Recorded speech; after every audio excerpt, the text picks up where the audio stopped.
Chapter 2905, High-Grade Authority. When Wei Yang Qianhen finished speaking, both the men tagging along with her and Han Ifeng turned to look at Shifeng in disbelief. Wei Yang Qianhen's tone was gentle. Although her words sounded reproachful, they were actually intimate. Han Ifeng found this situation particularly unbelievable. He looked at Shifeng as if he was looking at a monster, his mouth nearly failing to close properly. Wei Yang Qianhen currently enjoyed a lofty position in Yuantian City's upper zone, far out of even the Five States Corporation's reach. Many youths in Yuantian City's upper zone could only dream of getting acquainted with Wei Yang Qianhen, let alone having her strike up a conversation with them. Previously, when Han Ifeng spoke with Shifeng about Wei Yang Qianhen, he thought Shifeng only knew of the woman's existence. After all, the Midnight Tea Party was extremely famous in God's domain as one of the best adventurer teams in the game. Anyone with a reliable information network in God's domain would have heard of it. Han Ifeng never thought that the two of them were actually acquaintances and shared a good relationship. Meanwhile, in response to Wei Yang Qianhen's questioning, Shifeng smiled bitterly and said, "It seems I've made a fool of myself in front of Miss Wei Yang. However, I was forced by circumstances to hide my true identity back then." "You sure know how to act mature," Wei Yang Qianhen said sourly. Previously, she had thought Shifeng was older than her, at least in his 30s, which explained how he came to possess such incredible strength. Afterward, she had constantly thought of surpassing Shifeng one day, going as far as to leave the Midnight Tea Party for a long period to train like crazy. After all, Shifeng had given her a lot of surprises during their initial meeting. She never thought a person could become so powerful. However, just when she thought she was catching up to Shifeng, she received a shocking piece of news. Black Flame's true identity was actually that of a young man who wasn't even 25. Moreover, he was a bona fide self-made expert who didn't possess the slightest bit of background or expert guidance.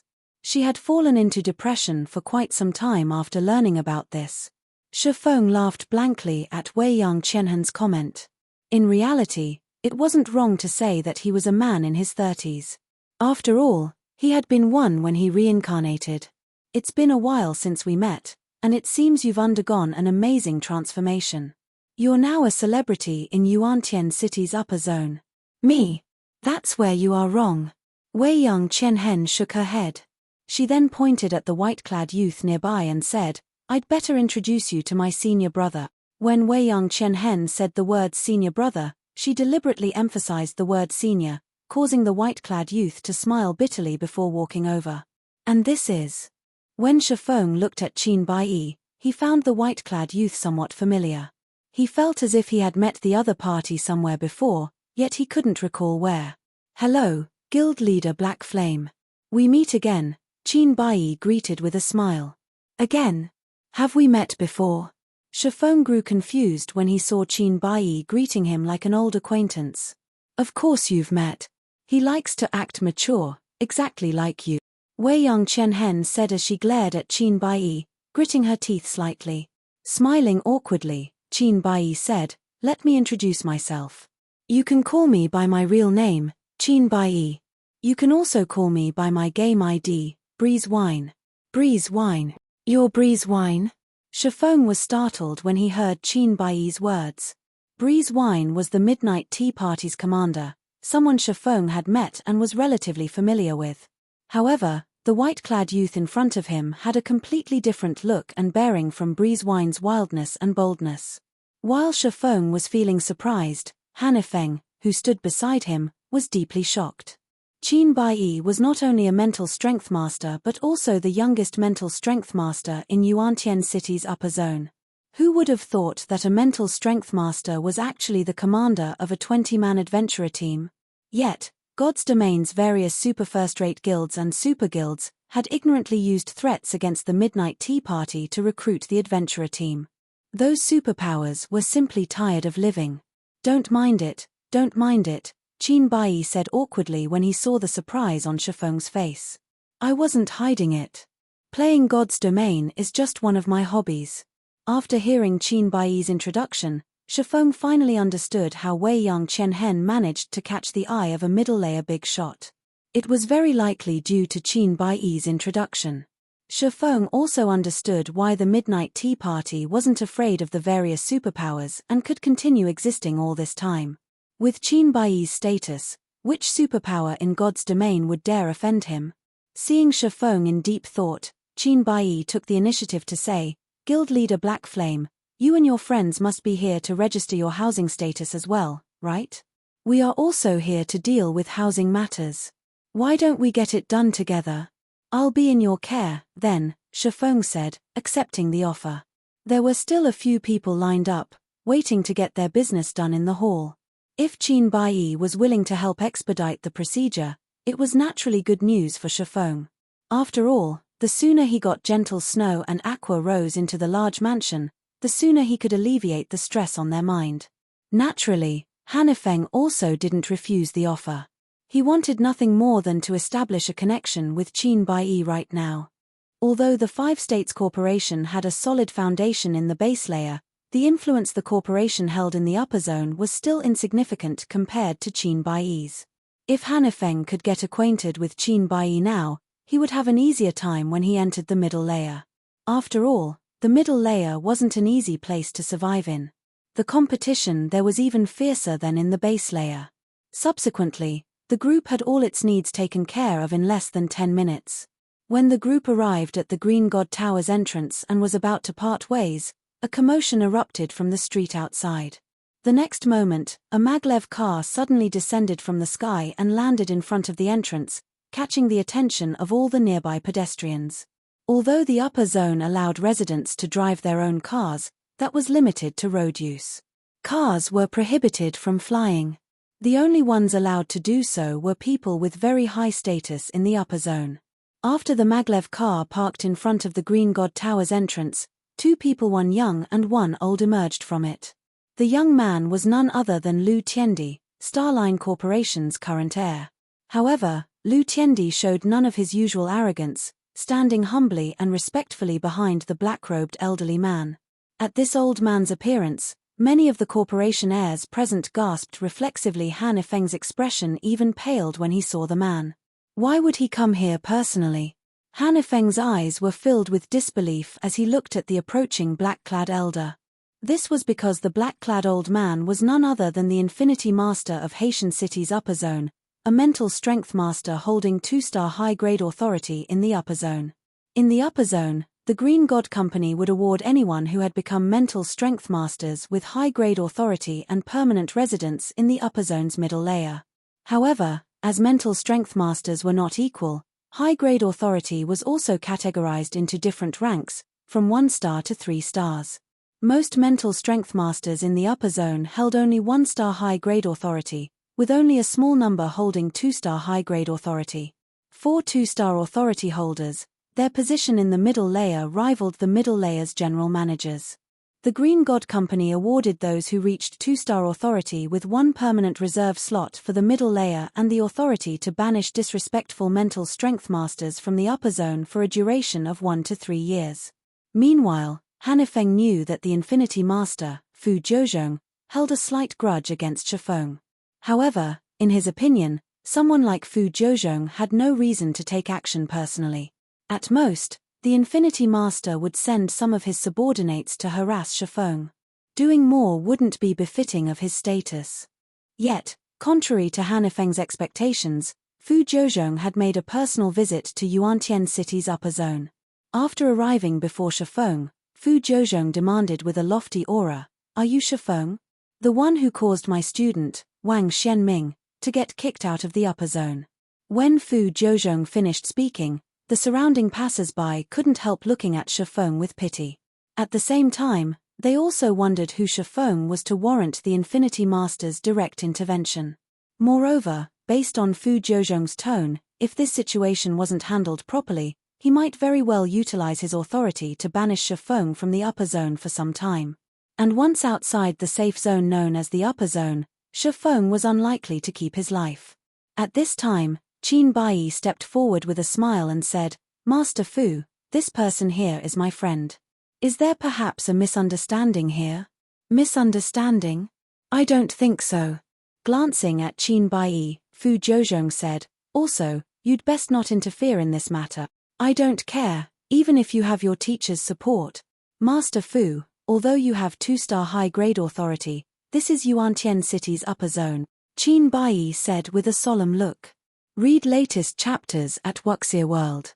Qin Baiyi felt a little helpless against Fu Zhouzhong right now. He was but an entry mental strength master, no match for a veteran like Fu Zhouzhong. Only his teacher could possibly put up a fight against the Infinity Master. After all, the 2-star high-grade authority wasn't just a status symbol for a mental strength master, it also symbolized strength. So what? Fu Zhouzhong sneered. Let alone you, even if your teacher personally shows up now, I still won't give a damn. You. Qin Baiyi was helpless at the moment. If Fu Zhouzhong intended to abuse his authority now, Bai Qini wouldn't be able to do anything about it with only his 1-star high-grade authority. After all, these were the Green God Company's rules. As for what kind of excuse Fu Zhouzhong would give to get the Green God Company to banish Shifeng from the upper zone, he could simply trump up random offenses. However, as Qin Baiyi was thinking of how to buy time and get his teacher to come and help, Shifeng suddenly stepped forward. Wang Xianming, is it? Looking at Fu Zhouzhong, Shifeng responded neither humbly nor arrogantly, if you're talking about that home intruder, I am indeed the one who handed him over to the Green God Company. May I know what guidance you have to provide, Master Fu? Chapter 2906, Combating a Mental Strength Master. Although Shifeng spoke in a tone that was neither humble nor arrogant, the surrounding passers-by and Hanifeng couldn't help falling silent, a hint of shock appearing in their eyes. That's the Infinity Master he's talking to. Has he lost his mind? Hanifeng felt his legs weaken when he saw Shifeng's unyielding attitude. For longtime residents of the upper zone, mental strength masters were existences that shouldn't be provoked, all the more so a mental strength master with 2-star high-grade authority. Even the base layer's top-ranking organizations wouldn't dare to offend such an existence. Mental strength masters with 2-star authority could not only banish people from the upper zone for long periods but also teach those who offended them a lesson with little to no repercussions. While the Green God Company might penalize the mental strength master by deducting their trade points and contribution points, such penalties were nothing for a mental strength master of such caliber. Although Shifeng's words and manner of speaking couldn't be considered offensive to Fu Zhouzhong, it was still a slap to the face for the Infinity Master. Hanifeng failed to understand why Shifeng would step forward himself instead of letting Qin Baiyi cover for him. In his opinion, Shifeng's action was simply insane. At this time, let alone Hanifeng, even Han Rongrong, who had been quite courageous before and even dared to challenge Shifeng, shuddered involuntarily in fear. This was because a bone-biting chill was enveloping her entire body right now. Killing intent. This was a frightening killing intent Han Rongrong had never experienced before. The killing intent was so intense that Han Rongrong, a half-step Hunglian Grandmaster, had the illusion that she would get killed the next moment. Her terror was so overwhelming that it had taken over her body, making her tremble despite herself. So, this is the strength of a 2-star master? Wei Yang Qianhen revealed an indescribably grim expression as she looked at Fu Zhouzhong, feeling somewhat uncomfortable before the Infinity Master's mental deterrence. She had sparred with Qin Baiyi previously, so she wasn't completely ignorant of the strength of mental strength masters. However, compared to Qin Baiyi, Fu Zhouzhong was on a completely different level. From sparring with Qin Baiyi, she had come to understand that his mental perception and brain activity were vastly superior to hers. If he was willing to pay the price, he could even increase his brain activity and perception sensitivity by more than tenfold at will, allowing him to make inhuman reactions. Fu Zhouzhong, on the other hand, wasn't just capable of simply boosting his thinking speed, he could already influence others with his mental will. It was akin to employing powerful hypnosis on his opponents. Most importantly, this mental deterrence wasn't directed at her but merely spillover. She found it truly hard to imagine what kind of hell the actual target of Fu Zhouzhong's mental power was experiencing right now. Of those present, only Qin Baiyi fared slightly better. Even so, he was still affected by Fu Zhouzhong's mental deterrence. Damn it! It's over. Fu Zhouzhong has actually broken through to that stage already. There's no way someone who hasn't reached the level of a mental strength master can resist this mental deterrence. Qin Baiyi inwardly cursed this situation as he endured Fu Jiuzhong's mental deterrence. In Qin Baiyi's opinion, Shifeng was an excellent seedling. Not only did Shifeng become a neutralizing grandmaster at a young age, but his mental strength standard had already reached the peak of the special grade. According to the report he received, Shifeng had even defeated several Honglian grandmasters simultaneously. With such ability, Shifeng might very well be only half a step away from becoming a mental strength master. Originally, Qin Baiyi planned to learn more about Shifeng and then introduce Shifeng to his teacher. However, all of his plans were ruined now. Mental deterrence was something that liberated a person's deepest fears. For this reason, it was normal for the minds of people subjected to mental deterrence to collapse. If a person had weak willpower, they might even die on the spot. Even people with very strong willpower would suffer trauma when subjected to mental deterrence, which would impact their future mental growth. Normally, only 3-star mental strength masters could exhibit mental deterrence. Although Fu Jiuzhong's mental deterrence wasn't as strong as an actual 3-star master's, his use of this technique proved that he was already close to reaching the 3-star standard. He might have already taken a step into the stage. However, when Qin Baiyi turned to look at Shifeng, he was stunned. How is this possible? Fu Jiuzhong had clearly directed his mental deterrence at Shifeng. Yet, apart from wearing a slightly solemn expression, Shifeng showed no fear or discomfort on his face. It was evident that he could withstand the Infinity Master's mental deterrence. In fact, he was enduring it much better than even Qin Baiyi.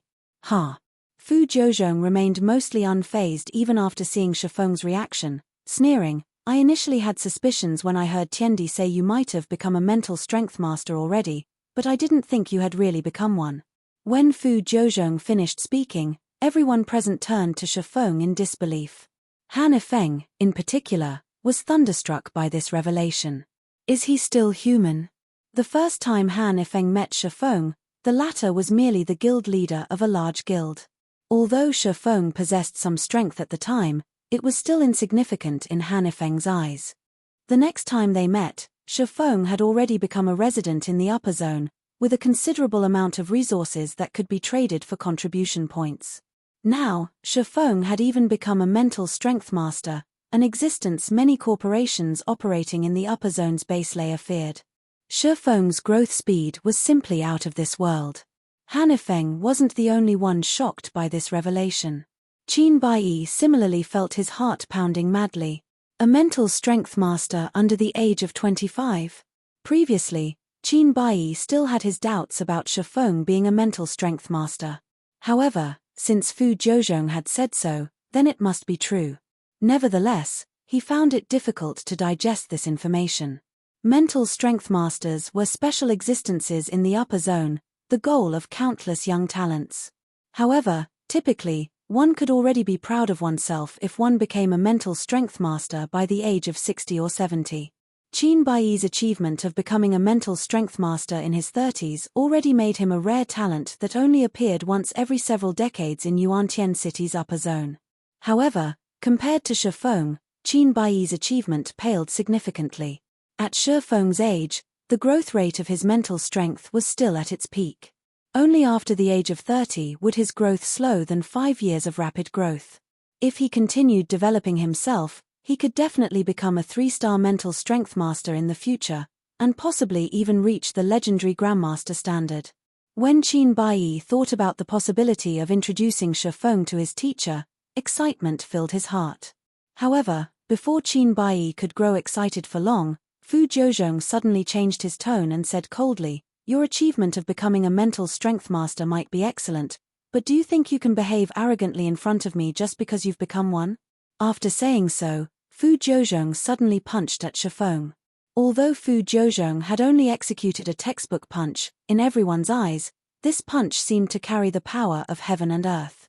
The power of this punch was unstoppable, and everyone instinctively tried to run away. Not good. Qin Baiyi's expression immediately underwent a drastic change. Dodge it.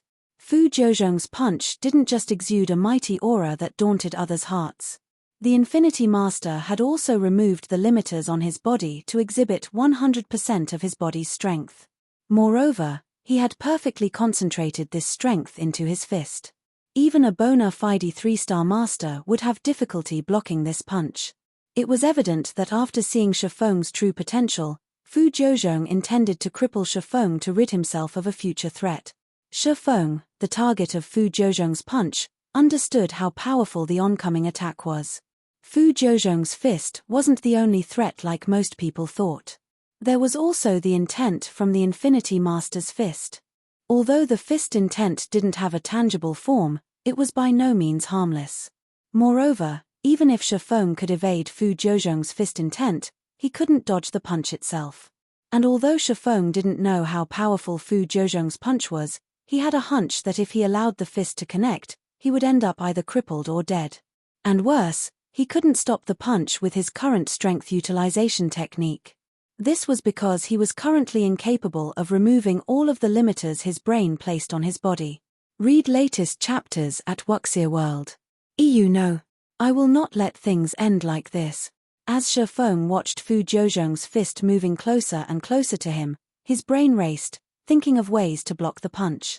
When Fu Jiuzhong's fist was only half a meter away, a potentially viable technique suddenly occurred to Shifeng, a technique he had wanted to use in the real world all this time but couldn't due to physical fitness and mental capacity limitations.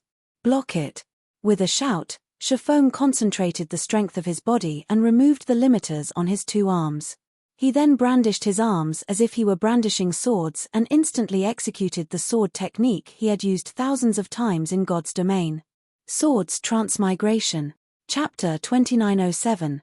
Taking on a 3-star mental strength master. Bang. Along with the sound of an explosion, the ambient air fluctuated, and even those standing more than 10 meters away from Shifeng and Fu Jiuzhong felt these shock waves. The next moment, Fu Jiuzhong's punch came to an abrupt end, while Shifeng stumbled several steps back before he managed to stabilize his body. The outcome of the initial confrontation between the 2 mental strength masters was clear for all to see. However, this result had Han Yifeng and the others looking at Shifeng in shock and disbelief. He blocked it. How did he do it? Fu Jiuzhong's punch was akin to a behemoth's attack.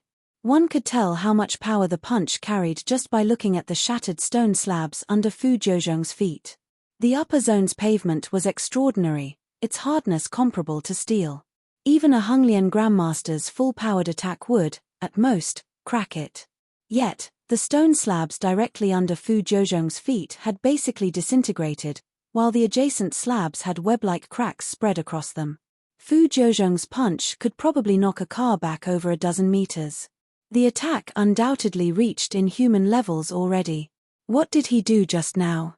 Qin Baiyi stared at the uninjured Shifeng in confusion. Compared to the other spectators, Qin Baiyi had a far better understanding of how much power Fu Jiuzhong's punch carried. An entry-level mental strength master would be fortunate to sustain only minor injuries from the punch, let alone emerge intact. Typically, if the average human removed all of the limiters restricting their body, they could lift an entire car. Meanwhile, Fu Jiuzhong was a mental strength master who had tempered his body over several decades. One could easily imagine how much power he could exert if he removed his limiters and concentrated all his strength into his fist. Of course, executing such a move would also place a huge burden on the body. If an ordinary person tried replicating Fu Jiuzhong's move without having absolute control over their physical body, they would most likely end up crippled afterward. This was because the limiters the brain placed was a form of protection for one's body. However, it was a different story for mental strength masters of Fu Jiuzhong's caliber. Currently, not only did Fu Jiuzhong have perfect control over his body's strength, but he could also freely turn his body's limiters on and off. So long as he turned off his limiters the moment he attacked and instantly turned them back on after executing his attack, he could minimize the damage to his body. He might even be able to offset the damage completely by using his body's resilience. And this was also what made 3-star mental strength masters so frightening. On the other hand, Shifeng was evidently incapable of removing all of his body's limiters right now. Yet, by relying on a strange technique and incredible speed, he had successfully blocked Fu Jiuzhong's punch. More precisely, he had deflected the power of the Infinity Master's punch and received only part of the attack's power and impact. This feat was simply incredible. In reality, Qin Baiyi wasn't the only one surprised by this outcome. Shi Feng himself felt shocked and ecstatic. He never thought his plan would succeed. Although he had failed to fully replicate Sword's transmigration just now, the incomplete technique still allowed him to resist Fu Jiuzhong's full-powered blow. However, Shi Feng now felt his mind stagnating slightly, due to using Sword's transmigration with his mortal body. His brain had evidently overloaded itself to enable his body to execute the technique. He diverted my strength. Fu Jiuzhong eyed Shi Feng in incomprehension. He couldn't understand how Shi Feng's two strange chopping strikes had managed to scatter the power in his fist. At the moment of contact, he had felt some kind of power invade his body and deform his posture slightly. This, in turn, caused the power of his punch to plummet and allowed Shi Feng to escape unscathed. Was it luck? Fu Jiuzhong shook his head, dismissing his thoughts. He promptly dashed toward Shi Feng and executed a flurry of punches, giving him no time to catch a breather or create another miracle. Fu Jiuzhong had come to Yuantian City's upper zone intending to teach Shi Feng a lesson, have Shi Feng give up a significant portion of Zero Wings shares, and avenge his student. After seeing Shi Feng's potential, though, he realized there was no way the young man would give up Zero Wings shares. However, reconciliation between them wasn't possible after Fu Jiuzhong had sent the various corporations' experts after Shi Feng. Fu Jiuzhong also couldn't forgive the arrogant behavior Shi Feng took in front of him. Hence, only one path remained open to Fu Jiuzhong: crippling Shi Feng and utilizing his mental deterrence to arouse Shi Feng's inner fears. Even if Shi Feng was a mental strength master, this would still leave an indelible trauma in his heart. If that happened, Shi Feng's future as a mental strength master would be over. And while Fu Jiuzhong would suffer repercussions from the Green God Company afterward, the penalty wouldn't be anything severe. After all, there was no way the Green God Company would choose to lose a 3-star mental strength master after already losing a young talent. Fu Jiuzhong executed his punches with all his might, without a fixed pattern. Of course, with how fast his attacks were, Fu Jiuzhong couldn't concentrate all his strength into every punch. Hence, the punches he currently executed were significantly weaker than his first one. Even so, they still weren't attacks an ordinary mental strength master could receive. After images of Fu Jiuzhong's fists filled the space between Fu Jiuzhong and Shi Feng. Even ordinary mental strength masters, who could amplify their perception by more than tenfold, couldn't adequately capture every one of these punches with their senses. Is he nuts? Shi Feng's complexion changed as he faced Fu Jiuzhong's attacks. Even an expert of Fu Jiuzhong's caliber would suffer serious injuries if he executed so many attacks without any limiters. The fact that he was doing so was simply ridiculous. However, Shi Feng also had to admit that Fu Jiuzhong's attacks were effective. He could hardly keep up with the attacks, let alone execute Sword's transmigration to deflect them. When Fu Jiuzhong's punches were about to reach him, Shi Feng gritted his teeth and liberated the limiters on his muscles once more. He then brandished his arms as if they were two long swords. Swords orbit. Bang! Bang! Bang! Less than 1 meter separated Fu Jiuzhong and Shi Feng as they clashed in front of the Green God Tower. Although none of the surrounding pedestrians could see the arms of either mental strength master, the numerous thunderous explosions and shock waves made everyone feel as if they were standing in a storm. 2 seconds into the clash, Shi Feng began retreating step by step, evidently at a disadvantage. And although Shi Feng had successfully deflected all of Fu Jiuzhong's punches thus far, his complexion grew paler and paler as time passed. Let's see how long you can last. Fu Jiuzhong sneered when he saw Shi Feng's poor complexion. Although Fu Jiuzhong was sustaining heavy damage by executing so many attacks with his limiters fully liberated, the damage wasn't unbearable. At worst, he would have to consume life potions for a month, but all his injuries would eventually disappear as if they never existed. However, it was a different story for Shi Feng. If the young man failed to hold on now, he would be crippled in the future. The seconds ticked by one after another. Qin Baiyi, who was watching the entire fight, grew increasingly anxious. "Senior brother, is there nothing you can do?" Wei Young Qianhen asked when she saw Shi Feng's ashen face. In a frustrated tone, Qin Baiyi responded, I want to step in, but the fight between them is no longer at a level where I can intervene. I might even make the situation worse for Shifeng. All we can do is wait for teacher to arrive. Qin Baiyi wanted nothing more than to intervene in the fight, but he simply lacked the ability to do so. After all, even after pushing his senses to their limits, he still couldn't keep up with Shifeng's and Fu Jiuzhong's movements. If he charged in recklessly, he might get sent flying by some random attack. 10 seconds into the fight, Fu Jiuzhong's complexion began turning red, while Shifeng's turned deathly pale. A look of deep fatigue also surfaced in Shifeng's eyes, and it was evident he could last only a few more seconds. Die! Fu Jiuzhong accelerated his punches when he noticed Shifeng faltering. He planned to end the fight right here and now. Upon seeing this, Qin Baiyi reflexively closed his eyes, while Wei Yangqianhen's complexion turned grim. Just as Fu Jiuzhong's fists were about to overwhelm Shifeng's defense, a rebuke suddenly echoed in everyone's ears. Both of you, stop fighting this instant. Although this voice wasn't deafening, it still stimulated everyone's mind and compelled them to obedience. Among those present, only Fu Jiuzhong, Shifeng, and Qin Baiyi remained mostly unaffected by the voice.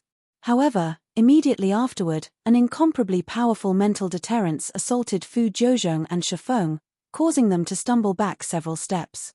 This scene amazed the surrounding spectators, and everyone couldn't help wondering about the identity of the voice's owner. When everyone turned toward the voice's origin, what they saw were two people walking out of the Green God Tower's entrance. One was a beautiful woman with her black hair tied into a ponytail, and the other was a white-clad old man walking with a hunched back and a cane. Most of the people present quickly recognized the woman. She was none other than Xia Qingying, the base layer's general manager. The old man Xia Qingying was supporting, though, was someone unfamiliar to them. Only Qin Baiyi recognized the old man, and he couldn't help a look of panic and disbelief at seeing the old man. Looking at the approaching old man, Fu Jiuzhong gnashed his teeth and yelled, "Wu Yuan, I'm only teaching an arrogant kid a lesson. Are you going to interfere in this as well?" The white-clad old man's name was Xia Wu Yuan. In addition to being the middle-layer general manager of Yuantian City's upper zone, he was also a bona fide 3-star mental strength master, someone with real authority in Yuantian City's upper zone. Rumor had it that he was only half a step away from becoming a mental strength grandmaster. However, for Fu Jiuzhong, who had just recently become a 3-star mental strength master, Xia Wu Yuan wasn't an existence to fear. "Jiuzhong, this is Yuantian City's upper zone. Do you take this place for a joke?" Xia Wu Yuan said as he glanced at Fu Jiuzhong. "This matter ends here. Shifeng is already a talent Yuantian City's upper zone has set its eyes on. I won't sit still if you persist in making a scene." Xia Wu Yuan's words thundered in Fu Jiuzhong's ears, causing his expression to turn ugly. Fu Jiuzhong then glared at Shifeng and said coldly, "Consider yourself lucky today, kid. However, don't think you'll be as lucky next time." After saying so, Fu Jiuzhong got back into his maglev car together with Lu Tiandi and departed the area, disinclined to exchange any more words with Xia Wu Yuan. "Teacher, are we going to let Shifeng go, just like that?" Lu Tiandi asked. With them having thoroughly offended Shifeng, if they didn't cripple Shifeng now, he would definitely become a thorn in their side with his extraordinary potential. After taking a deep breath, Fu Jiuzhong shook his head and said, "That old ghost is already close to crossing that threshold.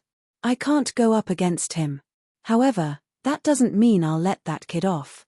After I apply for 3-star high-grade authority and get it approved, I'll have one chance to train in the core area and solidify my gains.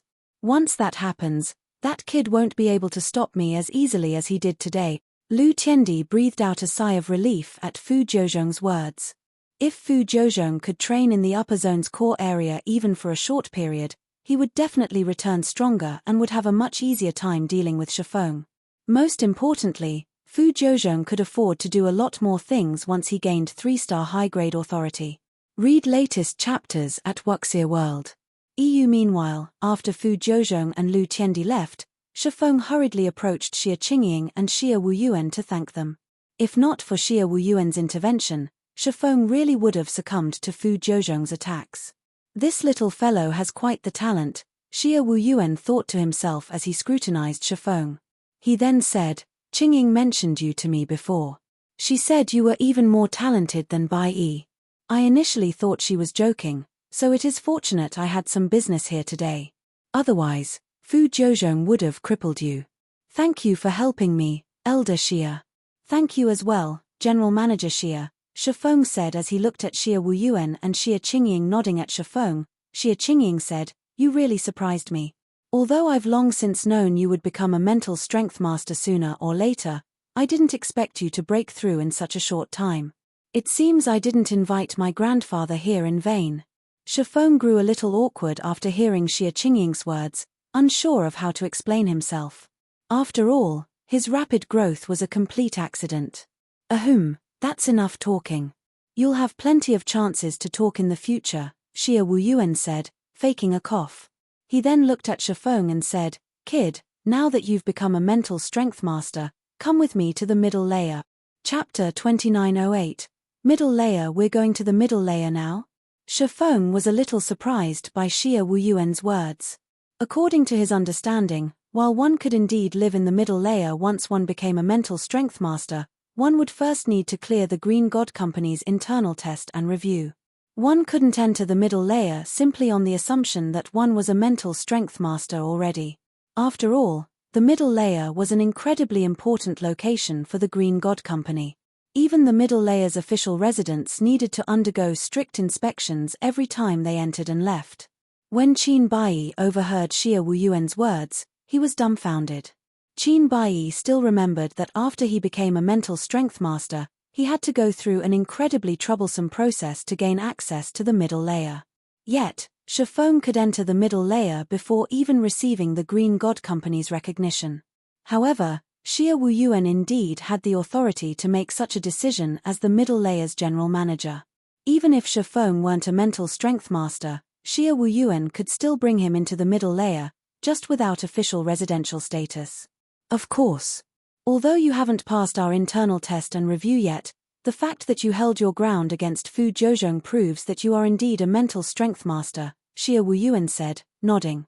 He then smiled and continued, Since you are now one of Yuantian City's upper zone's mental strength masters, you naturally have to get registered at the middle layer immediately.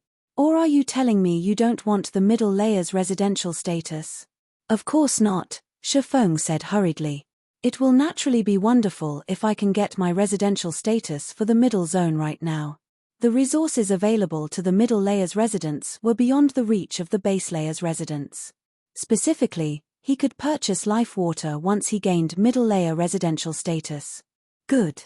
Let's go, then. After Xia Wuyuan finished speaking, he waved his hand, and a maglev limousine marked with the Green God Company's logo descended from the sky. He then entered the limousine together with Xia Qingying and Shifeng, and the three of them flew straight toward the mountain's halfway point. At this sight, Hanifeng and the other corporation heirs aiming to enter the middle layer inevitably grew envious.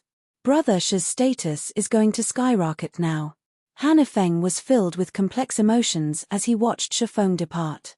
Hanifeng had constantly been seeking to gain the privilege to live in the middle layer. Yet, Shifeng now had this privilege at his fingertips.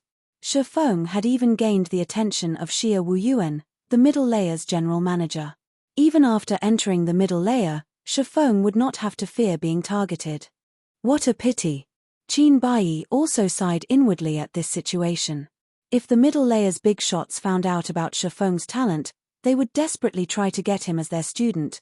Qin Baiyi's teacher wouldn't be an exception. Now, though, Xia Wuyuan had gotten ahead of everyone. A mental strength master, is it? I'll soon catch up to you. Unlike Qin Baiyi and the others, when Weiyang Qianhen saw Shifeng departing for the middle layer, the urge to compete with Shifeng bloomed in her heart. On the other side, Shifeng's group arrived in the middle layer after going through multiple electronic scans and inspections. Upon entering the mist-shrouded area, Shifeng felt a significant portion of his accumulated mental fatigue clear up. The middle layer's recovery effects were drastically better than those of the large mansion's environment. When Xia Wuyuan brought Shifeng to a mansion flanked by a lush mountainside and a small waterfall, Shifeng was completely stunned by the environment. Isn't the environment here a little too amazing? It's at least twice as good as the environment I felt when I entered the middle layer. Even without doing anything, I can probably live up to 160 or 170 years old in such an environment, Shifeng exclaimed as he experienced the changes the mansion's environment brought to his body. This is one of only 20 top-tier mansions in the middle layer. Let alone 160 or 170, a Honglian Grandmaster can live up to 200 here without any problems, Xia Wuyuan said, chuckling. As the Green God Company's life technology continues improving, the lifespan of the middle layer's residents will also increase. Eventually, this place will let even ordinary people live up to 200 years old. As for mental strength masters like yourself, you might live to celebrate your 300th birthday. 300. Shifeng was a little dazed. 300 years was already enough for a change in dynasties during ancient times. That's right. Although it is still somewhat difficult to reach such an age in the middle layer right now, the improvement is only a matter of time, Xia Wuyuan said, nodding. However, if you become a mental strength grandmaster, reaching 300 won't be difficult at all. Are mental strength grandmasters that strong? Shifeng asked in surprise. With his current physical fitness, even with the support of life potions and the middle layer's environment, he could, at most, live to around 200 years old. He dared not think about living up to 300. Yet, Xia Wuyuan stated that a mental strength grandmaster could currently live up to 3 centuries. This was incredible. Of course, mental strength grandmasters are much stronger than you think. They can exert 100% control over their brains. To ordinary people, they are no different from gods. The Green God Company's creator was also a mental strength grandmaster, Xia Wuyuan said, awe and envy appearing on his face. Shifeng was stunned once more. The Green God Company was the most influential corporation in the world.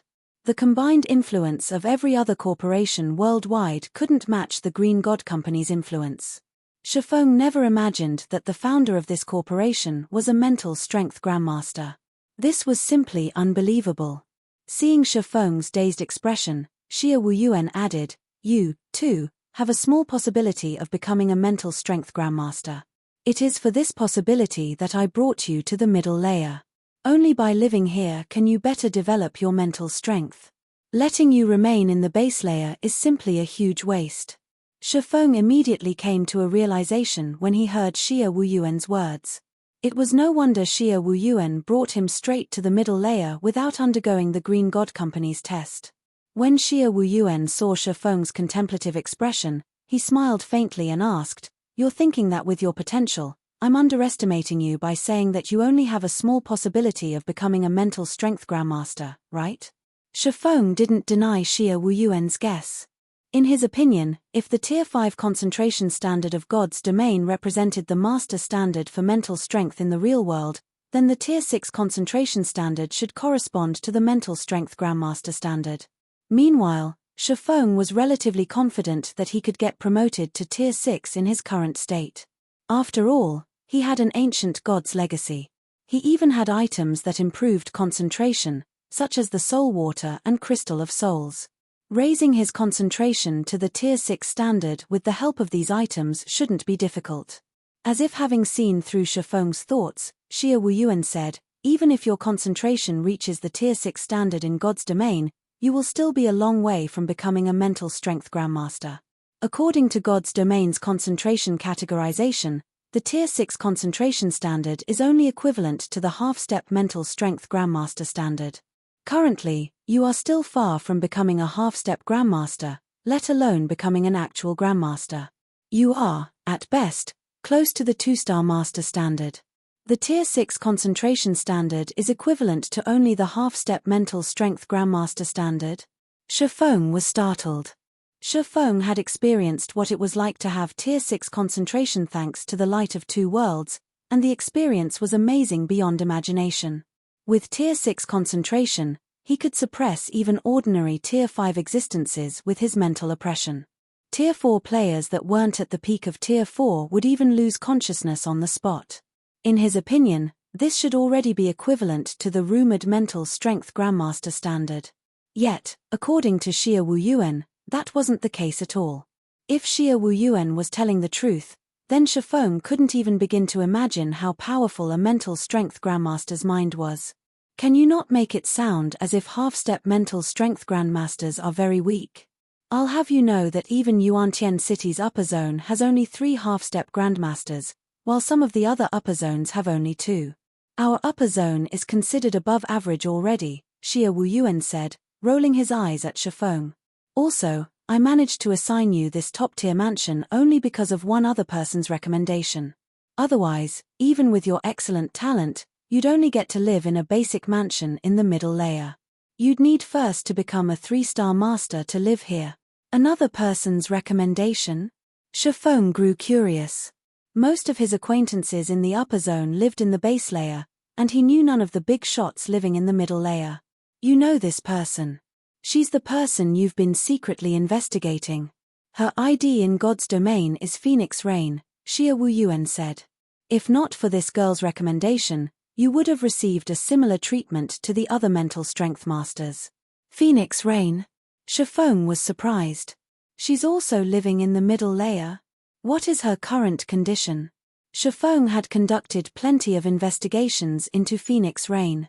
After all, Ji Luorong was very concerned about her elder sister. However, he never managed to find any information. He never thought that he would receive news of Phoenix Rain from Xia Wuyuan. Moreover, it was even Phoenix Rain who had recommended him to the middle layer. I can only say that it isn't good.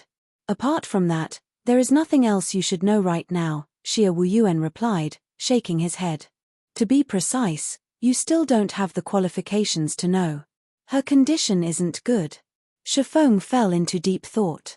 After a moment, he asked, Elder Xia, how do I get the qualifications you speak of? Originally, Shifeng didn't hold much hope of acquiring information about Phoenix Rain. This was because Phoenix Rain's situation definitely involved a huge secret. He was fortunate to obtain even this slight bit of information. But now that he was a mental strength master, if he could help Phoenix Rain, he would naturally do so. After all, Phoenix Rain had helped him a lot previously. Phoenix Rain's little sister, Ji Luorong, was now an important member of Zero Wing as well. There was no reason not to help. If you make a significant contribution to the Green God Company and elevate your authority to the 3-star high-grade status, you can know a little more, Xia Wuyuan said after giving the matter some thought. Significant contribution?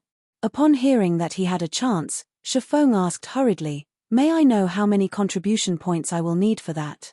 Significant contributions cannot be weighed using contribution points, Xia Wuyuan replied, shaking his head. If you want to make a significant contribution, the only available avenue for you right now is driving off the Outer World's NPC army in God's domain.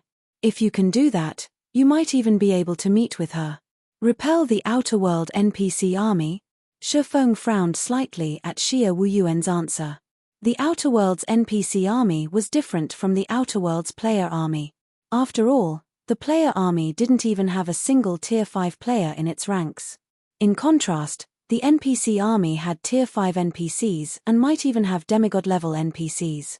Just stopping the NPC army's advance was already a difficult feat. Repelling it was simply impossible for the Eastern Continent's native forces. Read latest chapters at Wuxia World. You should stop thinking about this matter and focus on developing your mental strength, Xia Wuyuan said. Although you've become a mental strength master and entered the middle layer, Fu Jiuzhong has already become a 3-star master. If he's really intent on targeting you, you'll probably have to spend the rest of your life cooped up in here. Outside of the middle layer, he'll have plenty of ways to deal with you. Shifeng nodded in agreement. Currently, the Infinity Master indeed posed a significant threat to him. If Xia Wuyuan hadn't appeared today, Shifeng definitely would have suffered severe injuries.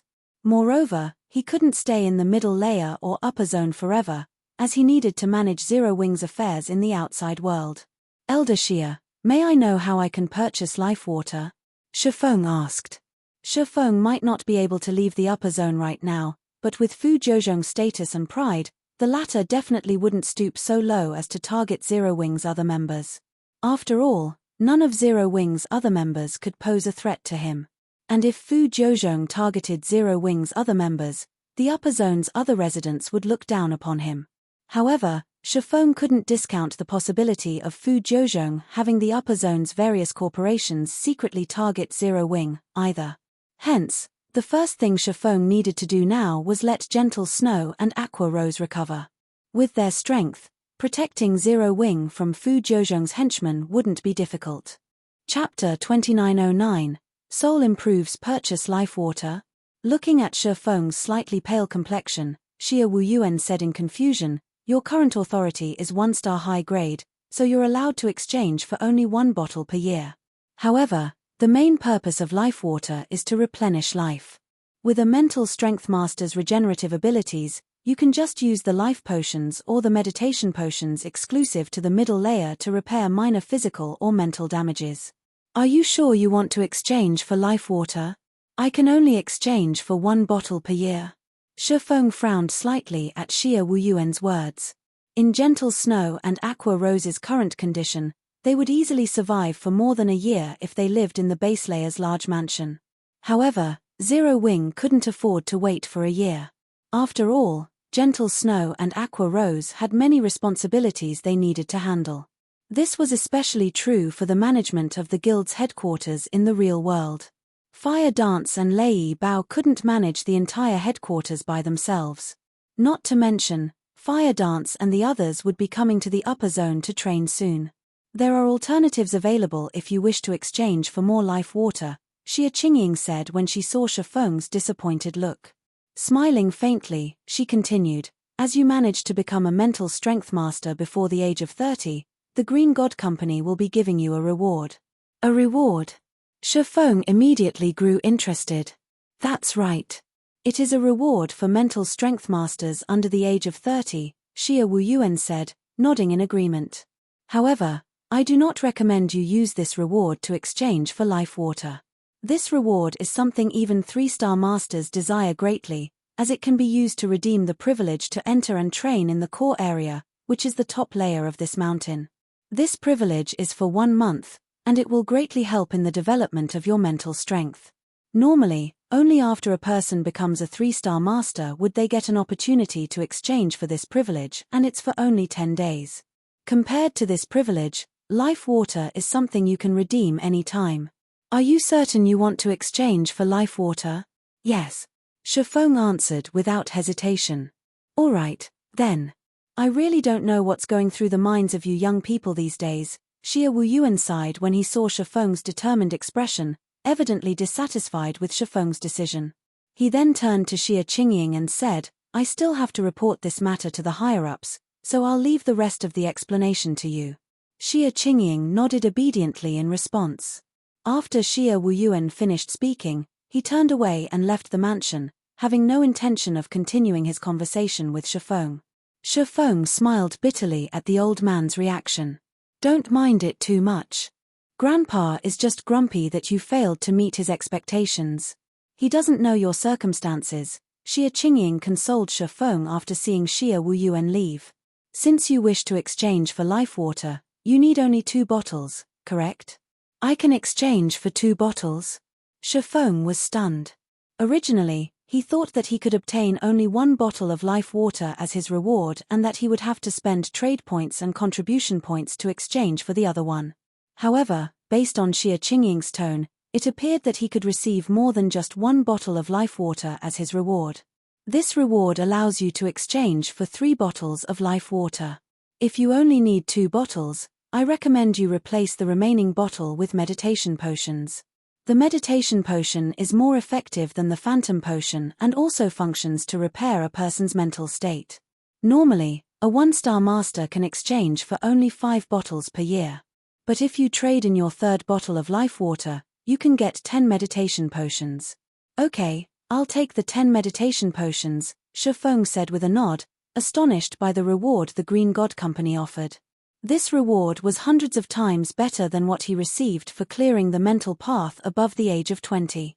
Shifeng couldn't help being in awe of the Green God Company's generosity. Now, he realized how valuable the privilege to enter the top layer was. It was no wonder Xia Wuyuan felt disappointed at his decision. Nodding at Shifeng's reply, Xia Qingying said, "You probably can't return to the base layer anytime soon, so I'll pass the life water to those two on your behalf. As for the meditation potions, you can exchange for them through the mansion's storage room. I'll have to trouble you with that, General Manager Xia, Shifeng said gratefully. It's no trouble. This is also within the scope of my duties. You are, after all, a talent I discovered. If you perform well in the middle layer, it'll be of great help to me, Xia Qingying said, waving her hand. All right, I won't disturb your rest any longer. After saying so, Xia Qingying boarded another maglev limousine and departed the middle layer, leaving Shifeng alone to observe his top-tier mansion. Compared to the base layer's large mansion, this waterfall mansion had a slightly larger footprint.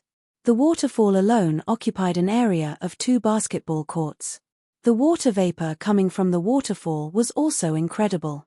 Shifeng felt his body becoming refreshed after inhaling only a mouthful of it. The regenerative effects of this water vapor probably nearly rivaled those of the S-rank nutrient fluid without any side effects. This small waterfall was an unlimited supply of weakened S-rank nutrient fluids. If sold to the outside world, it could definitely fetch an astronomical price.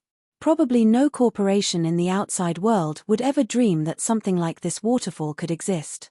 After all, S-rank nutrient fluids were incomparably precious to the outside world's corporations, with only a very limited amount available each year. In fact, even the corporations operating in the upper zone's base layer would never think of drinking S-rank nutrient fluids like water. After Shifeng finished marveling at the waterfall, he made his way into the mansion. So this is why anyone who has lived in the middle layer before would never wish to leave it again. Realization dawned upon Shifeng as he looked at the hall in front of him. After he entered the mansion and closed the doors, the sound of splashing water cut off completely. The mansion's sound insulation was perfect. In addition, the special energy flowing inside the mansion was twice as strong as outside. If ordinary people lived in such an environment, even if they did nothing but lie on the ground, their physical fitness would still reach the half-step Honglian Grandmaster standard. If they trained their bodies a little, developing their physical fitness to the standard of Honglian Grandmasters would be no trouble at all. Moreover, this special energy also had an effect on a person's mental state, allowing a person to remain mentally energized as well as maintain an ethereal mood. If a person trained in such an environment for a long period, even if they didn't become a mental strength master, they would be close. Shifeng could easily imagine how scary it would be to go from living in such an environment to living in the base layer's environment. The transition would be akin to being a billionaire living a rich and happy life in one moment and then suddenly becoming an ordinary person in the next moment. No ordinary human could possibly accept such a drastic change. It also explained why Fang Shahan was so adamant in preserving her middle layer reserve slot. So long as Fang Shahan could remain in the middle layer, her chances of becoming a mental strength master would be at least double than if she lived in the base layer. Is this the storage room? While touring the mansion, Shifeng noticed a small room made entirely out of some unique metal. When he entered the room and accessed the interface inside, he had to marvel at the Green God Company's financial prowess. According to the introduction displayed, the storage room housed all the resources available for exchange in the middle layer. This storage room even had life water stocked. Through the storage room, he could immediately obtain the potion he wanted. He wouldn't have to spend time on a trip to the Green God Tower during emergencies. This was a great convenience provided to the middle layer's residents. Seeing this, Shifeng decided to give this exchange system a try. The next moment, several laser scanners scanned Shifeng's body and acquired his biometric data. After verifying his identity, the room's interface displayed the resources available to him. Currently, he had 10 meditation potions to his name, each worth 4 million trade points and 100,000 contribution points. 4 million trade points might not be anything to the base layer's corporations, but 100,000 contribution points was an entirely different story. Even the Five States Corporation would have a heart attack if it had to spend so many contribution points on one item. For the time being, Shifeng chose to redeem only one meditation potion. According to the product introduction, the meditation potion had to be stored in a special environment. And if taken out of storage, it could last for only 1 day in the outside world. After 1 day, the drug would lose its effects. Hence, He should only exchange for the amount he needed. How interesting. When Shifeng spread his mental perception over the dark blue potion in his hand, he actually sensed weak mental fluctuations from it. Normally, he would pick up such mental fluctuations only from living creatures. However, he didn't dwell on the matter, consuming the meditation potion immediately. After all, his mental state was in dire need of it right now. Shifeng had kept his brain overclocked throughout his fight with Fu Jiuzhong. While he had managed to smile and converse normally with Xia Wuyuan and Xia Qingying earlier, that was possible only because of his powerful willpower. If someone else were in his shoes, they probably would have passed out already. The moment Shifeng consumed the meditation potion, the scorching heat he felt in his brain instantly cooled. His complexion also rapidly changed from pale white to rosy amazing. This is simply amazing. Shifeng was dumbfounded when he sensed his mental state. With just one meditation potion, not only did he fully recover from his weakened state, but his mental state had also become surprisingly excellent. He even sensed faint improvements to his mental perception. These changes felt as if he had just consumed a crystal of souls from God's domain. With the meditation potion's effects, I will definitely improve further after consuming 10 bottles. This really makes a person wonder how the Green God Company managed to produce such a miracle drug. If this thing can be mass-produced, it will become possible to mass-produce mental strength masters. Shifeng was astounded as he looked at the 9 remaining meditation potions he could exchange. After recovering to peak condition, Shifeng promptly logged back into God's domain. Although he currently didn't have any good ideas on how to repel the Outer World's NPC army, he could share the news of Phoenix Rain's location and condition with Ji Luorong. This would, at least, give Ji Luorong some hope, and the girl wouldn't have to worry about her elder sister's whereabouts every day.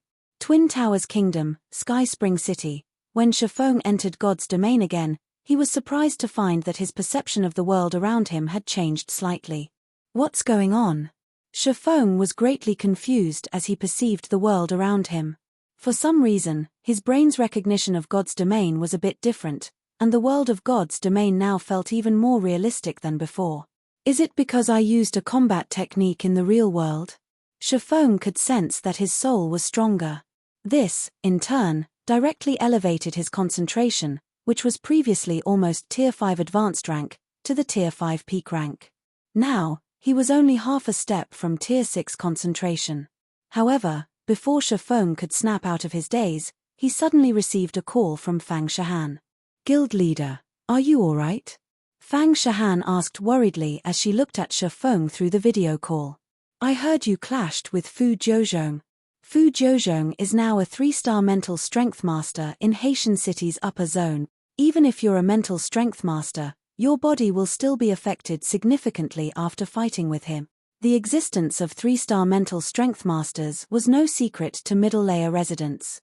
It wasn't difficult for the base layer's top-tier corporations to find out about them, either. Read latest chapters at Wuxia World. EU relax. I've made a full recovery already, Shifeng replied, smiling. He was even tempted to say that should he clash with Fu Jiuzhong again, he definitely wouldn't end up in as miserable a state as before. That's wonderful. Fang Shan breathed out a sigh of relief. She then said, "Guild leader, while you were logged off, the Outer World NPCs started their invasion. Several empires have already clashed with the Outer World NPCs and suffered heavy casualties.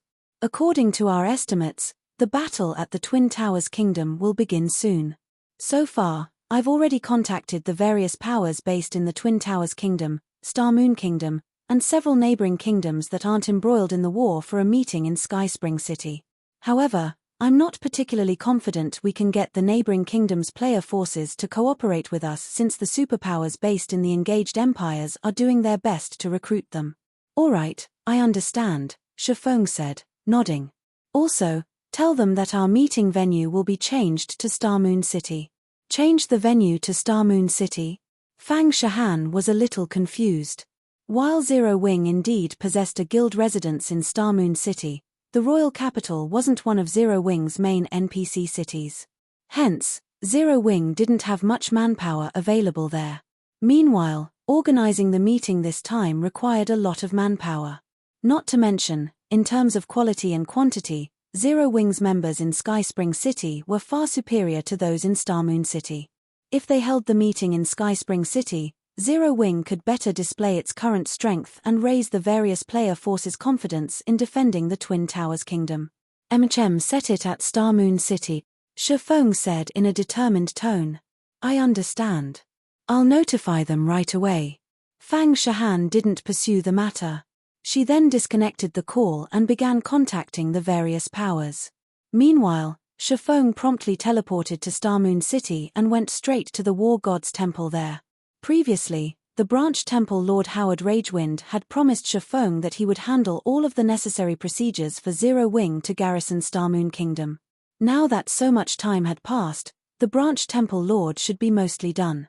Chapter 29:10, Kingdom's Foundation. When Shifeng entered the War God's temple's first-floor hall, a level 180, Tier 4 general manager approached him in a respectful manner.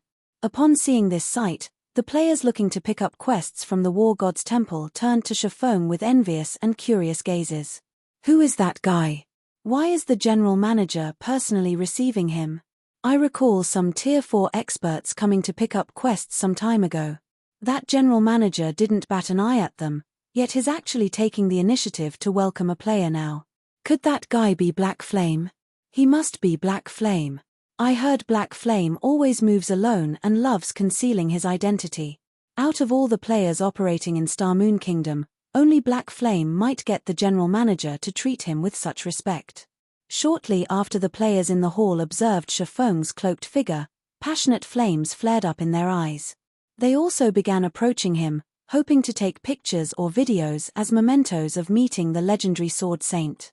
After all, Black Flame was a living legend in the current God's domain. He was also the reason many new players had chosen to play the Swordsman class. In no time at all, posts with titles such as Sword Saint Black Flame appears in War God's Temple and Sword Saint Black Flame seen in Star Moon City began appearing on Star Moon Kingdom's official forums one after another. This situation rendered Shifeng speechless. He had initially used the Nightwalker's cape to conceal his identity. Nevertheless, these cunning players still managed to identify him almost immediately. Lord Sword Saint, the Temple Lord instructed me to give you this should you visit us, the general manager said respectfully as he proffered a rolled-up parchment. The contract's contents will take effect as soon as you sign it. After receiving the parchment scroll, Shifeng nodded and said, Please thank the Temple Lord for me. The contract the general manager handed Shifeng held the signature of Star Moon Kingdom's ruler. Once Shifeng signed his name on the contract, Zero Wing would officially garrison Star Moon Kingdom and become its representative guild. At that time, Zero Wing would be able to dictate the kingdom's development and even mobilize the kingdom's army. After reading the contract's contents, Shifeng signed it without hesitation. The sound of a system notification immediately entered his ears. System, congratulations. Your guild, Zero Wing, has officially garrisoned Star Moon Kingdom and become the kingdom's representative guild. Zero Wing will now enjoy a portion of the kingdom's management rights. At the same time, a system announcement rang throughout Star Moon Kingdom. Star Moon Kingdom Region System Announcement. Congratulations to Zero Wing for officially garrisoning Star Moon Kingdom and becoming the kingdom's representative guild. Zero Wing will now enjoy a portion of the kingdom's management rights. The system announcement echoed in the minds of the Star Moon Kingdom's players 3 times, triggering an uproar among the kingdom's players. What's going on? Zero Wing garrisoned the kingdom? Didn't they say that only the reserve guilds of God's domain's 12 great guilds are qualified to garrison a country? The sudden system announcement confused many players. Zero Wing's members, though, were exhilarated, especially the guild's new members. After this announcement, even a fool would understand that Zero Wing now had the final say in everything inside Star Moon Kingdom. Now, even the superpowers wouldn't dare interfere in the kingdom's matters.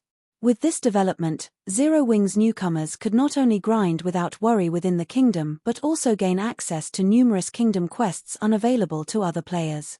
These kingdom quests would instantly resolve Zero Wing's concerns of developing its newcomers.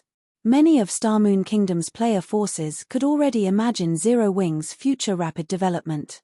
After all, now that Zero Wing had Star Moon Kingdom as a buffer, The guild could recruit new members without worrying about training resources. It wouldn't have to recruit only Tier 3 elite players and above. While elite players were indeed stronger than ordinary players, they made up only a small portion of God's Domain's player base. And with Zero Wing's current size, the guild might be able to defend its existing territory, but it would face great difficulty if it wanted to expand. However, this development resolved Zero Wing's weakness. Good. I finally did it. Shifeng smiled spontaneously when he saw the system notification. Immediately afterward, he left the War God's Temple and made his way to Starmoon Kingdom's national treasury. Guilds that garrisoned an entire kingdom or empire actually received a massive hidden benefit. Apart from the monthly tribute from the garrisoned country, representative guilds also gained access to the country's national treasury.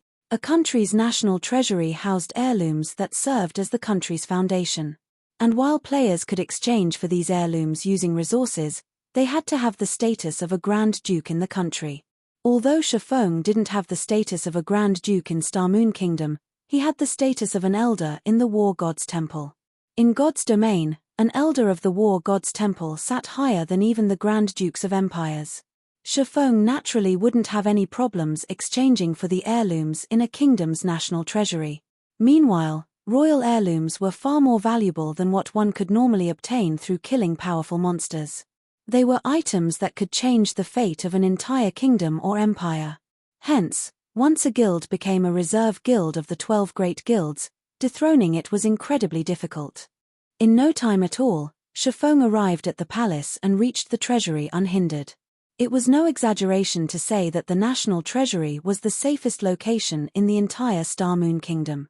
8 level 180, Tier 4 NPCs stood guard at the entrance alone. Moreover, these 8 NPCs were no ordinary NPCs. Although none of them wielded a legendary weapon, they were all clad in fragmented legendary set equipment. In terms of individual strength, these NPCs were more than capable of holding their ground against ordinary Tier 5 existences. Apart from these 8 NPCs, there was also a level 200, Tier 4 Knight Captain stationed inside the treasury. The Knight Captain sported a legendary chest plate, and his combat power had undoubtedly reached the Tier 5 threshold. Most importantly, a magic barrier enveloped the entire treasury. If one wished to break through this magic barrier, one would need a force of 3 to 5 Tier 5 existences, at the very least. Lord Sword Saint, may I know what business you have here? The Knight Captain asked respectfully when Shifeng entered the treasury. I'm here to exchange for the items here, Shifeng stated. Please follow me. The Knight Captain then led Shifeng to the after descending 4 floors and walking for around half an hour, Shifeng arrived in front of a secret room enclosed by a magic barrier. Sitting quietly inside the room was an old man who made Shifeng feel pressured. A Tier 5 Grand Wizard. Shifeng was a little surprised when he saw the old man. Starmoon Kingdom's foundation was far stronger than he expected. After all, apart from being a Tier 5 existence, the old man in front of him also wore a legendary hat. Ordinary Tier 5 existences who tried to invade the treasury would only get roundly thrashed by this old man. Lord Sword Saint, please enter, the Knight Captain said while respectfully gesturing for Shifeng to enter the secret room. From the Knight Captain's actions, Shifeng guessed that the other party could go only as far as the secret room's entrance. After giving the Knight Captain a nod, Shifeng stepped into the room. Shifeng immediately noticed the room's uniqueness. The environment here resembled the ancient era's environment, which was already rare in the current God's domain. Lord Sword Saint, since you have already signed a contract with His Majesty, according to the contract, you are qualified to exchange for one of the items here, the old man said as he looked at Shifeng. He then waved his hand, summoning 3 items in front of Shifeng. The founding king left behind these 3 items. These items are why our Starmoon Kingdom was able to rise up in the main continent. I hope one of them can be of help to you. When Shifeng saw the 3 items before him, his eyes bulged immediately. This was because Starmoon Kingdom's foundation far exceeded Shifeng's expectations, so much so that he wondered how a kingdom could have such a powerful foundation. The 3 items before him were neither inferior divine artifact ranked items or legendary ranked items. Instead, they were 2 designs and 1 recipe, and any of them could influence even an empire's development. The first to enter Shifeng's eyes was the design for a mysterious iron flying ship, which was many times stronger than the Crimson Dragon flying ship, an advanced flying ship. Not only was it capable of going up against Tier 4 superior mythic monsters, but its strongest attack even reached the Tier 5 intermediate standard. It could tear through the defensive magic arrays of cities like paper. Moreover, it had a maximum carrying capacity of 300 people. However, it cost a mind-blowing 1.5 million gold coins and 1 million magic crystals to exchange for the mysterious iron flying ship's design. The second item that drew Shifeng's eyes was the recipe of the Divine Power Potion, a Grandmaster Potion. As the potion's name suggested, players would gain divine power when they consumed the potion. For half an hour, players would have their tier elevated by 1, up to a maximum of Tier 4. Although Shifeng had heard of potions that raised a player's tier by 1, he had never heard of any that could raise a player's tier to Tier 4. Moreover, the potion even had a long duration of 30 minutes. In the current era where Tier 4 players were still as rare as a phoenix's feather, the recipe for the Divine Power Potion was priceless. Even an ordinary first-rate guild would become an existence feared by the 5 great super guilds should it get its hands on this recipe. Read latest chapters at Wuxia World. EU. Meanwhile, this recipe cost 1 million gold coins and 1.5 million magic crystals. The last item to enter Shifeng's eyes was the design for a combat puppet, a secret silver combat puppet. Throughout both his lives, Shifeng had seen a secret silver combat puppet only once. In God's domain, bronze combat puppets possessed power at the Tier 3 peak standard. Even in the current God's domain, a bronze combat puppet was an incredibly powerful existence. Unless a Tier 4 existence appeared, a bronze combat puppet was unlikely to get destroyed. Above bronze combat puppets were mysterious iron combat puppets, which possessed combat power at the Tier 4 peak standard. They could go toe-to-toe against bona fide Tier 4 players. As for secret silver combat puppets, they possessed strength at the Tier 5 basic standard. Tier 4 existences would have a very difficult time destroying a secret silver combat puppet, and normally only Tier 5 existences could damage one. Meanwhile, the design for the secret silver combat puppet cost 2 million gold coins and 1 million magic crystals. Chapter 29:11 Heirlooms secured. Shifeng hesitated over the Star Moon Kingdom's 3 royal heirlooms. All 3 treasures could help a kingdom rise to prominence and a guild to reach the apex of God's domain instantly. Moreover, each had its advantages. I can exchange for only one? Shifeng couldn't help asking. Only one, the old man replied with a smile. However, if you manage to help elevate Star Moon Kingdom into an empire, you are free to exchange for all 3. Promotion to an empire? Shifeng shook his head and smiled bitterly.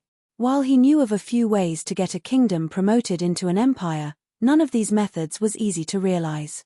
They all needed a long time to accomplish. After thinking up to this point, Shifeng suddenly had an idea. He then asked the old man, "What if I offer to swap heirlooms?" Heirlooms could be categorized into royal heirlooms, imperial heirlooms, continental heirlooms, and world heirlooms.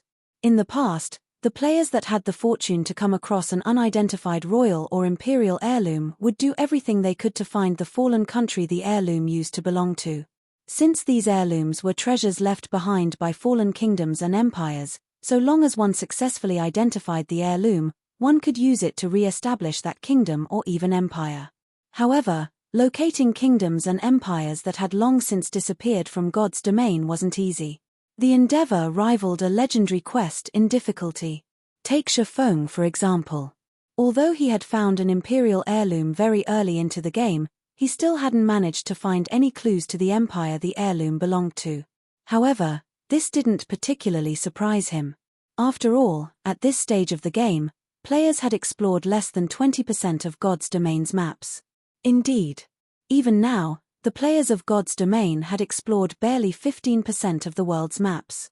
In God's domain, human kingdoms and empires occupied only a small portion of the world's territories. Most of the 2 main continents consisted of level 150+ neutral maps, and only after 40% of the game's player base reached level 180, Tier 3 or above could players adequately explore these maps. Not to mention, this was only the two main continents. There was still the vast ocean in God's domain, which held innumerable islands, some as large as kingdoms and empires. Hence, finding a fallen empire in God's domain was unbelievably difficult. This was why one of the top 10 rookie guilds in the past, which had acquired an unidentified imperial heirloom through an auction, had used this imperial heirloom to exchange for an identified royal heirloom from a kingdom. Afterward, the guild saw explosive growth and quickly became one of the reserve guilds of God's domain's 12 great guilds at the time. Although Shifeng wasn't sure how that guild had conducted the exchange, it would be a huge waste if he didn't ask if he could conduct a similar exchange. Swap heirlooms. The old man was a little stunned by Shifeng's question. After pondering for some time, he said, "That's possible, but are you willing to pay such a huge price?" "What is the price?" Shifeng asked. "Firstly, you'd need to find an unidentified imperial heirloom. Secondly, you'd need to pay double the price for a royal heirloom," the old man answered. Double? Shifeng was flabbergasted. A royal heirloom was by no means cheap, and all three of the royal heirlooms before him cost upwards of 1 million gold coins and 1 million magic crystals. If this price were doubled, even superpowers couldn't afford them. That's right. However, the most important part is still the imperial heirloom. Without it, it won't matter how many resources you offer, the old man said, nodding. Deal.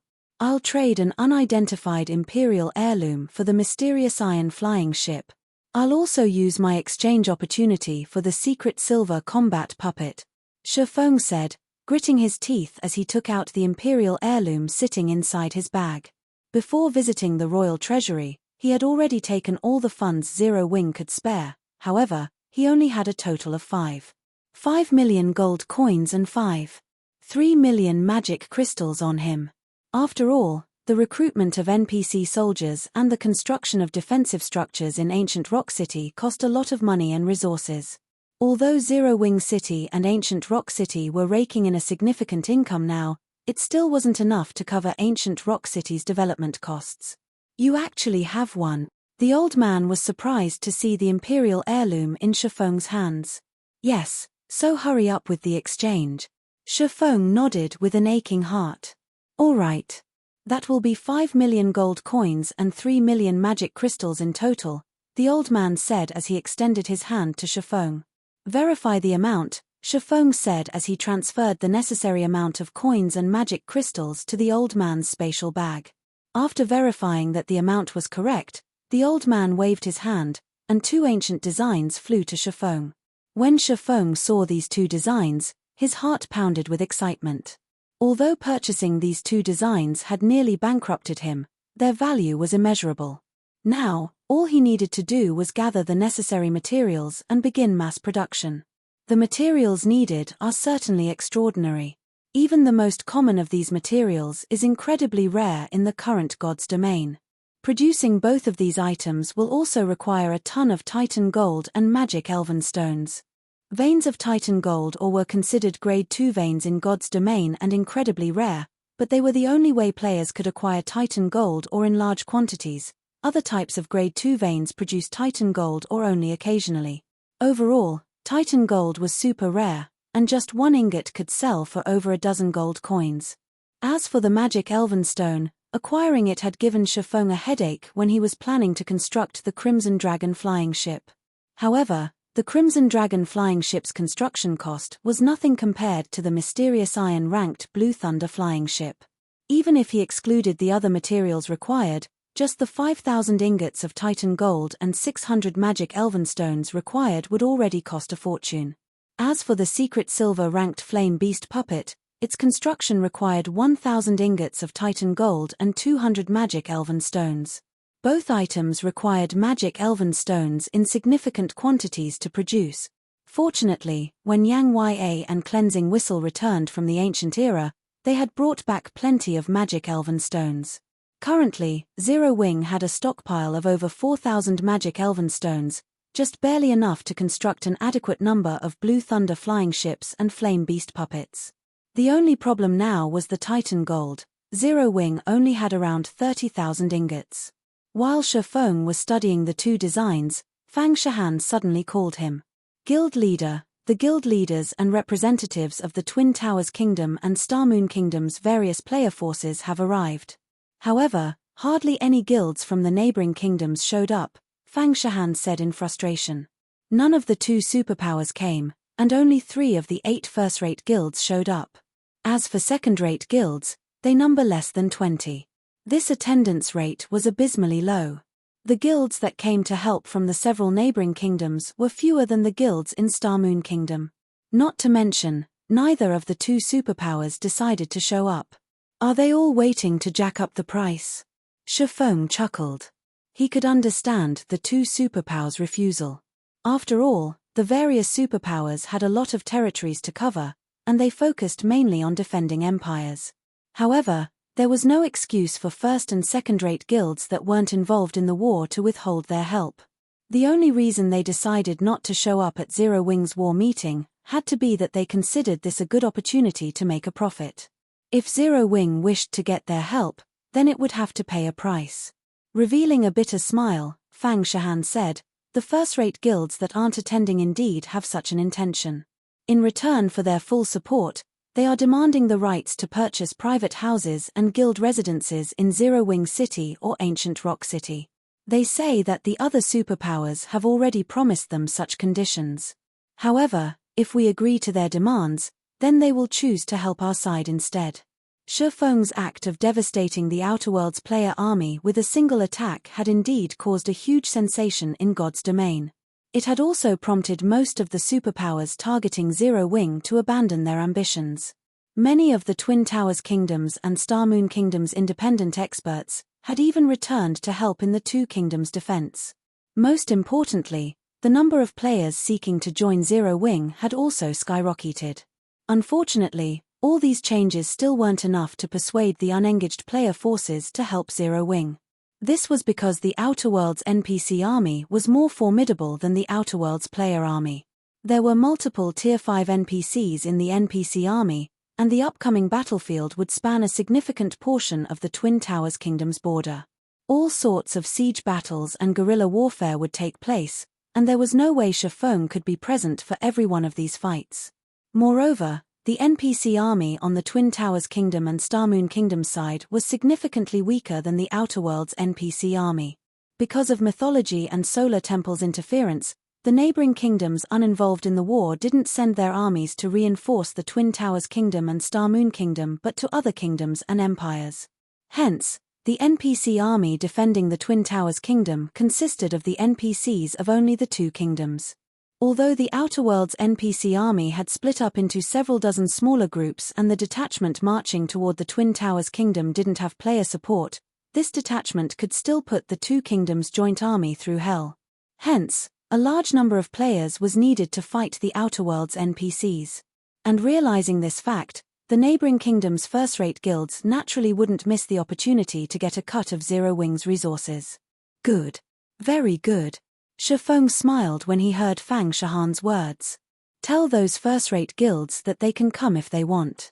But if they don't, then they can forget about coming to us in the future. Read latest chapters at Wuxia World. This, Shifeng's reply rendered Fang Shahan momentarily speechless. If she relayed Shifeng's words to those 5 first-rate guilds, it would be no different from severing all ties between Zero Wing and these first-rate guilds. Meanwhile, the War of Worlds wouldn't end in just one day. As both sides continuously grew stronger and more numerous, it would end up a war of attrition between God's domain and the Outer World.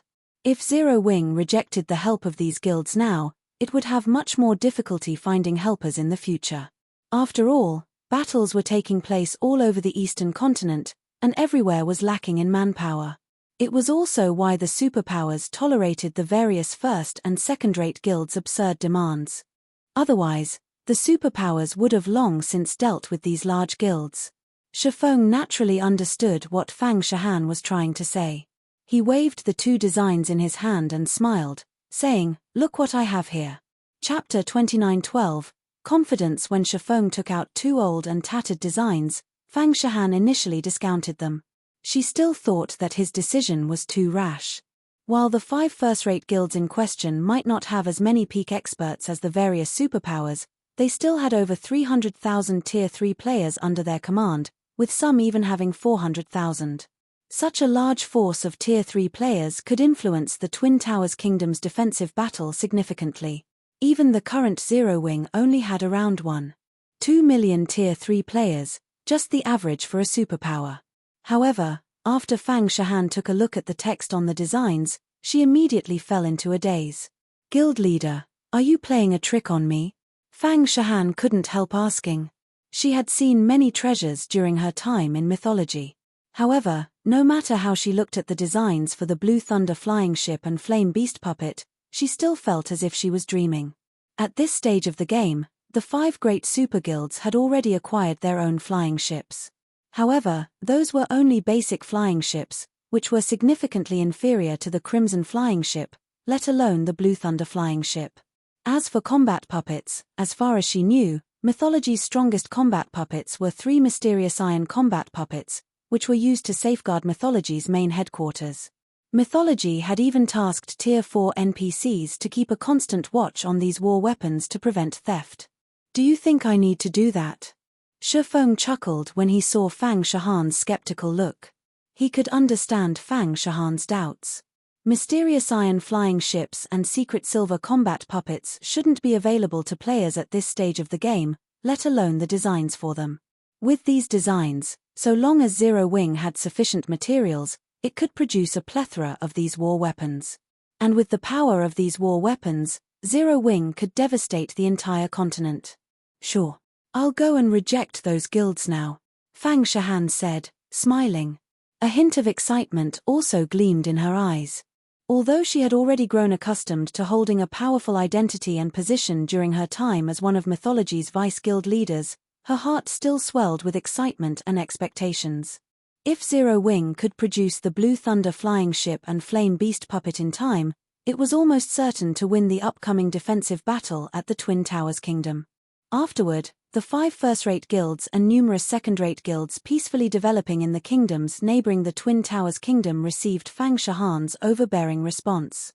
Fang Shahan did not embellish her message with any redundant words. Instead, her reply contained only one word: scram. The 5 first-rate guilds and many second-rate guilds were dumbfounded upon seeing this response. What arrogance! Zero Wing is simply too arrogant. Zero Wing isn't taking our 5 guilds seriously at all. When the guild leaders of the 5 first-rate guilds, who had gathered for a meeting, saw Fang Shahan's reply, they unanimously jumped out of their seats and cursed in anger.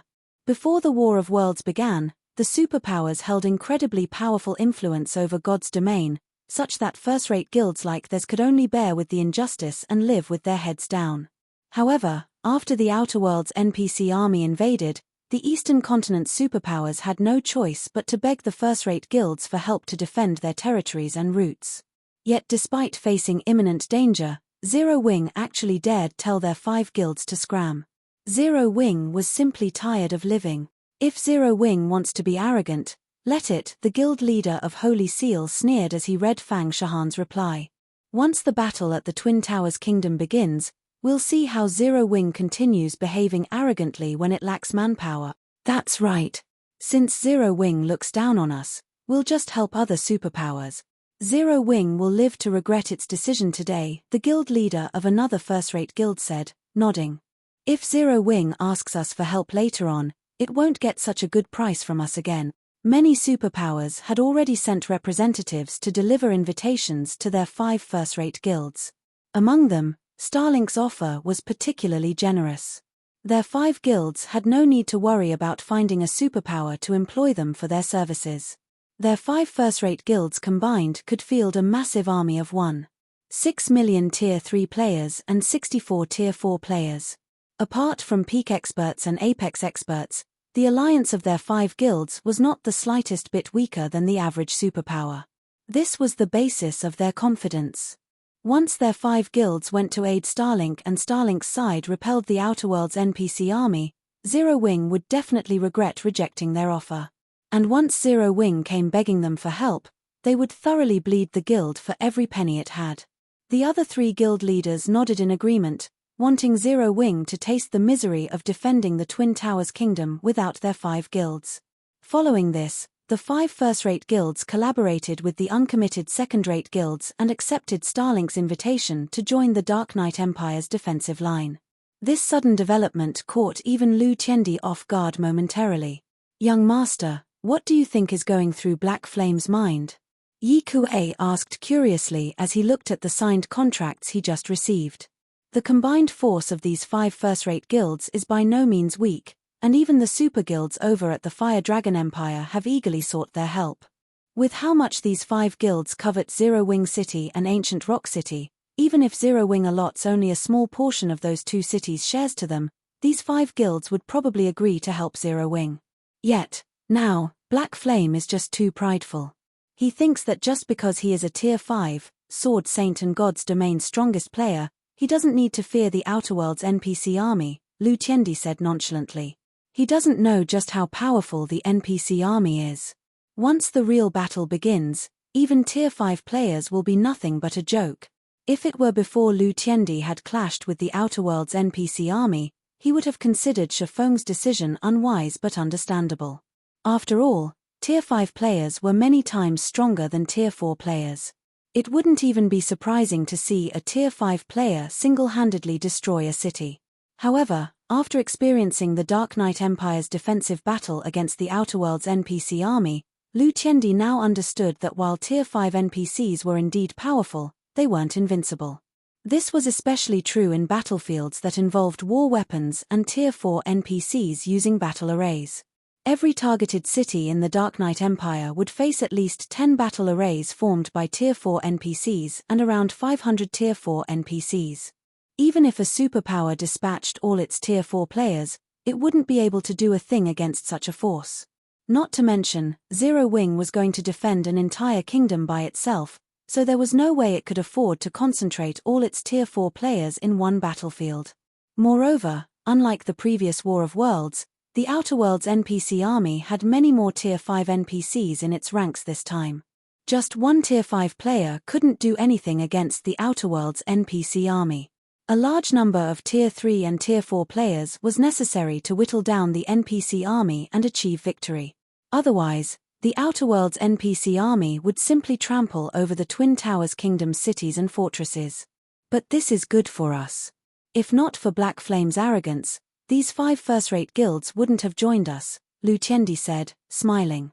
Starlink wasn't the only superpower defending the Dark Knight Empire. There were also Crimson Emperor and Unyielding Soul. Only, the 3 guilds were separately defending their respective territories. If Crimson Emperor and Unyielding Soul failed to defend the NPC cities and fortresses they operated, both guilds would suffer a major setback. After all, both guilds had their headquarters in the Dark Knight Empire. However, while the Eastern Continent's various superpowers were discussing Zero Wing's unwise decision, Zero Wing continued operating as usual. The guild frenziedly recruited God's Domain's newcomers and sequentially developed Zero Wing City and Ancient Rock City. It also relied on the Tier 3 legacies from the Secret Covenant Tower to steadily increase its Tier 3 population. The 5 first-rate guilds' partnership with Starlink did not affect Zero Wing's operations at all. On the contrary, the number of independent experts coming to help defend the Twin Towers Kingdom even skyrocketed. This was because after Zero Wing garrisoned Starmoon Kingdom's NPC cities established direct teleportation links to Zero Wing's guild cities. This was a great convenience for players seeking to travel to Zero Wing's guild cities. The ability to teleport straight to Ancient Rock City was especially welcomed by players seeking to explore and raid the Orc capital city. Because of the popularity of this new teleportation service, Fang Shahan created a bounty system for Outer World NPCs. Under this bounty system, players would receive 5 points for killing a Tier 3 NPC, 500 points for killing a Tier 4 NPC, and 100,000 points for killing a Tier 5 NPC. Players would also receive ranks according to the points they accumulated. Players that accumulated 100,000 bounty points would receive the bronze rank, which would entitle them to a lifetime discount of 5% on entrance fees and accommodation fees for all of Zero Wing's guild cities. At 1 million points, players would receive the silver rank and enjoy a 10% discount. At 10 million points, players would receive the gold rank and enjoy a 20% discount. After the announcement of this bounty system, over 1 million Tier 3 independent experts and 200 Tier 4 independent experts flooded into the Twin Towers Kingdom's border cities and fortresses from other kingdoms in just one day. All of them sought to accumulate Zero Wings bounty points to reduce their expenditure in Ancient Rock City and Zero Wing City. The various superpowers grew envious over this situation and promptly adopted Zero Wings ranking system. Only, the results weren't as effective. While independent players were flooding the Twin Towers Kingdom, Chiffon gathered the Candlelight Trading Firm's elites and began frantically researching, then manufacturing the Blue Thunder flying ship and Flame Beast puppet. Manufacturing these two war weapons didn't require just precious materials but also high-level forging techniques, alchemy techniques, enchanting techniques, and knowledge of magic arrays. Grandmaster-level lifestyle players had to take charge of the process. The Blue Thunder flying ship, in particular, required the cooperation of 3 Grandmaster forgers. Read latest chapters at Wuxia World. EU. In the current God's domain, only the Candlelight Trading Firm could provide such manpower. Even after researching for an entire day, Chiffon and the others only managed to scratch the surface of the design. It would take several more days to construct a Blue Thunder flying ship. On the other hand, to Chiffon's joy, both Gentle Snow and Aqua Rose finally made a full recovery. Apart from losing some of their combat memories and having their combat standards weaken slightly, they experienced no other side effects after taking life water. Moreover, the two of them also succeeded in creating their Tier 5 mana bodies and got promoted to Tier 5. This increased Zero Wing's overall combat power by a large margin. On the 5th day, Chiffon and Candlelight's members were working on the Blue Thunder flying ship. Fang Shahan, who was responsible for the Twin Towers Kingdom's defensive preparations, suddenly contacted Chiffon Guild leader. The Outer Worlds NPC army has started moving. Chapter 29:13, Blue Thunder flying ship. An army of more than 10 million NPCs? Chiffon was a little shocked when he read the detailed report Fang Shahan sent him. He had experienced wars between kingdoms and empires in his previous life. However, the kingdoms involved had pitted armies of 1 million NPCs, at most, against each other. These wars had also typically lasted over a month as the involved kingdoms conducted all sorts of battles to annex each other's land. This was because one of the conditions for a kingdom to become an empire was occupying a sufficiently large area of land.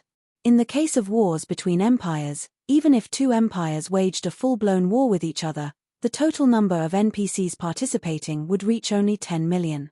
Yet, just one of the Otherworld NPC army's several dozen detachments had a force of 10 million NPCs, equivalent to the combatants of 2 empires combined. At their rate of advance, they will reach the Steel Lion Fortress, which is the closest to the border, in 2 hours. Fire Dance and I are on our way there with 800,000 Tier 3 players and 50 Tier 4 players. We should arrive within an hour. As for the 2 other targeted locations, Aqua Rose has garrisoned Thunder Gorge City with 700,000 Tier 3 players and 70 Tier 4 players, while Gentle Snow has garrisoned the Redthorn Fortress with 1 million Tier 3 players and 100 Tier 4 players. As for the independent players, they will probably make their way to these 3 locations soon. The good news is that, according to our investigations, not many Outerworld players are joining the battlefield here, so we shouldn't face as much trouble as the various empires. We only need to focus on the NPC army. Border strongholds generally only had small teleportation arrays, which limited the number of players that could get through. Hence, Fang Shahan could only have everyone hurry over to these strongholds on foot when faced with the Outerworld NPC army's sudden invasion. Chiffon understood their current predicament. Unlike NPCs, players couldn't stay cooped up in a border stronghold forever. They needed to grind for levels and better equipment. Hence, in preparation for the imminent war, most players had chosen to bind their return point to the NPC cities located closest to the border strongholds. Only when the actual war began would they teleport to these NPC cities and travel to the border strongholds on their mounts. "I'll leave command to you all for now, but I'll hurry over to help afterward," Chiffon said. 1 hour. With his speed, he could definitely make it to the Steel Lion Fortress within an hour. Currently, The only thing the Blue Thunder flying ship lacked was the core magic array. So long as he finished engraving it, the mysterious iron flying ship would be complete. A mysterious iron flying ship could play a significant role in a defensive siege. Its importance even surpassed 2 or 3 ordinary Tier 5 existences. After Shifeng finished speaking, he promptly disconnected the call and began engraving the core magic array. The core magic array comprised 3 advanced Grandmaster magic arrays. These magic arrays were so complex that even a basic Grandmaster magician wouldn't be able to construct them. This feat should also be beyond Shifeng, who had gotten promoted to Grandmaster magician just recently. However, after his concentration standard reached the Tier 5 peak rank, his brain's activity and computing power had improved drastically. In addition, the core array's 3 advanced Grandmaster magic arrays shared some similarities with some of the magic arrays passed down through the ancient god's legacy. These factors made it possible for Shifeng to carve out the 3 advanced Grandmaster magic arrays. The past 3 failures occurred because of a mistake in the final fusion process. With my degree of control, the magic arrays carved should be perfect, so why can't I merge them? Is my control of magic arrays insufficient? Or is there another problem? Confusion filled Shifeng's mind as he repeatedly inspected the core magic array's design. He had already succeeded in engraving the core magic array without pausing, yet he failed to activate the magic array when he tried injecting mana into it. This was definitely the first time he had encountered such a problem. Typically, if players succeeded in engraving a magic array, the magic array would activate once it received a supply of mana. Only if there was a problem with the magic array would the activation fail. Guild leader, I keep getting the feeling that this core magic array is very strange, Melancholic Smile suddenly said as she looked at the core magic array. Each of the 3 magic arrays in it is meant to absorb one specific type of mana, so why are they forcing these 3 types of mana to fuse afterward? The 3 elements have their own characteristics, how could they be merged into one? Currently, Melancholic Smile was only half a step away from becoming a Grandmaster magician. And because she didn't invest her time in combat, the amount of research she conducted into Grandmaster magic arrays surpassed even Shifeng's. When she first looked at the Blue Thunder flying ship's core magic array, she already found the magic array strange. However, since the flying ship's design stated that the magic array should be constructed that way, she didn't voice her concerns. Now that the core magic array couldn't be activated, though, this proved that there was indeed a flaw in the design. However, Shifeng simply smiled when he heard Melancholic Smile's questions. The various elements of mana indeed have their own operating principles, and merging them is impossible. However, that's not the case for this extraordinary magic array. After absorbing ambient mana, the magic array will first break up the operations of these different types of mana. And before they recover, the magic array will influence them to operate under a new set of operating principles. Although the change will last for only a brief moment, the core magic array can, without a doubt, change the operating principles of mana. Something like that is possible? Melancholic Smile was startled. In her opinion, the operating principles of mana were unchangeable. Take the way some players forcefully manipulated mana to use skills. While these players might succeed in activating their skills, the result would have significantly weaker effects.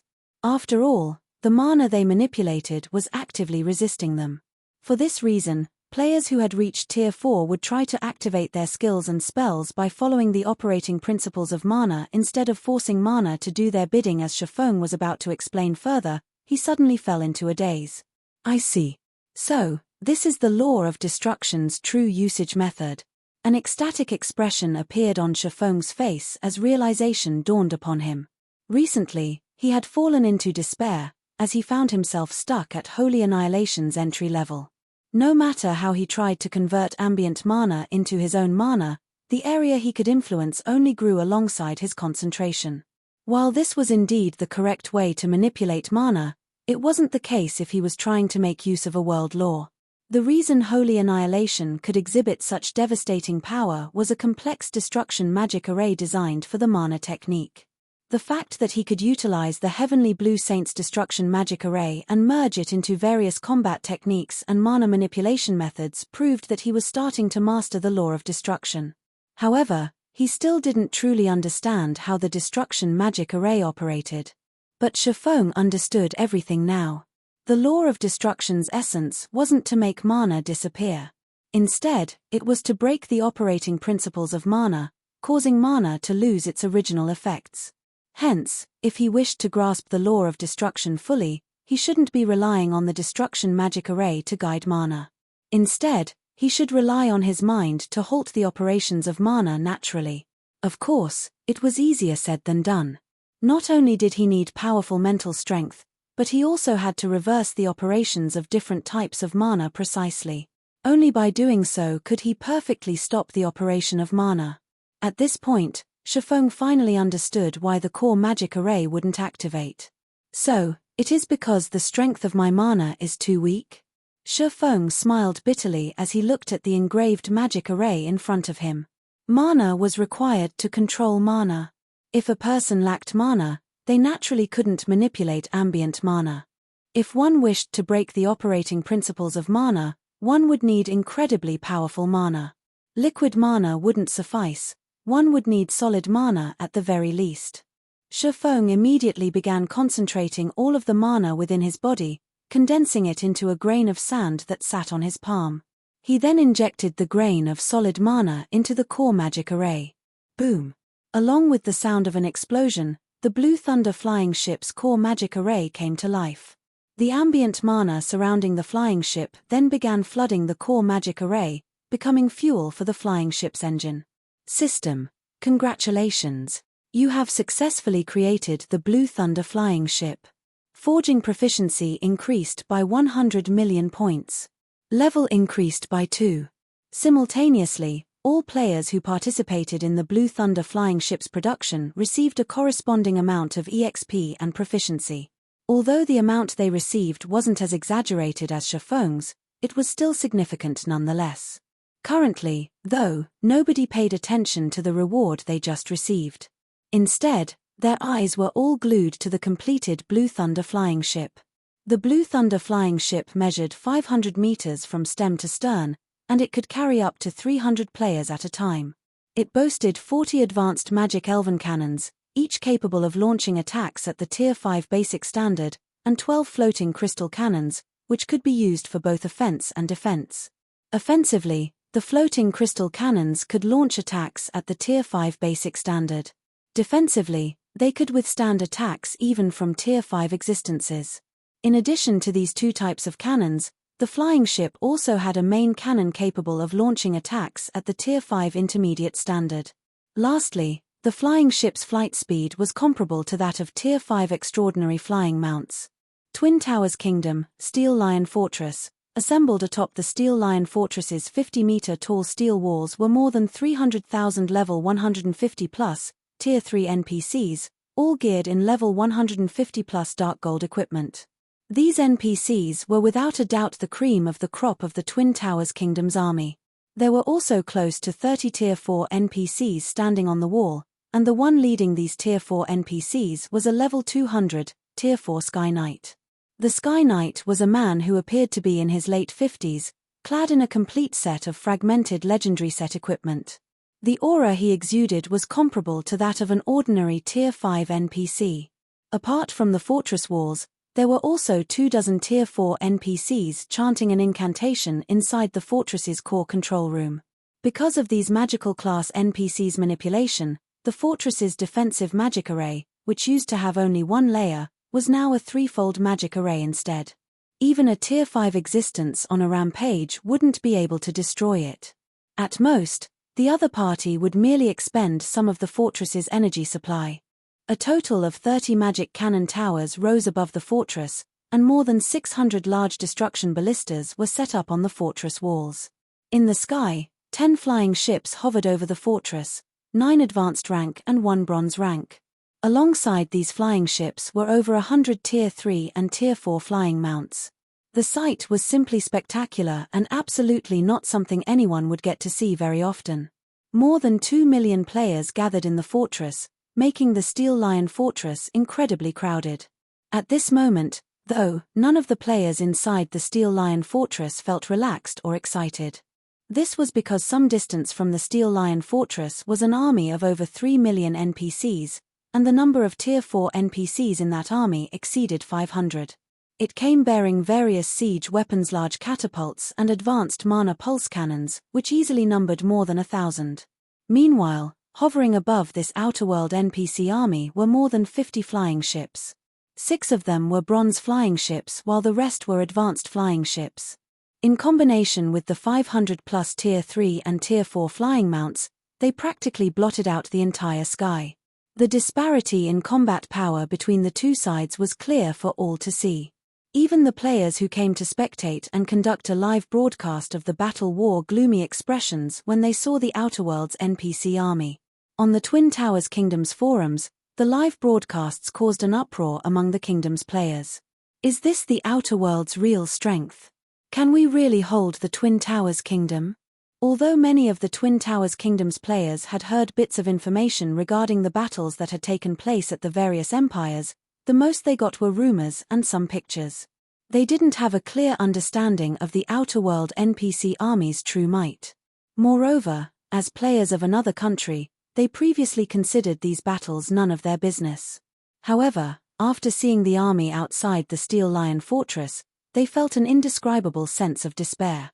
The players standing inside the Steel Lion Fortress especially understood what a war between kingdoms and a war of worlds entailed. Battles between players were nothing compared to a war between worlds. The next moment, amid the anxiety and despair of the Twin Towers Kingdom's players, the commander of the Outerworld's NPC army raised his right hand and swung it forward. Following his actions, both the war weapons on the ground and the flying ships and flying mounts in the sky began advancing. Activate all defenses. Everyone, prepare for battle, the Steel Lion Fortress's commander, Sky Knight Seppel, shouted as he raised his long sword. In response to Seppel's command, the NPCs within the fortress armed the magic cannon towers and large destruction ballistas, narked their bows, and chanted incantations. Shortly afterward, the first exchange between the two sides took place. The sky instantly turned into a sea of flames as explosions of varying degrees shook the sky and the ground. The explosions were so deafening that all of the players inside the fortress felt their heads ring. After taking a look at the burning battlefield, Fang Shahan, who stood atop the fortress wall, turned to the players below the wall. Using a voice amplification spell, she ordered calmly, "Everyone, don't panic. Move as we've planned. Ranged players, head up the walls. Melee players, move to the agreed-upon defensive points. Once the magic barrier breaks, it will be your turn to attack with everything you've got. We must prevent the Outerworld's NPCs from destroying the core magic array at all costs until the magic barrier recovers. So long as we can hold our ground, those Outerworld NPCs will be forced to retreat sooner or later." The fortress's defensive magic array wasn't invincible. In the face of such a powerful offensive, it was only a matter of time before it shattered. Meanwhile, what players like themselves needed to do during this battle was protect the fortress's core magic array while the defensive magic array was down and buy as much time as possible until the defensive magic array came back online. They would also try to kill as many Outerworld NPCs as possible during this time. Once they repeated this cycle a few times, the Outerworld's NPC army would eventually have to retreat. When Fang Shahan finished speaking, many of the players present calmed down, and confidence rekindled in their hearts. NPCs had a very difficult time getting resurrected, and even more so in an intense battle like this. However, it was a different story for players like themselves. If they died, they could be resurrected quickly and rejoin the battle. If there was a healer nearby, they could even be resurrected on the spot at the cost of some EXP. However, 3 minutes after Fang Shahan finished speaking, the sound of glass shattering entered everyone's ears. This sound originated from none other than the Steel Lion Fortress's defensive magic array. "Vanguard! Charge!" the Outerworld Army's commander commanded. Immediately, the Outerworld's Tier 3 NPCs began charging toward the Steel Lion Fortress in a frenzy. As for the Outerworld's Tier 4 NPCs, they flew straight for the Fortress Lord's mansion, attracting the Steel Lion Fortress's Tier 4 NPCs to intercept them. "Trap those Tier 4 NPCs with magic barriers." Fang Shahan hurriedly commanded when she saw the hundreds of Tier 4 NPCs and flying mounts heading into the fortress. All melee players, stop those Tier 3 NPCs from entering the fortress. At Fang Shahan's command, Zero Wings members promptly deployed the master magic barriers they had prepared, trapping more than half of the Outer World NPCs and flying mounts and isolating them into over a dozen different combat zones. Immediately afterward, the Tier 4 players cooperated with the fortress's Tier 4 NPCs to engage the Outer World's Tier 4 NPCs and flying mounts. As for the Tier 3 melee players, they cooperated with the fortress's Tier 3 NPCs to stop the Outer World's Tier 3 NPCs outside the wall. For a time, sounds of battle rang out from all over the Silver Lion Fortress, originating from individual battles, group battles, and one-sided slaughters. On the ground, the fortress's Tier 3 players were holding up pretty well against the Outer World's Tier 3 NPCs. Although there was indeed a difference in levels and equipment between the two sides, the Tier 3 players managed to mitigate this difference by relying on their superior combat standards and coordination with other players. The difference in numbers between the two sides wasn't overwhelming, either. So, the fortress's Tier 3 players managed to trade at a relatively good ratio of 2-8 with the Outer World's Tier 3 NPCs, with 2 Outer World NPCs dying for every 8 fortress players. This was undoubtedly a beneficial outcome for the players. However, in the aerial battle, the Twin Towers Kingdom's side had fallen into an absolute disadvantage. Setting aside the difference in the number of flying ships and flying mounts the two sides possessed, just the difference in the number of Tier 4 combatants already posed an insurmountable gap. And worse, the fortress's magic cannon towers were hardly of any use against the Outer World's Tier 4 combatants. Moreover, if not for Fire Dance, Violet Cloud, and Yang Tianxing working together to hold off the leader of the Outer World Army's vanguard, a level 180, Tier 5 NPC, the advanced master barriers trapping and suppressing more than half of the Outer World's Tier 4 NPCs would have long since been shattered. As for the other Tier 4 experts, apart from those at the Void Realm standard or above, everyone else couldn't even put up a fight against the Outer World's Tier 4 NPCs. The difference in the number of Tier 4 combatants is too great. No wonder the superpowers in the empires are losing fights one after another. At this rate, it won't take more than 10 minutes before the core magic array is destroyed. After killing a level 180, Tier 4 Great Wizard, Fang Shahan glanced at Kola and White Feather, who were doing their best to stop attacks from reaching the Fortress Lord's mansion. When she saw they faced a dozen or so Tier 4 NPCs, she felt powerless. On her side, she only had to handle 3 level 180, Tier 4 NPCs by herself, so she could more or less cope. As for Kola and White Feather, they might not have any problem holding off a dozen or so Tier 4 NPCs by relying on their skills and techniques for now, but that would remain true only while they had skills to use. Not to mention, this wasn't all the Outer World Army had to offer.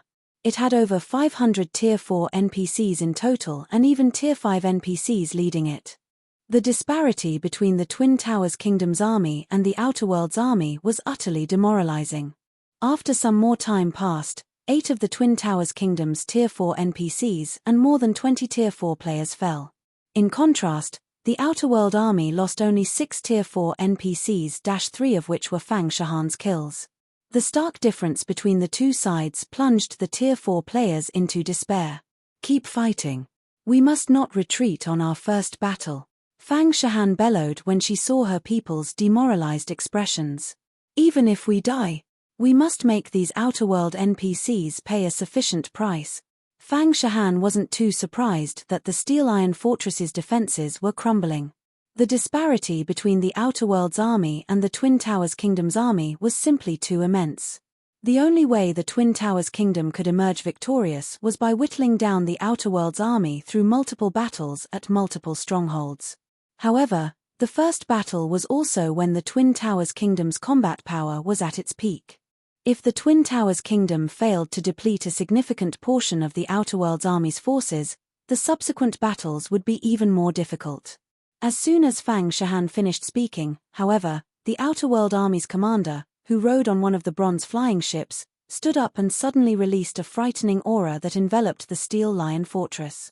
Upon coming into contact with this aura, all the players within the fortress felt their heartbeats accelerate and their bodies grow heavier. It was evident that the Outer World Army's commander no longer intended to watch from the sidelines and would now enter the battlefield. A level 200, Tier 5 Holy Grail Knight? A solemn expression appeared on Fang Shahan's face when she saw the enemy commander walking step by step in the air. The aura the enemy commander radiated was significantly stronger than what the enemy's vanguard leader radiated. Moreover, he even wielded a legendary great sword. The enemy commander probably stood at the top even among Tier 5 existences. If the Steel Lion Fortress's defenders had to clash against such an existence, their defensive line would probably crumble in an instant. When the other players saw the enemy commander taking the field himself, none of them had any doubts that this siege battle was over. However, just as the enemy Holy Grail Knight arrived above the Steel Lion Fortress and was about to take action, a deafening roar suddenly came from the distant sky. Before anyone could turn toward the source of the noise, a dark blue behemoth arrived in the airspace above the fortress like a lightning bolt. Both players and NPCs present were startled by the dark blue behemoth's sudden appearance. A flying ship. Is that really a flying ship? Read latest chapters at Wuxia World. The flying ship above them was simply massive. Even the bronze flying ships, which measured close to 200 meters in length, looked like infants beside the dark blue behemoth. Moreover, this dark blue behemoth distorted the space around it just by hovering in place. The mana within and around the Steel Lion Fortress gathered fervently around this dark blue behemoth, and even the Outer World Army's vanguard commander had the mana in his mana domain drawn away. As the dark blue behemoth began descending toward the fortress, a man wearing a black cloak walked to the bow of the flying ship. Upon seeing this man, the players in the fortress immediately burst into cheers. "Guild leader, you're finally here," Fang Shahan said in a disgruntled tone as she looked at the man standing atop the dark blue behemoth. Shifeng had promised to arrive at the Steel Lion Fortress before the battle began, yet he showed up only after they had been fighting for some time. "Sorry for the long wait, everyone," Shifeng said apologetically as he looked at Fang Shahan and the others. He then shifted his gaze to the Outer World NPC army and smiled, saying, "Now that I'm here, leave the rest to me." Chapter 29:14, Lore Technique. Upon hearing Shifeng's words, Fire Dance, Cola, Violet Cloud, Yang Tianxing, and the other longtime members of Zero Wing felt an indescribable sense of relief and excitement. "Guild leader, our situation is terrible. The enemy's air power is too strong," Fang Shahan said in a helpless tone as she pointed at the enemy's Tier 5 commander and the 30-plus flying ships. "The fortress's defensive magic array still needs more than 10 minutes to recover. I'm afraid we won't last that long." Although Shifeng's arrival meant that they had someone to hold back the enemy commander, they still had to contend with hundreds of Tier 4 NPCs and flying mounts when their side had less than 100 Tier 4 combatants. Although they had the fortress's magic array support, which mitigated the effects of the Tier 5 NPCs' mana domains and suppressed the enemy Tier 4 NPCs, they were still at an absolute disadvantage. Not to mention, the Steel Lion Fortress's commander, the level 200, Tier 4 Sky Knight Sepul, currently had less than 50% of his HP remaining. If not for the many Tier 3 and Tier 4 healers supporting him, he would have long since fallen to the 20-plus level 180, Tier 4 NPCs ganging up on him. "Relax." After looking at Fang Shahan, Shifeng turned to the Blue Thunder flying ship and smiled, saying, "If it's air power, we don't lack any, either." "We don't lack any?" Fang Shahan glanced at the Blue Thunder flying ship and then turned to survey the enemy's fleet of flying ships, her worries not easing in the slightest. Naturally, she knew that a mysterious iron flying ship was powerful and that it could go up against Tier 5 combatants. However, the enemy's Tier 5 combatants were by no means weak. Moreover, several dozen Tier 4 NPCs had constructed a summoning array some distance behind the enemy's commander. A monster summoned by several dozen Tier 4 NPCs definitely wouldn't be weak. There was even a high possibility it would be a Tier 5 legendary monster. No sooner had Fang Shahan finished speaking than those several dozen Tier 4 NPCs completed their incantations. A gigantic bone dragon then emerged from the summoning array, its 500-meter-long body matching the Blue Thunder flying ship in size. The bone dragon also had a wingspan of 1,000 meters. When this bone dragon appeared and let loose a roar, The intense shockwave it generated made all the Tier 3 combatants on the battlefield feel lightheaded. Ancient Bone Dragon, Undead, Legendary, Level 180 HP 200 billion. Upon seeing the Ancient Bone Dragon statistics, the players inside the Steel Lion Fortress gasped reflexively. Even the players spectating the battle through the Twin Towers Kingdoms forums were dumbfounded, many people spitting out the drink in their mouth. This was the first time any of the Twin Towers Kingdoms players saw a legendary monster's statistics, and they all couldn't help despairing. Even the Tier 4 players in the fortress revealed a bitter smile. Setting aside the wide-range attacks the Bone Dragon could execute with its massive body, just its 200 billion HP was more than enough to make any Tier 4 player lose hope. After all, the Ancient Bone Dragon could recover 2% of its HP every 5 seconds due to its battle recovery. In other words, it could regenerate 4 billion HP every 5 seconds. Combined with its Tier 5 defense, even 100 Tier 4 players attacking with everything they had wouldn't be enough to kill it. It's over, we're dead for sure this time. Many of the Tier 3 players in the Steel Lion Fortress lost their fighting spirit as they looked at the Ancient Bone Dragon in the sky. Shifeng's arrival was indeed a huge help to them. However, along with his arrival, the enemy forces had become even stronger. Although Shifeng was a Tier 5 Sword Saint, he couldn't go up against one Tier 5 NPC and one Tier 5 legendary monster simultaneously. Not to mention, the enemy's Tier 5 commander was far from ordinary, clad in a complete set of fragmented legendary set equipment and even wielding a legendary greatsword. He was a top-ranking existence even among Tier 5 existences, and definitely not someone current Tier 5 players could contend with. When Fang Shahan saw the Ancient Bone Dragon, her complexion also turned very ugly. She had never imagined that the Outer World NPCs could summon an actual Tier 5 legendary monster. This Ancient Bone Dragon was much stronger than the 9-headed world snake the Outer World players summoned previously. The summoning array the Outer World players had used was something similar to the Divine Beast's Descent magic array. The monster summoned wasn't an actual monster but a magical illusion. So long as one heavily damaged the summoning array, one would dispel the illusion. It was a different story for actual summoned monsters. The only way to get rid of a summoned monster was by killing either the monster or the monster's summoner. However, there was no specific summoner in a group summoning. Unless one killed all of the summoners involved, the summoned creature would remain, obedient to the summoner's commands. Before the Steel Lion Fortress's players could overcome their despair, the Outer World's Tier 5 commander, Los Ferried, pointed at the Steel Lion Fortress and ordered, "Attack! Kill all of the natives!" At Los Ferried's command, the Ancient Bone Dragon, along with the 30-plus advanced flying ships and 6 bronze flying ships, began bombarding the Steel Lion Fortress. The Ancient Bone Dragon used the Tier 5 spell Hell Lotus and showered the Steel Lion Fortress with crimson flames so hot that they incinerated space itself. Meanwhile, the flying ships fired all their cannons, raining hundreds of destructive beams on the fortress. Boom! The resulting explosion was so devastating that it was audible even tens of thousands of yards away. The consequent shockwave ravaged the area within 3,000 yards of the fortress. Upon seeing this attack, the Outer World NPCs charging at the Steel Lion Fortress revealed joyous expressions. If the Steel Lion Fortress received such an attack without its defensive magic array, all of the fortress's inhabitants would disappear without a trace. However, when the smoke enveloping the fortress dissipated, the Outer World NPCs suddenly fell silent. How is this possible? The Outer World's Tier 3 NPCs stared at the sight before them with dumbfounded expressions. In fact, even the people inside the Steel Lion Fortress were stunned by this situation, their minds boggled. Before anyone realized it, a gigantic magic barrier had formed around the Steel Lion Fortress and blocked all the attacks from the flying ships and the Ancient Bone Dragon.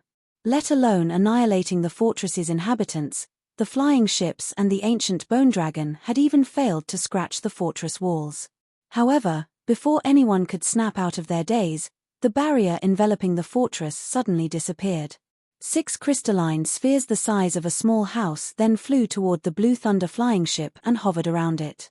That flying ship created that barrier just now? Are you kidding me? Is that really a flying ship? How can it stop a legendary monster's Tier 5 spell?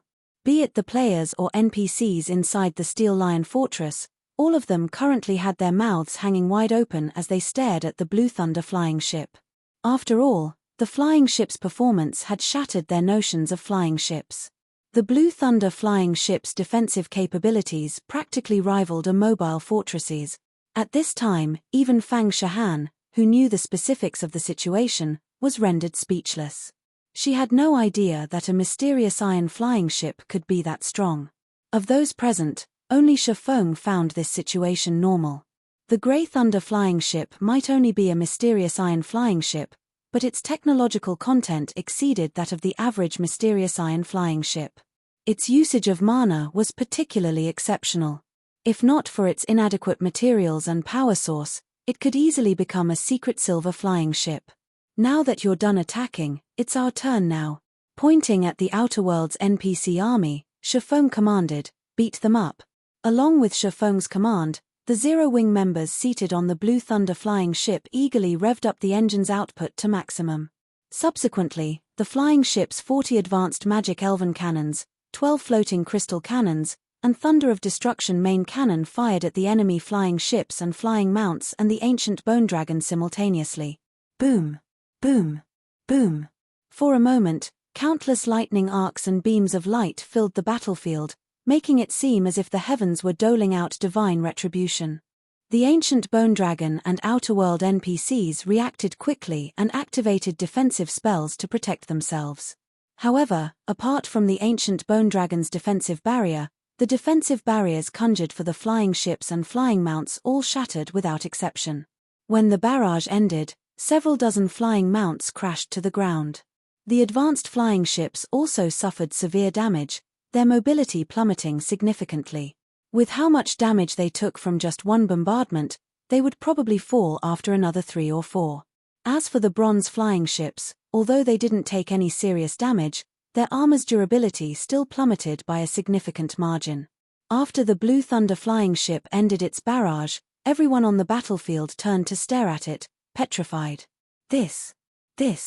Isn't this thing a little too strong? So, this is Zero-Wing's trump card? The Steel Lion Fortress's players found their minds stagnating as they took in the tattered state of the Outer World Army's air units. Just a moment ago, they were clearly at an overwhelming disadvantage in air power. However, the Blue Thunder flying ship had instantly turned the tables with its arrival. This situation was simply unbelievable.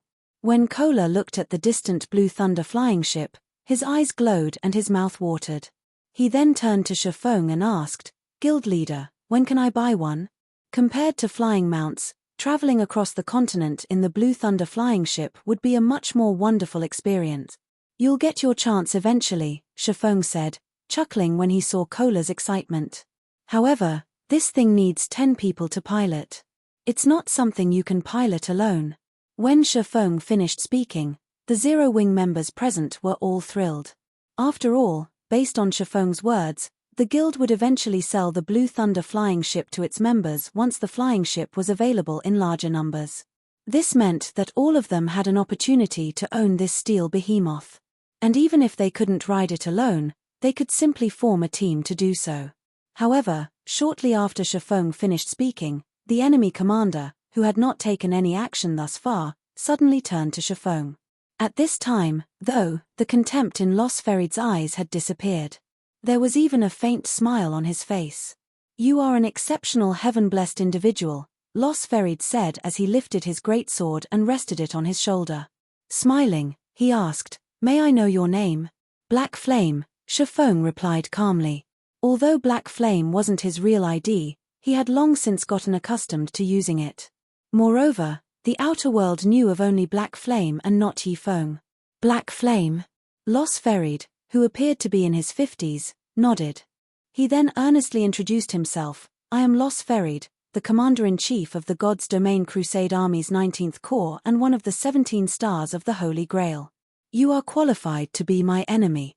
After Los Ferid finished speaking, the strength of his mana domain suddenly increased. Now, even the fortress's magic arrays couldn't nullify it. The instant Los Ferid's mana domain enveloped the Steel Lion Fortress, everyone inside the fortress felt their bodies become significantly heavier. Now, The fortress's Tier 3 combatants even had difficulty lifting their heads. A scorching heat also blanketed their bodies as if they were standing in a burning hell.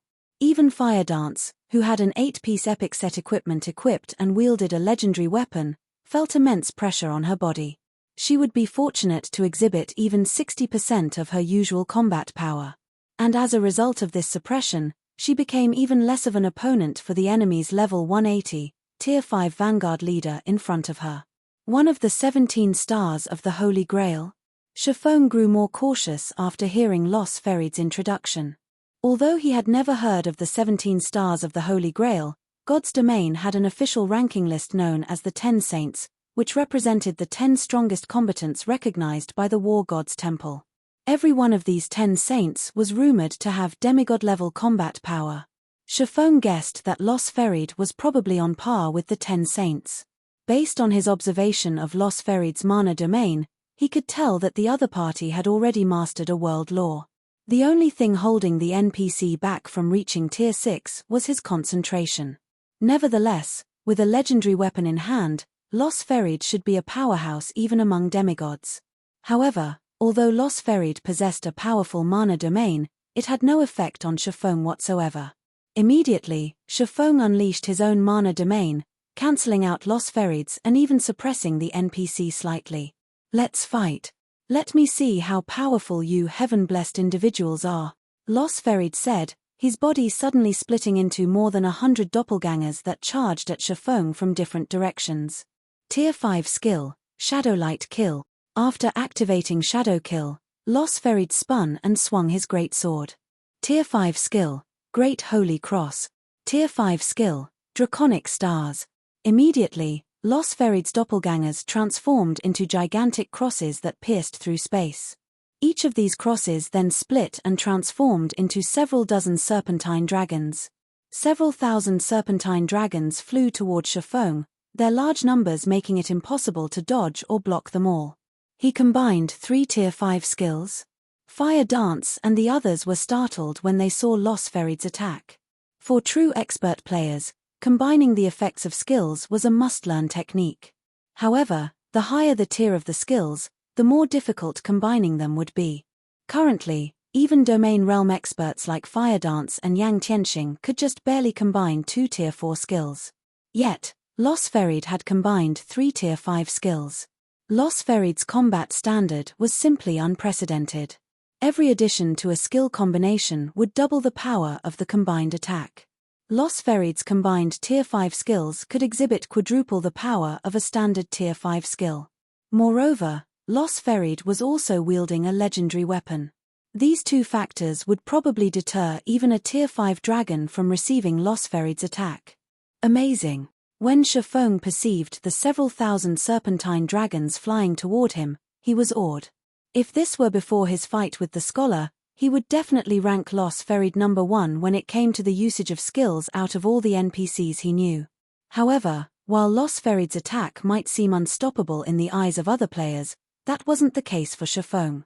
After Shifeng's concentration reached the Tier 5 peak standard, his brain's processing speed had undergone another qualitative transformation. Previously, he could only increase his brain's processing speed twofold. Now, he could increase it fourfold. This was also the part that made mental strength masters powerful. Nonetheless, he still didn't dare take the approaching serpentine dragons lightly. Immediately, he unsheathed the Light of Two Worlds and executed a horizontal slash. Spatial slash. Swords transmigration. Shifeng had gotten promoted to Tier 5 only recently, so he had hardly any Tier 5 skills that could counter Los Ferid's attack. His only option to offset this shortcoming was to rely on his weapons, equipment, and techniques. The Light of Two Worlds was one of the 10 great legendary weapons. It was among the strongest legendary weapons in existence, not something ordinary legendary weapons could hope to match. The next moment, with Shifeng as the center, a golden lotus bloomed on the battlefield, the petals of the lotus nullifying the energy making up the serpentine dragons. In the blink of an eye, the several thousand serpentine dragons vanished from the battlefield. Upon seeing that his first attack had failed, Los Ferid immediately took a different approach and transformed into a streak of light shooting toward Shifeng. Tier 5 skill, Shadowlight Step. Shadowlight Steps not only provided Los Ferried with a brief moment of invulnerability but also increased his attack speed and destructive power. After appearing in front of Shifeng and swinging his greatsword down at him, Los Ferried also let out a roar. Tier 5 skill, Voice of the Soul. When activated, Voice of the Soul would stun all enemies within a radius of several hundred yards, causing their reaction speed to plummet. The skill also dealt a heavy blow to their souls. However, Los Ferried still wasn't done, even after activating Voice of the Soul. He also activated World Strike, an additional skill that came with his greatsword. It allowed him to launch an attack at the Tier 6 peak standard and had a 1-hour cooldown. Even a Tier 6 existence would have to be wary of the combination of these three skills, what more a Tier 5 player like Shifeng. However, as Los Ferried took action, Shifeng activated Divine Steps and instantly swapped positions with a doppelganger located over 1,000 yards away from him, dodging the NPC's Voice of the Soul. Unfortunately, as all 36 of his doppelgangers were still within range of Los Ferried's World Strike, Shifeng had no choice but to counter with World Breaker. Boom! An explosion took place in midair, and everyone on the battlefield gaped in shock when they saw the aftermath of the clash between Shifeng and Los Ferried. The sky above the Steel Lion Fortress had turned into a dark, empty void. Some of the advanced and bronze flying ships, unfortunate enough to be caught within this void, even turned to dust. That is a powerful sword you have there. Not only did it break my World Strike, but it even injured me, Los Ferried exclaimed as he looked at the Light of Two Worlds in Shifeng's hand. The great sword he wielded was top tier even among legendary weapons. Yet, even after he activated his greatsword's strongest skill, his attack still lost to Shifeng's. This was simply unbelievable. Although he lost less than 10% of his HP from the exchange, this was still an astonishing outcome. After all, ever since he equipped the Holy Star set, he had never received so much damage from a single attack until now. Meanwhile, the players inside the fortress were dumbfounded by the outcome of the clash between Shifeng and Los Ferried. In their opinion, this was no longer a battle between humans but a battle between gods. When Los Ferried executed his earlier attack, most of them already thought they would die. Fortunately, Shifeng had shattered the attack. Otherwise, the Steel Lion Fortress would probably have disappeared from the Twin Towers Kingdom. You overpraise me.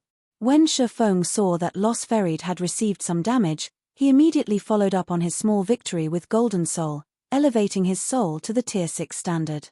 He then swapped positions with the doppelganger closest to Los Ferried and swung the Light of Two Worlds at the NPC. Holy annihilation! Now that Shifeng's concentration was elevated to Tier 6 and he understood the true way to utilize the Law of Destruction, he executed Holy Annihilation with much greater proficiency than before. However, when executing this attack, Shifeng didn't use the Heavenly Blue Saint's Destruction magic array. Instead, he tried using his own mana to break the operations of the ambient mana.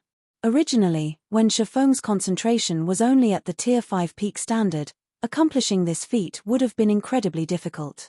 However, after activating Golden Soul, his control over and perception of mana had undergone a qualitative transformation. This, in turn, reduced the difficulty of the challenge significantly, turning the impossible possible. The next moment, the space Shifeng's sword passed through transformed into an empty void, the power of his attack having reached the Tier 6 intermediate standard already. A law technique. Los Ferried was startled when he saw the destroyed space. As someone who had already mastered a world law, integrating the world law into his swordsmanship was something he had always dreamed of. However, accomplishing this feat was simply too difficult, which was why even demigods could normally only rely on mana techniques as a guide to make use of world laws. However, Shifeng currently wasn't relying on any magic arrays as a guide. He was making use of a world law purely with his own strength. The power one could exhibit this way was much greater than what one could exhibit by relying on a mana technique. This was because a mana technique was a fixed sword technique. If one had to rely on mana techniques to make use of world laws, one could use only these specific mana techniques.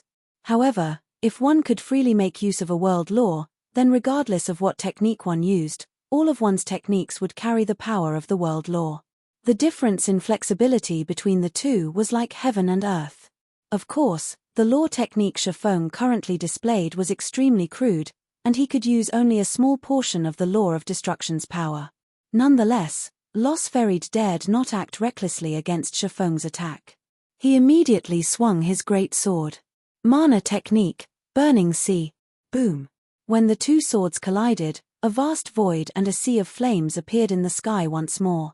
The terrifying shockwave the collision generated even obliterated the Tier 3 combatants nearby, while those standing farther away got sent flying. Subsequently, the clangor of swords clashing rang out in the sky time after time.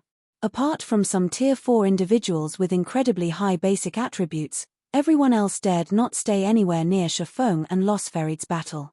The clash between Shifeng and Los Ferid continued for more than a minute, the deafening explosions numbing everyone's mind. However, the more Shifeng fought, the fiercer his attacks became. Despite Los Ferid doing his best to avoid a head-on clash, Shifeng took the initiative to do the exact opposite. Shifeng was relying on this intense life-and-death battle to familiarize himself with the process of breaking the operations of mana. As more time passed, Los Ferid gradually fell into a disadvantage, his HP decreasing continuously. Only after 2 minutes had gone by and the effect of Shifeng's golden soul disappeared did Los Ferid regain the upper hand. Nevertheless, Los Ferid still couldn't put an end to the battle. This was because even after losing the ability to use his law technique, Shifeng could still rely on Holy Annihilation to use the Law of Destruction. Hence, he had no problem clashing with Los Ferid. Moreover, both of them had healers supporting them. Unless one of them made a fatal mistake, neither was unlikely to die. In the meantime, the Blue Thunder flying ship was deeply entangled with the ancient Bone Dragon. However, as the Blue Thunder flying ship had a lot of cannons, it managed to pin down the ancient Bone Dragon while shooting down the enemy's flying ships and flying mounts one after another. When Los Ferid saw another bronze flying ship crash to the ground, his eyes twitched involuntarily. At this point, his army had already lost 4 bronze flying ships and over 20 advanced flying ships. The loss of flying mounts was even worse. These things were practically mobile targets in front of the Blue Thunder flying ship. And worse, the Steel Lion Fortress's defensive barrier was gradually taking shape once more. Evidently, the fortress's defensive magic array had already been fully reactivated. After the Tier 5 Vanguard leader repelled Fire Dance and saw that the fortress's defensive barrier was reforming, he looked toward Los Ferid and said, "Lord Ferid, we cannot continue like this. Once the defensive barrier is up again, we'll be very passive." At the Vanguard leader's words, Los Ferid gritted his teeth and commanded, "Everyone, retreat." Obedient to Los Ferid's command, the Outer Worlds NPC army, which only had around 2 million NPCs remaining, began an orderly retreat from the Steel Lion Fortress. Los Ferid, the Vanguard leader, and the ancient Bone Dragon served as the rearguard, preventing Shifeng and the Blue Thunder flying ship from giving chase. After the Outer World NPCs opened a teleportation portal and left the battlefield, Los Ferid and the Vanguard leader promptly retreated into the portal as well, leaving the ancient Bone Dragon behind. The summoning array used to summon the ancient Bone Dragon could keep it under control for only a certain period. After this period was over, the ancient Bone Dragon would regain its freedom. Hence, they might as well leave it behind and have it pin down Shifeng and the others. Read latest chapters at Wuxia World. EU. Once the Outer Worlds NPC army retreated, Shifeng and the others spent around 20 minutes killing the ancient Bone Dragon. When the level 180 legendary monster died, Fire Dance and the others leveled up once. The monster's death also awarded Zero Wing with 1 fragmented legendary weapon, over a dozen level 180 epic weapons and equipment, and several dozen legendary materials. Upon seeing the loot, the Tier 3 and Tier 4 players belonging to other guilds couldn't help growing envious. Afterward, Shifeng immediately rode the Blue Thunder flying ship to the Twin Towers Kingdom's 2 other battlefronts.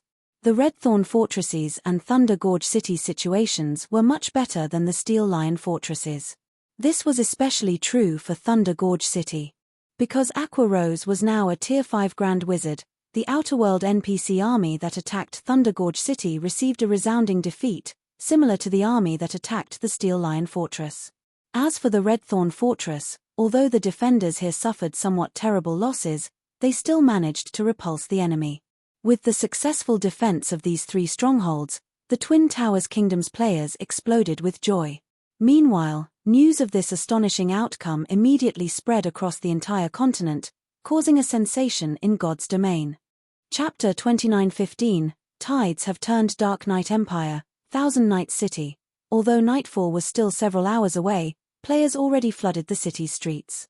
In addition, more than 70% of the city's players were level 140+, Tier 3 experts. At this time, though, all of these experts had nervous and solemn expressions on their faces. The reason for their sullen mood was the consecutive failures to defend several of the Dark Knight Empire's border fortresses and cities. By now, the Empire's players had no choice but to retreat to the largest border city in the south to fight the Outer Worlds NPCs and players. Currently, over 8 million Tier 3 players and 200 Tier 4 experts had gathered in the city, more than what one would normally see even in Dark Knight City. Starlink's residence, Guild Leader's office. They won?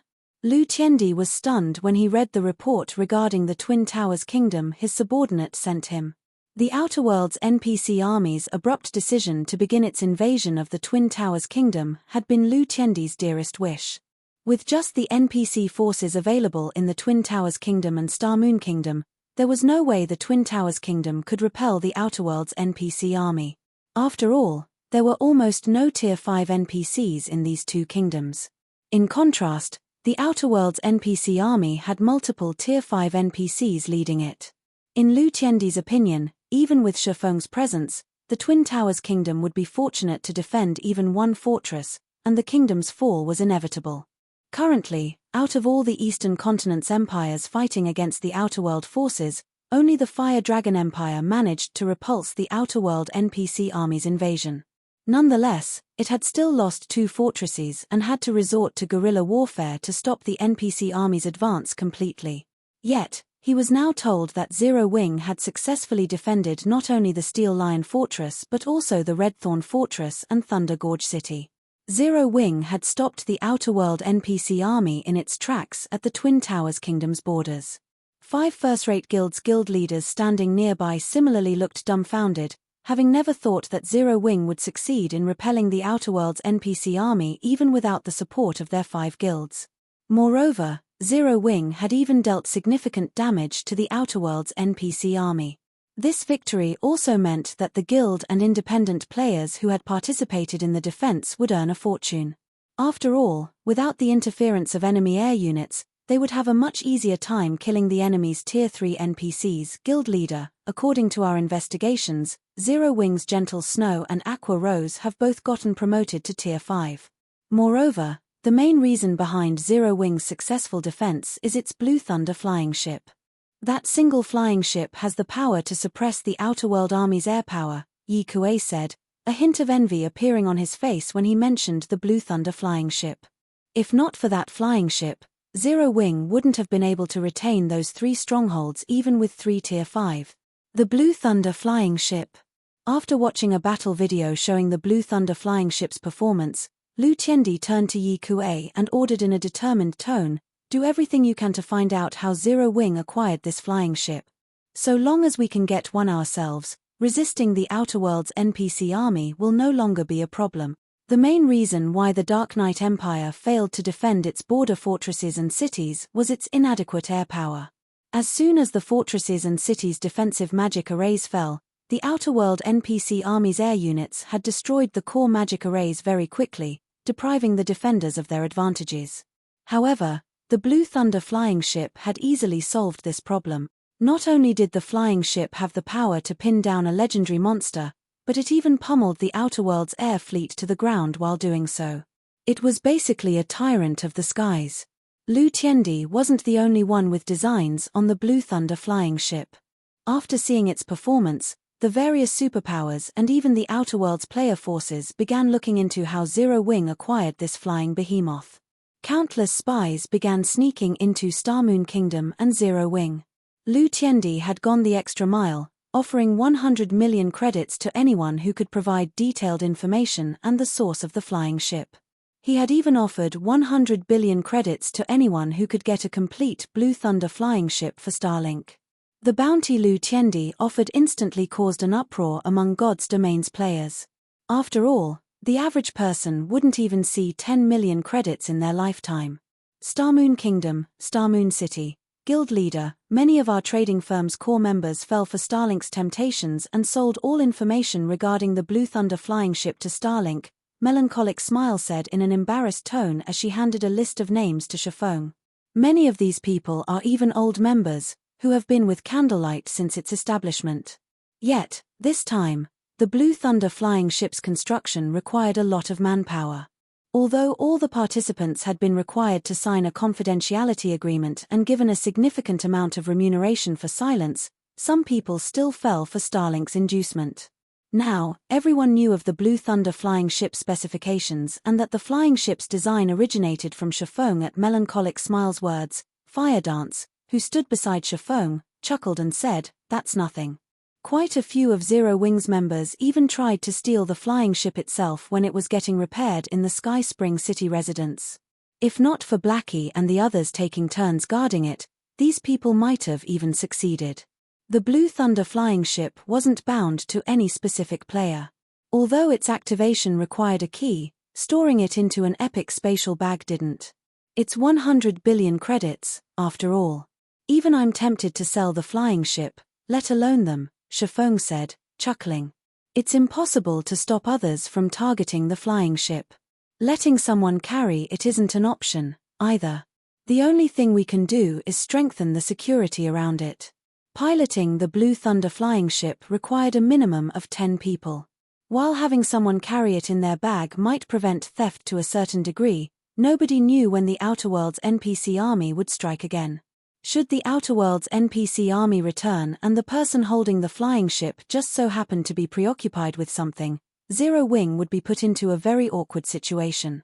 I've already stationed 4 Tier 4 Fine-Gold guards inside the flying ship's control room.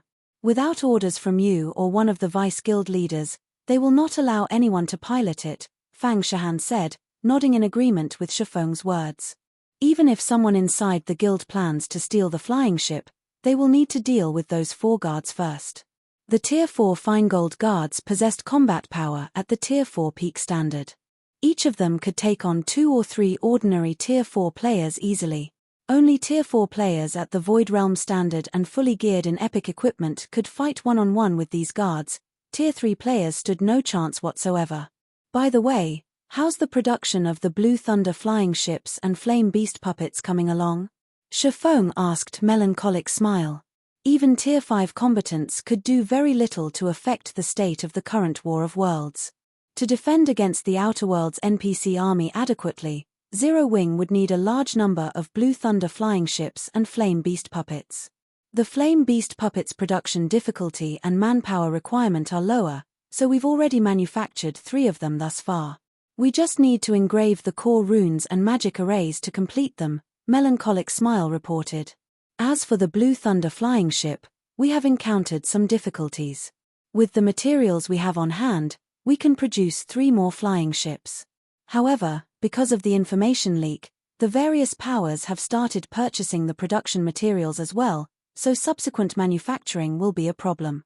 In that case, build those 3 flying ships first and then focus on producing the Flame Beast puppets, Shifeng said after giving the matter some thought. The Outer Worlds 19th Army Corps had attacked only 3 locations in the Twin Towers Kingdom. With the 19th Army Corps strength, it could attack 5 or 6 locations simultaneously if it wanted to. If that happened, Zero Wing wouldn't be able to defend all of the targeted locations in time. At least 3 Blue Thunder flying ships were needed to defend the Twin Towers Kingdom's borders adequately. Guild leader, the Secret Pavilion contacted us earlier, asking us to help them using the Blue Thunder flying ship. In return, they are willing to pay us 100,000 gold coins and 300,000 magic crystals as remuneration, Fang Shahan said as she forwarded the Secret Pavilion's request for help to Shifeng. She then added, because of the rewards we gave out to players who managed to kill the Outer World NPCs, Zero Wing Cities and Ancient Rock Cities' incomes have been greatly reduced. If we help the Secret Pavilion a few times, It will relieve a lot of the financial pressure on the guild. Previously, Shifeng had basically wiped out all of Zero Wing's liquid funds to obtain the 2 designs. The guild was also spending a lot of money to strengthen Ancient Rock City and recruit more members. After pondering on the matter for a moment, Shifeng said, "We can help them, but we currently cannot afford to mobilize the Blue Thunder flying ship. Tell them that we are willing to send, at most, 3 flame beast puppets.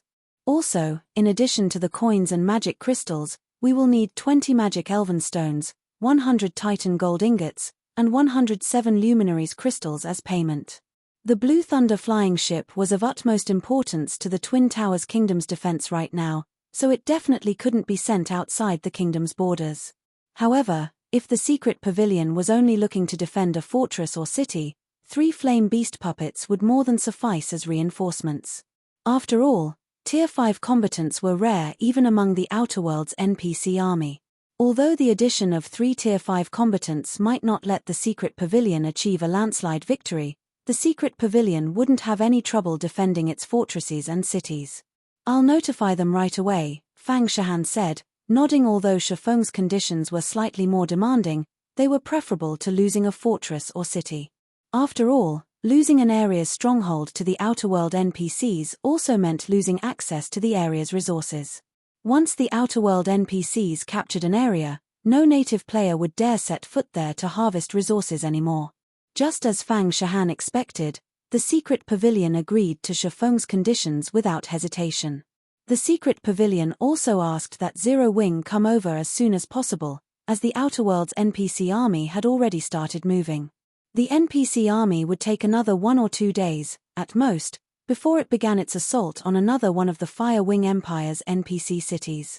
In response to the secret pavilion's request, Shifeng immediately started engraving the core magic arrays of the 3 flame beast puppets.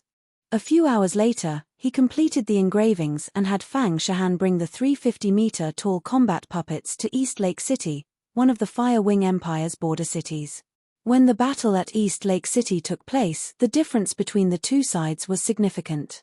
Although the Fire Wing Empire had dispatched 2 Tier 5 NPCs and over 500 Tier 4 NPCs to defend the city, the Outer Worlds NPC army had dispatched an even stronger force of 4 Tier 5 NPCs, over 1,000 Tier 4 NPCs, and 6 million Tier 3 NPCs. The difference between the player armies of the 2 sides was also significant. Although the secret pavilion had dispatched many of its experts and gathered the help of many guilds, it only managed to form an army of around 400 Tier 4 players and 10 million Tier 3 players. In comparison, the Outer Worlds player army had over 800 Tier 4 players and 10 million Tier 3 players. The battle at East Lake City lasted more than a day. During this time, the 3 flame beast puppets played a vital role, pinning down 2 Tier 5 NPCs and 1 Tier 5 summoned creature. In the end, the Tier 5 summoned creature's control duration ran out, and the Outer Worlds NPCs and players had no choice but to retreat. Although the secret pavilion suffered a casualty ratio of 6-4, with 6 of the secret pavilion's members dying for every 4 of the Outer Worlds players, this result still shook the entire eastern continent. This was because no empire had ever attained such a casualty ratio before this battle. Typically, the various empires had an 8-2 or even 9-1 casualty ratio. If all battles could end with a 6-4 casualty ratio, the eastern continent's native forces would have a significant advantage in the long run, and the Outer World forces would eventually suffer defeat. This was because of the significant difference between the respawn points of the 2 sides.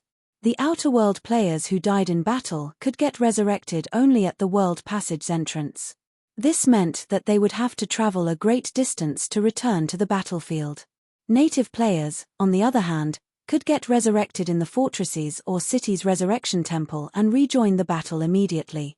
After the battle at East Lake City, many of the eastern continent's superpowers started sending requests for help to Zero Wing. Shifeng was naturally more than happy to accept these requests.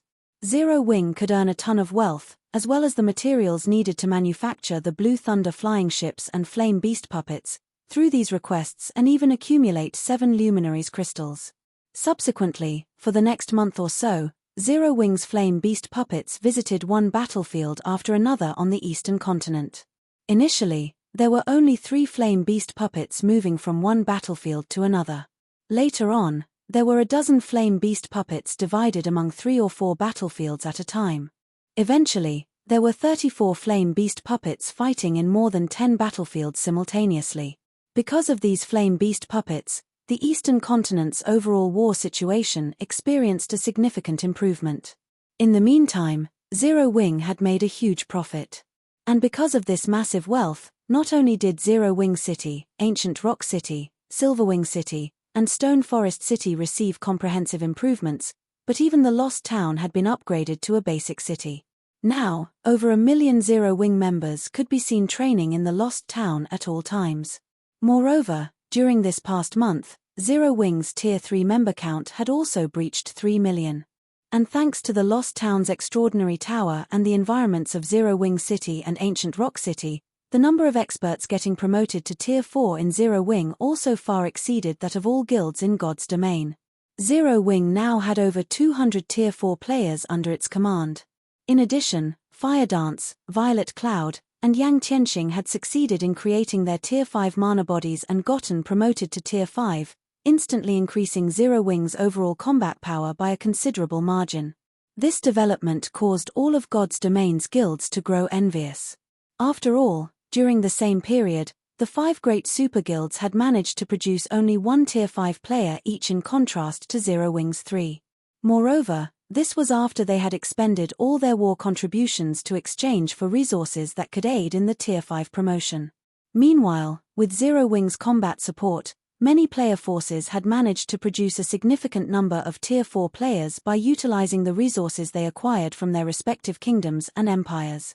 This, in turn, gradually bridged the gap between God's domains and the Outer Worlds players and turned the tide of the War of Worlds in the Eastern Continent's favor.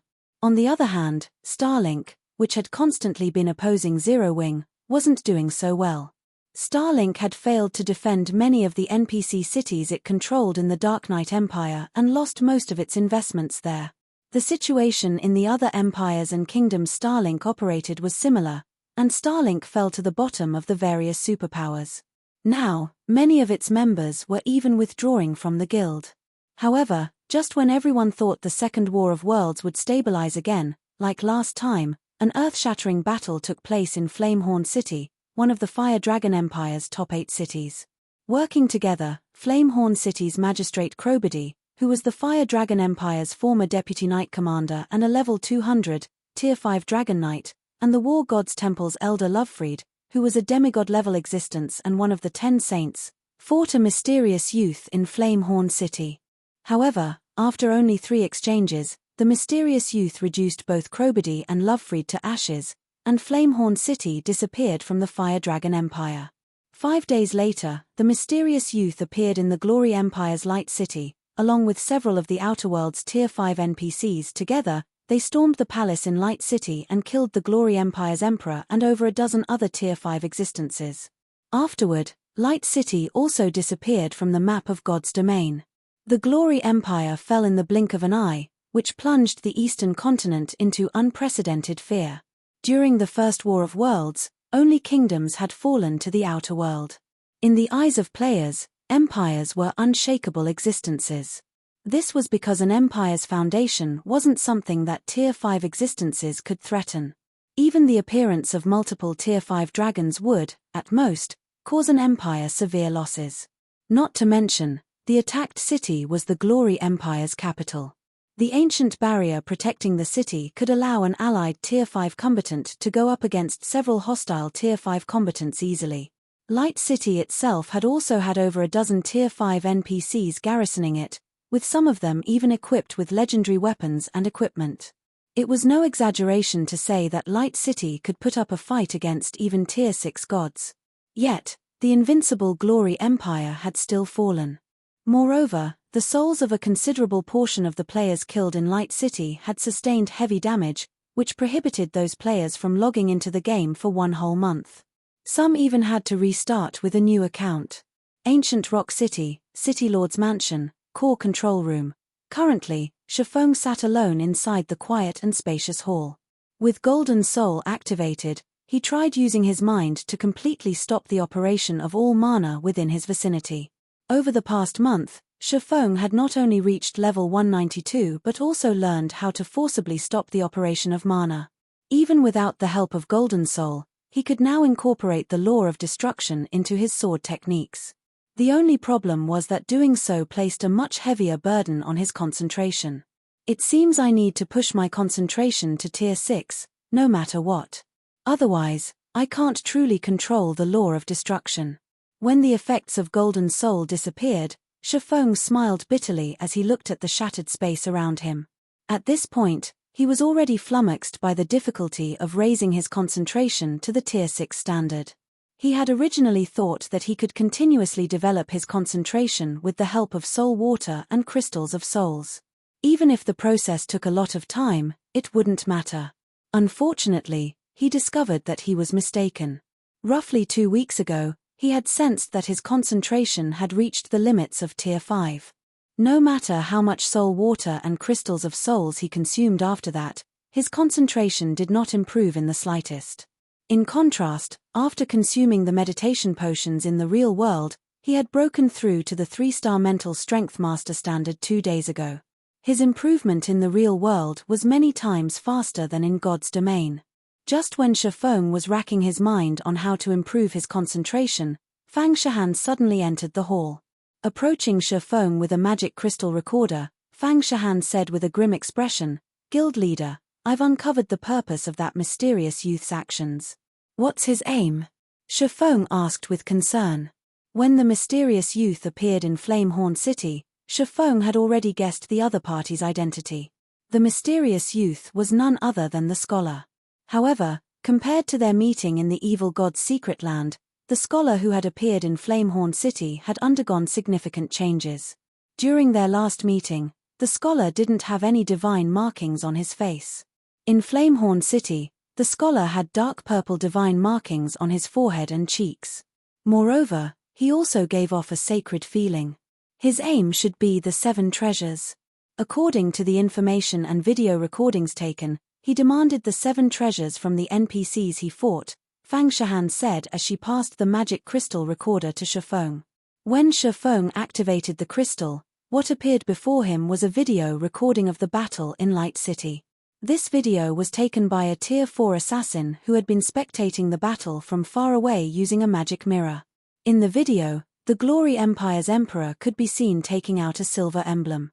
Several barriers then appeared in front of the emperor, which blocked all of the scholar's attacks. After seeing his attacks blocked, the scholar said, as expected of the treasure of space, "Hand over the spatial emblem, and I will spare your life." However, the emperor did not agree to the scholar's demand, and he fought the scholar to a standstill, relying on his superb spatial manipulation techniques. Eventually, though, the scholar took out his staff, and the battle was quickly decided. Meanwhile, after seeing that the situation was amiss, the tier 4 assassin, who was recording the battle, promptly fled Light City. "He's looking for the 7 treasures?" Shifeng frowned.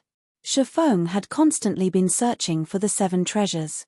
However, even now, he had managed to acquire only 4 of them: the treasure of illusion, treasure of time, treasure of fire, and treasure of wind.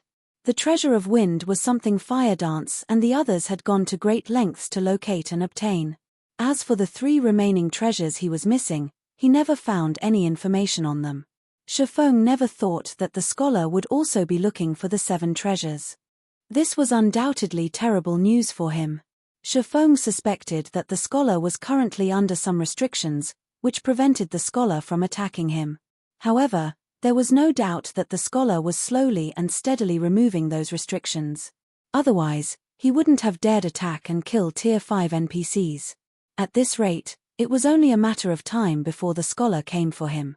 "Oh, by the way, guild leader, I've found the 2 weapons you asked me to find," Fang Shihan said as she took out 2 longswords from her bag.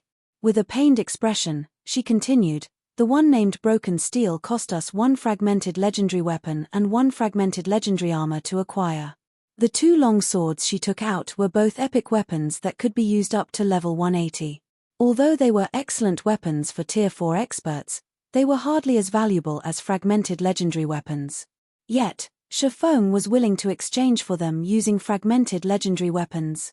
This was simply a huge loss. Great. This is great. Shifeng grew ecstatic as he looked at the two long swords. Of the two swords, the sky blue one was named Broken Steel, while the black one was named Night Slayer. Read latest chapters at Wuxia World. Although Fang Shahan deemed Shifeng's decision wasteful, he paid no heed to the cost at all. After all, even 10 fragmented legendary weapons weren't worth as much as one legendary weapon. Not to mention, Solomon's sword was one of God's domain's 10 great legendary weapons. Previously, after the scholar's sudden appearance in Flamehorn City, Shifeng had been thinking of completing Solomon's sword to elevate his strength further. Otherwise, with the light of two worlds alone, he would have difficulty keeping himself alive in front of the scholar. The instant Shifeng accepted the two long swords from Fang Shahan, a system notification entered his ears. System: all the fragments of Solomon's sword detected. Do you wish to recast Solomon's sword? Recast it. Chapter 29:16, Solomon's sword. When Shifeng chose to recast Solomon's sword, the 5 fragments of Solomon's sword appeared in front of him one after another. Killing Ray, Disaster Blade, Netherworld Brilliance, Night Slayer, and Broken Steel. The 5 long swords resonated with one another and released a dazzling brilliance. A few seconds later, the 5 long swords fused, transforming into a crimson longsword with black markings. Black electric arcs flickered around the blade of the weapon, their presence repeatedly shattering the surrounding space. The instant the crimson longsword took shape, Fang Shahan was stunned. A legendary weapon? At this point, Fang Shahan was already familiar with the aura of legendary weapons. After all, Zero Wing had 5. Besides Shifeng's Light of Two Worlds, Gentle Snow, Aqua Rose, and Yang Tianxing each had a legendary weapon. Recently, Violet Cloud had also finally upgraded her Death Sigh to the legendary rank. Every legendary weapon could grant its user the power to transcend tiers. With a legendary weapon, a Tier 5 player would instantly become an existence close to rivaling Tier 6 gods. Legendary weapons far exceeded fragmented legendary weapons in performance. After Solomon's sword took shape, Shifeng excitedly grabbed it and checked its statistics. Solomon's sword, one-handed sword, legendary rank, equipment requirement, strength 50,000, Tier 4 attack power, 460% of strength, attack speed, 3% of agility plus vitality, all attributes, increases according to the user's level. When equipped, attacks ignore 100% defense, attacks have a 15% chance to increase attack speed by 300%, attacks have a 60% chance to deal 300% damage, attacks have a 20% chance to deal 1000% damage, attacks deal 200% damage to targets under Tier 6, attacks carry the soul. Weakening effect, strength increased by 300%, agility increased by 180%, intelligence increased by 150%, endurance increased by 80%, attack speed increased by 170%, ignore levels plus 80, all sword type skills plus 2 level, up to Tier 6 peak, power of all attacks increased by 2 ranks, up to Tier 6 peak, effect of mana increased by 200%, all concentration consumption reduced by 30%. Additional passive skill Eternal Soul, improves the user's soul significantly and increases world perception by 1 level. Additional active skill 1 Destructive Thunderbolt, Tier 6 with the user as the center, inflict devastating damage to all enemies within a 10,000-yard radius for up to 10 seconds. The longer the skill is kept active, the greater its power becomes, up to Tier 6 peak. Cooldown, 1 minute. Additional active skill 2 World Sword, Tier 6 create 99 formless swords using the power of the world. The created swords will carry power 2 ranks higher than the user. Duration, 30 seconds. Cooldown, 1 hour. Additional active skill 3 Final Sword, Tier 6 activate all of Solomon's sword's power using the power of the user's soul for 1 attack. The stronger the user's soul, the stronger the activated power will be, up to Tier 6 peak rank. The resulting attack is capable of destroying the soul of all things. Cooldown, 10 minutes. Created by the ancient god of thunder. Solomon's sword possesses the power source of an ancient god, and it is capable of destroying all things. As expected of one of the 10 great legendary weapons. Its attributes are not the slightest bit inferior to the Light of Two Worlds'. Shifeng was astonished when he read Solomon's sword statistics. The Light of Two Worlds was a weapon focused on improving its wielder's life rating, while Solomon's sword focused on improving its wielder's soul. The effects of the two weapons were of equal importance. When used together, they easily surpassed other legendary weapon pairings.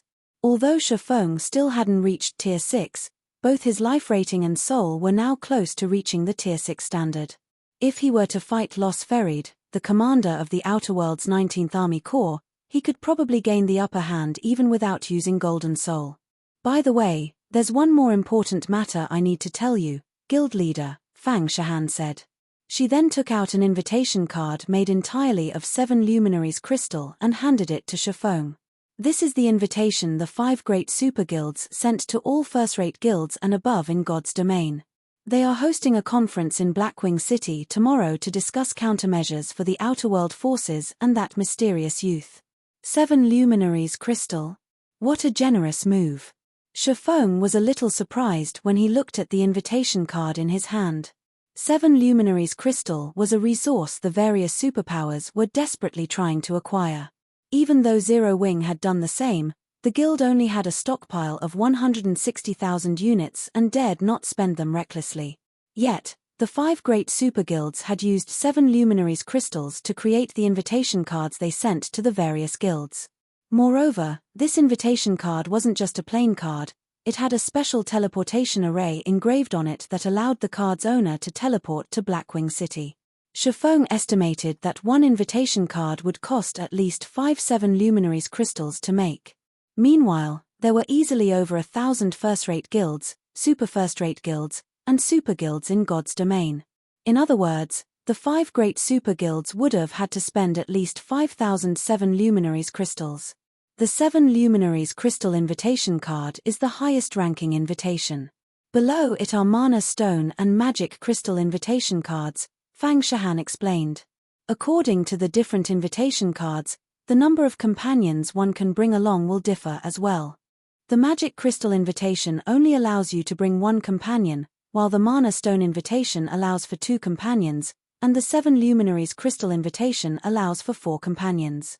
Even so, this is still plenty amazing. Creating these special teleportation items alone would cost a pretty penny, after all, Shifeng said. If it were up to him, he definitely wouldn't be willing to spend so much just to host a conference. Of course, the fact that the 5 great super guilds were willing to go so far also showed how much of a threat the mysterious youth was. Even in his previous life, he had never once seen such a grand conference in God's domain. Are we going? Fang Shahan couldn't help asking. In terms of overall combat power, Zero Wing was currently the undisputed #1 guild in God's domain. The guild also wouldn't have any problems defending the Twin Towers Kingdom and its several guild cities. Hence, it didn't really matter whether Zero Wing participated in this conference or not. Moreover, Zero Wing was enemies with 2 of the 5 great super guilds. Of course we're going, Shifeng said, smiling. Have Fire, Violet, and Tianxing get ready. The 4 of you are coming with me. At this point, he no longer cared about the Outer World's NPC army. However, it was a different story for the scholar. According to Zero Wing's investigations, the scholar had deep ties with the Outer World's NPCs. It was quite likely that Shifeng would have to face the Outer World's NPC army when he met with the scholar again. Hence, he had to get the help of God's domain's player forces. After all, the various kingdoms and empires had opened up their treasuries because of the War of Worlds. With the various promotion resources these treasuries offered, the players of God's domain would improve rapidly. At the current rate, Tier 5 players would probably start popping up in larger numbers in another 1 or 2 months. At that time, the various superpowers' advantages would start to reveal themselves, and they would become significantly more useful than they were now. Most importantly, Zero Wing could take advantage of this guild conference to solidify its position in God's domain. After all, Zero Wing currently had very little influence in the Western continent. Moreover, because the Western continent wasn't involved in the War of Worlds, the Western continent's exploration of dungeons and ruins was significantly faster than the Eastern continent's. I'll notify them right away. Fang Shahan nodded to Shifeng's command. Truthfully, she was very interested in this gathering. After all, once the conference ended, The experts of the various guilds would interact with each other. These interactions might not seem like much on the surface, but they would allow experts to learn about different combat techniques and expand their knowledge of mana. If she was lucky and received inspiration, she might be able to create her Tier 5 mana body. Currently, her mana body's completion rate had reached 120%, and she couldn't improve it, no matter how much she tried. Rather than persisting in her current training, it would be much better to spar with other experts. Early the next morning, Shifeng teleported to Blackwing City together with Fang Shahan and the others. As for Gentle Snow and Aqua Rose, they were tasked with keeping guard over Zero Wings Guild cities and the Twin Towers Kingdom as a precaution. Blackwing City, Teleportation Hall. Along with a flash of light, Shifeng's group of 5 arrived in the Teleportation Hall's central teleportation array. Blackwing City was much more crowded than normal. Apart from the experts of the invited guilds, experts from uninvited guilds and independent players were also in the city. The 5 great super guilds had invited all of God's Domain's first-rate guilds and above to attend the conference this time. It wouldn't be an exaggeration to say that most of God's Domain's top experts were gathered in Blackwing City today. This was a situation that normally couldn't be found in any city. Even if the uninvited guilds and independent players couldn't participate in the conference, they could still get a look at God's Domain's strongest players. If they were fortunate, they might even get to see these top experts sparring with each other. Hence, when news of the 5 great super guilds holding a grand conference got out, countless guilds and players sought to enter Blackwing City. If not for Blackwing City requiring an entry pass, players would have long since flooded the city to the point of overflowing. Nonetheless, the number of players currently gathered in Blackwing City still exceeded 30 million. Moreover, most of the players roaming Blackwing City's streets were Tier 3. Tier 4 players were also present in large numbers. In the current Blackwing City, even Refinement Realm experts would have to act carefully and humbly. Otherwise, there was a high chance they would end up offending a Flowing Water Realm expert or even a Void Realm expert. When Shifeng arrived at the Blackwing Auction House, the designated conference venue, he found that over 1,000 Tier 4 experts belonging to the 5 great super guilds had established a perimeter. Even the weakest among these Tier 4 experts was at level 170 and geared in level 180 Dark Gold set equipment. Quite a number of these experts also had 4 to 5 pieces of level 180 epic equipment and weapons. As for the 5 players standing in the lead, not only were they over level 180, but even the weakest piece of equipment on them was level 180 epic equipment. All 5 of these players also boasted a fragmented legendary weapon paired with 2 or 3 pieces of fragmented legendary equipment. These players thoroughly displayed the 5 great super guilds' might. With all these Tier 4 players gathered in front of the Blackwing Auction House, the terrifying aura they exuded deterred even ordinary Tier 4 players from approaching the building. This is crazy. So, this is the 5 great super guilds' strength. Crap. Our guild barely has any level 180 epic equipment, yet every one of the 5 great super guilds' Tier 4 experts has at least one. I think that any one of those 5 people standing in the lead can easily beat up our entire guild. Who do you think you are? Your guild is only a third-rate guild. Those 5 people wouldn't have trouble wiping out even second-rate guild. Do you know who those people are? They're the strongest talents belonging to the 5 great super guilds' younger generation. I heard that not only have all 5 of them reached the domain realm, but their mana bodies are even above the 110% completion rate. They are all bona fide monsters. It's a pity our guild isn't a first-rate guild. Otherwise, we would get to participate in the conference too. The players crowding the street outside the Blackwing Auction House spoke with awe as they looked at the 5 great super guilds members.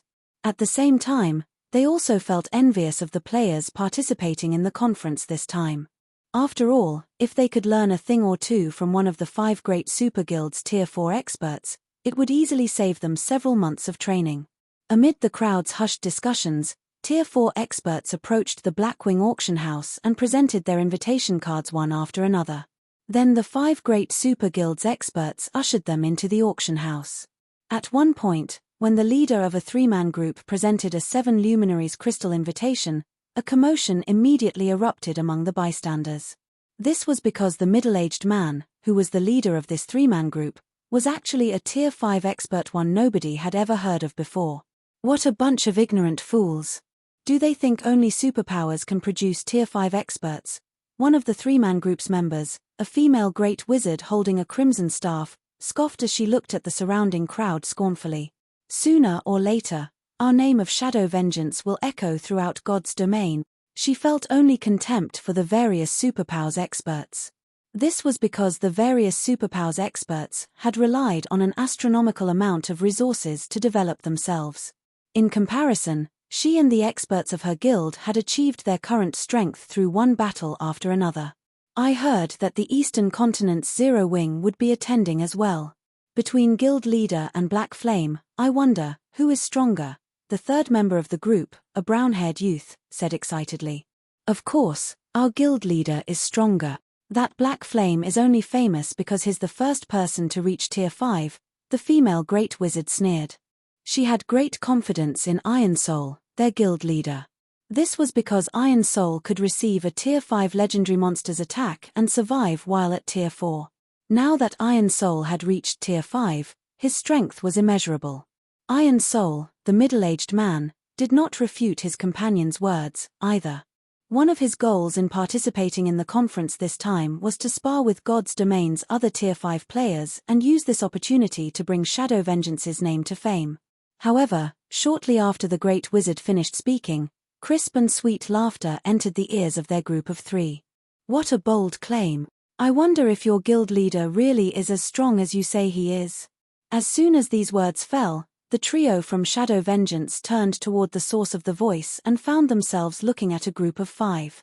The one who spoke was a tall woman with an alluring body clad in dark red leather. Zero Wings Fire Dance. 4 Tier 5s. Currently, Shifeng's group of five did not bother concealing their identities or statistics. Hence, the surrounding crowd gasped when they saw their tiers. Tier 5 players were basically mythical existences in the current God's Domain.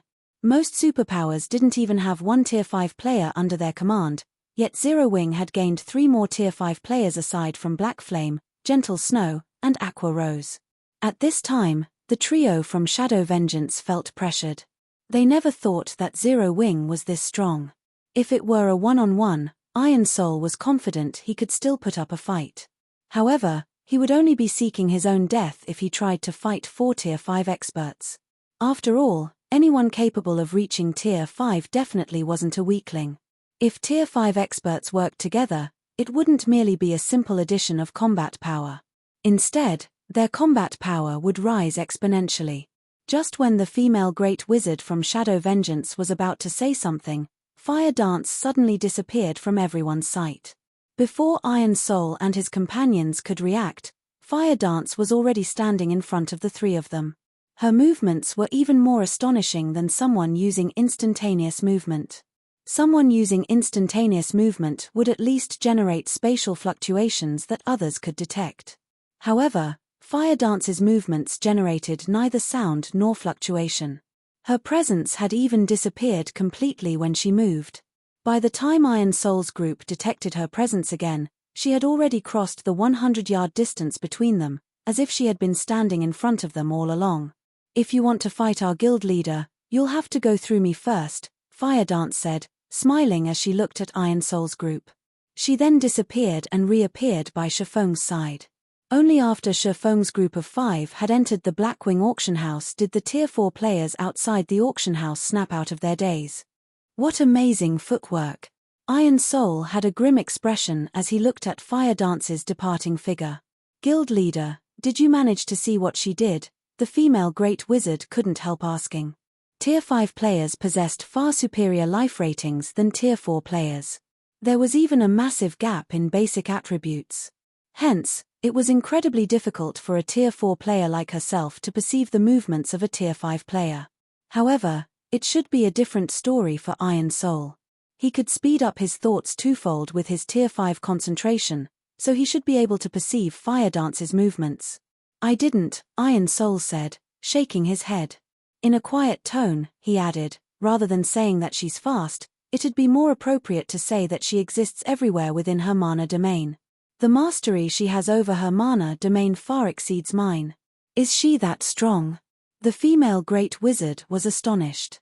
Since someone as strong as Iron Soul had said so, even if she didn't want to, she had no choice but to acknowledge that Fire Dance was probably stronger than Iron Soul. After recollecting himself, Iron Soul looked at his two companions and said, "There are countless experts in God's domain, and anyone capable of reaching Tier 5 is extraordinary. You should be more careful with your words. The fact that Black Flame has garnered such a reputation for himself proves that he isn't weak." At this point, Iron Soul no longer had any plans to ask Shifeng for a spar. After all, his chances of defeating even Fire Dance were slim already. What qualifications did he have to challenge God's domain's strongest player? Besides Shadow Vengeance, the other player forces originating from the Western continent promptly stopped underestimating Zero Wing. This was especially true for the superpowers that had managed to produce Tier 5 players. Time passed quickly, the number of guilds gathered in the Blackwing auction house continuously increasing. Several hours later, all of the invited guilds had finally arrived.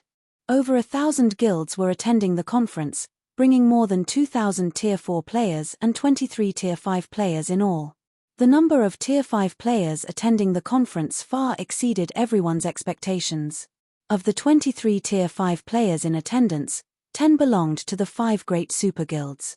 Apart from the original 5 Tier 5 players, the 5 great super guilds had each produced one more Tier 5 player during this period. The Secret Pavilion, Battle Wolves, Flower of Seven Sins, Violet Sword, Sacred Temple, and Divine Tribe had each produced one Tier 5 player as well. And in addition to Shadow Vengeance, 2 other first-rate guilds had also produced one Tier 5 player each. Even Shifeng did not expect such a development. With this revelation, the hierarchy of God's domain's player forces was bound to change drastically. However, compared to the change in God's domain's power hierarchy, the information the 5 great super guilds and Secret Pavilion shared was even more astonishing.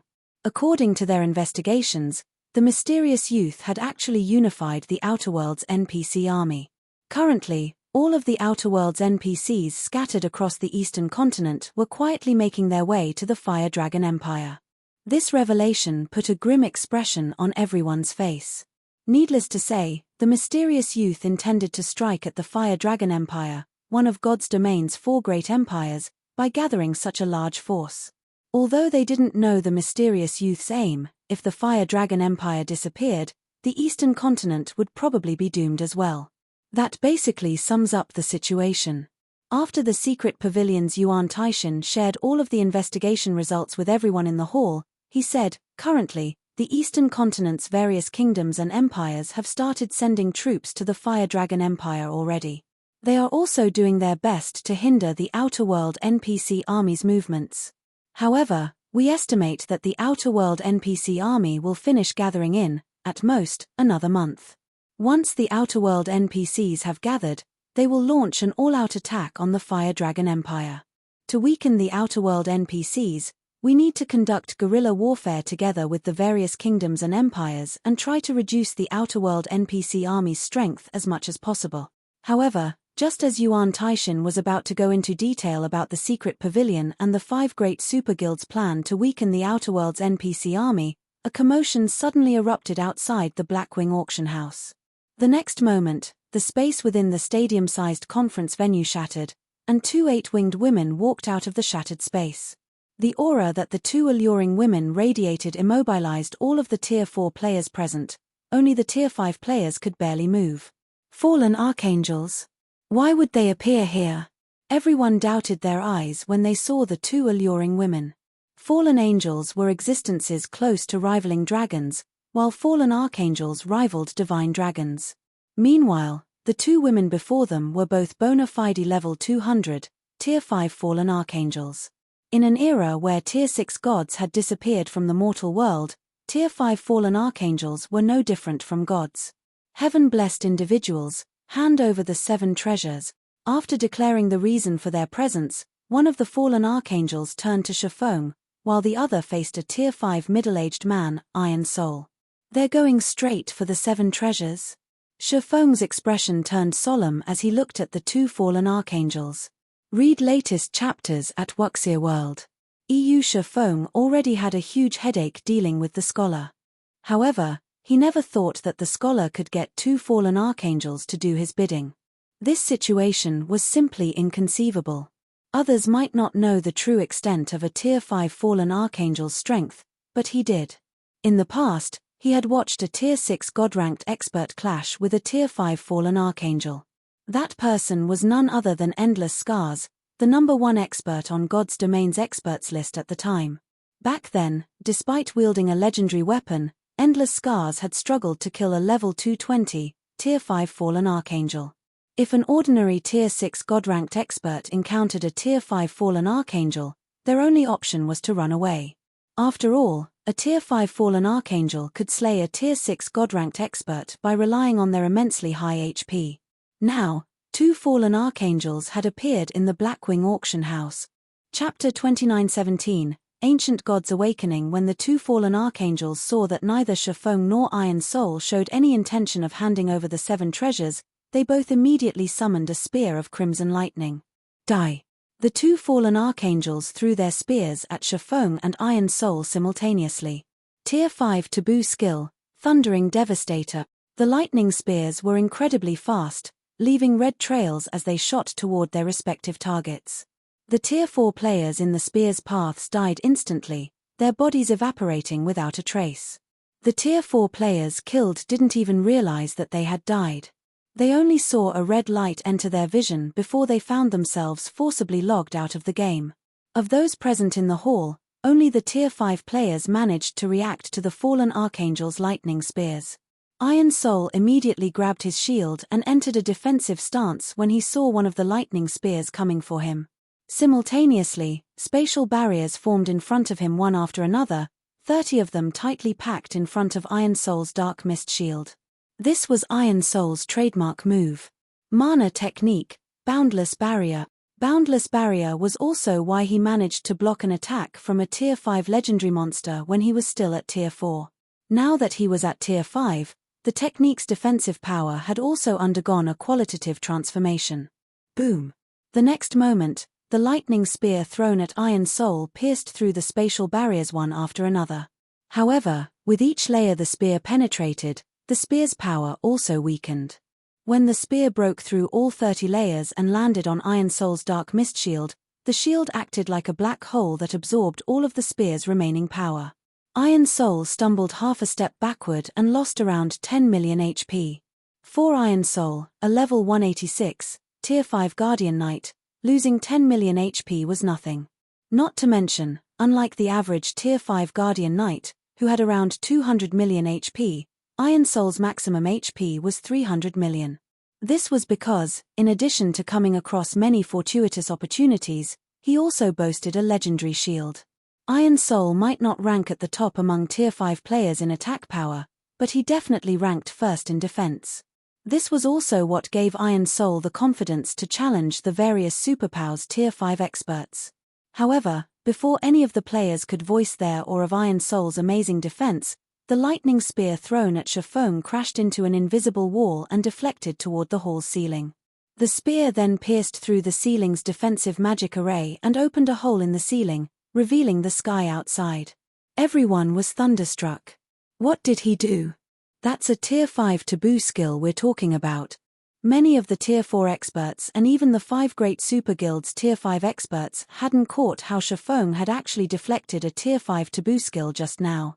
Moreover, Shifeng did not receive even a point of damage in the process.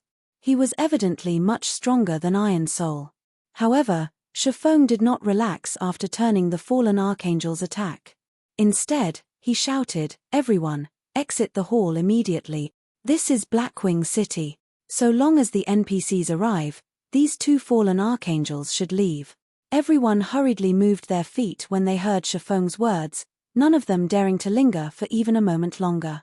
Although Shifeng and Iron Soul had effortlessly stopped the 2 fallen archangels' attacks, everyone could tell that the fallen archangels had merely launched a casual attack just now. Apart from the Tier 5 players present, anyone that accidentally got caught in one of the fallen archangels' attacks would probably vaporize. After all, these 2 fallen archangels were existences capable of rivaling Tier 6 gods. Even ordinary Tier 5 players were nothing in front of them. The Tier 4 experts in the hall promptly evacuated. As for the Tier 5 experts, they surrounded the two fallen archangels. I never thought my first battle after being promoted to Tier 5 would be against such monsters. What's even more surprising is that I'll be fighting alongside you old monsters. Mythology's Odin, who was wearing a white cloak and had completely concealed his face, said as he looked at the several Tier 5 experts around him. You can fight them by yourself if you don't want to work together. I won't stop you, an old man in dark grey armor from Netherworld Empire said as he glanced at Odin. As for the elderly men from the three other super guilds, they remained silent as they looked at Odin and the old man in dark grey armor, knowing that these two old men were longtime rivals. If the conference this time did not concern God's domain's continued existence, neither of them would have been willing to stay in the same room as the other. Meanwhile, the two fallen archangels before them were existences that even beyond domain realm experts like themselves had to be wary of. Zilluware, fallen archangel, legendary, level 200 HP 900 billion, Garudika, fallen archangel, legendary, level 200 HP 900 billion. Even if all 23 Tier 5 experts worked together, they wouldn't be able to kill even one of these fallen archangels, let alone two. Lowly ants, learn the consequences of going against the master, the fallen archangel Zilluware said as she looked with disdain at the Tier 5 players surrounding her. She then began chanting an incantation. The magic arrays of 3 Tier 5 curses started forming around Zilluware, drawing all of the mana in the hall. Compared to the taboo skill she used before, these 3 curses were significantly stronger. However, the players present were all Tier 5 experts. They had no intention of letting Zilluware complete her incantation. When Zilluware began chanting, Odin had already appeared behind her and silently stabbed his translucent spatial sword into the fallen archangel's back. -41,564,786. Damage exceeding 40 million appeared above Zilluware's head. However, Odin showed no excitement whatsoever when he saw this damage. On the contrary, a frown even formed on his face. What high defense! The dark grey armored old man holding a greatsword exclaimed as he looked at Zilluware. Odin's attack power ranked 3rd in their group of 5 old men. Meanwhile, the attack he just used against Zilluware was also his strongest move, a combination of a Tier 5 skill with the silver combat technique Blade's Heart. If a Tier 5 player got hit by this move directly, they would die on the spot. Yet, Odin's attack only cost the fallen archangel 40 million HP. It didn't even affect Zilluware's chanting in the slightest. After nonchalantly completing the incantations for her curses, Zilluware said, "Ants, your struggles are futile." The 3 Tier 5 curses magic arrays fully took form, and thousands of pitch-black feathers manifested inside the hall. These feathers then transformed into crows made of crimson lightning that flew toward Odin and the others. A triple spell combination? The 5 great super guilds' old monsters were momentarily stunned by this situation. In God's domain, merging spells was much more difficult than merging skills. However, so long as one succeeded, the result would be much stronger than the fusion of 2 skills. Since Zilluware had merged 3 spells into one, the power of the resulting attack would definitely be unprecedented in God's domain. Immediately, the 5 old monsters used their respective life-saving skills while doing their best to evade the lightning crows. They were no match for the fallen angel Zilluware at all. Upon seeing this, Iron Soul, who was going up against the fallen angel Garudika, wore a grim expression on his face.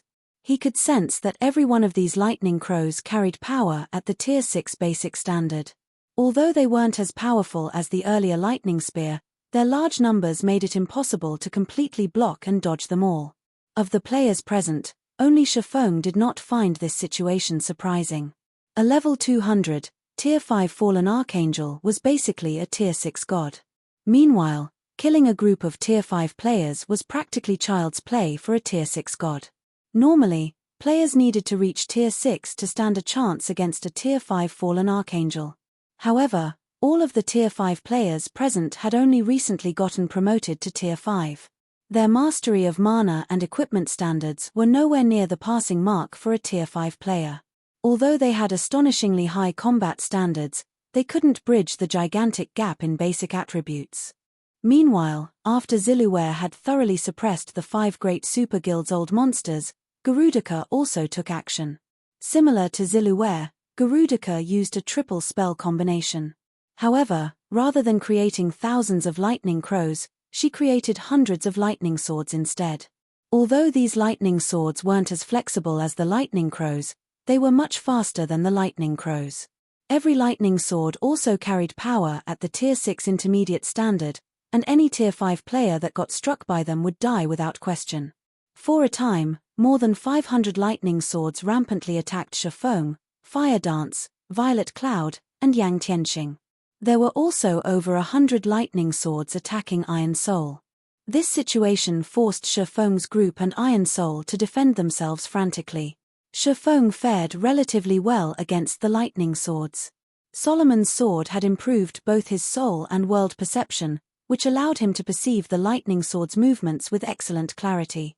In addition, as the power of these swords was only at the Tier 6 intermediate standard, he was more than capable of blocking them with his swords. As for Fire Dance, Violet Cloud, and Yang Tianqing, the three worked together to make up for their respective shortcomings. They also had Violet Cloud to provide constant healing and defensive buffs and Shifeng to cover any blunders. Hence, no matter how well Garudika coordinated her lightning swords, she didn't pose a real threat to Zero Wing's group of 4. Iron Soul, on the other hand, continuously lost HP throughout the battle. Even with Violet Cloud healing him occasionally, his HP still fell steadily. "Guild leader, we can't continue like this," Violet Cloud said as she started having difficulty keeping up with the healing. "These lightning swords are weakening the effects of my healing spells. At this rate, he'll get killed in another 10 seconds. Garudika's rampant attacks prevented Iron Soul from approaching their group and vice versa. However, if Iron Soul continued fending off those lightning swords on his own, he was sure to die. "I'll pin her down, so find an opportunity to group up."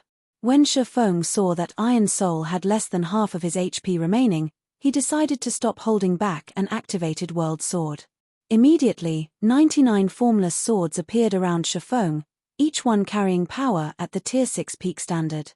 Shifeng then sent these formless swords at Garudika. Swords orbit. When Garudika sensed the formless swords approaching her, she promptly recalled all her lightning swords to defend herself. How is he so strong? Iron Soul was stunned when he saw Garudika actively defending herself and at a disadvantage. From what Iron Soul could see, Shifeng was no match for the fallen archangel when it came to manipulating a large number of swords.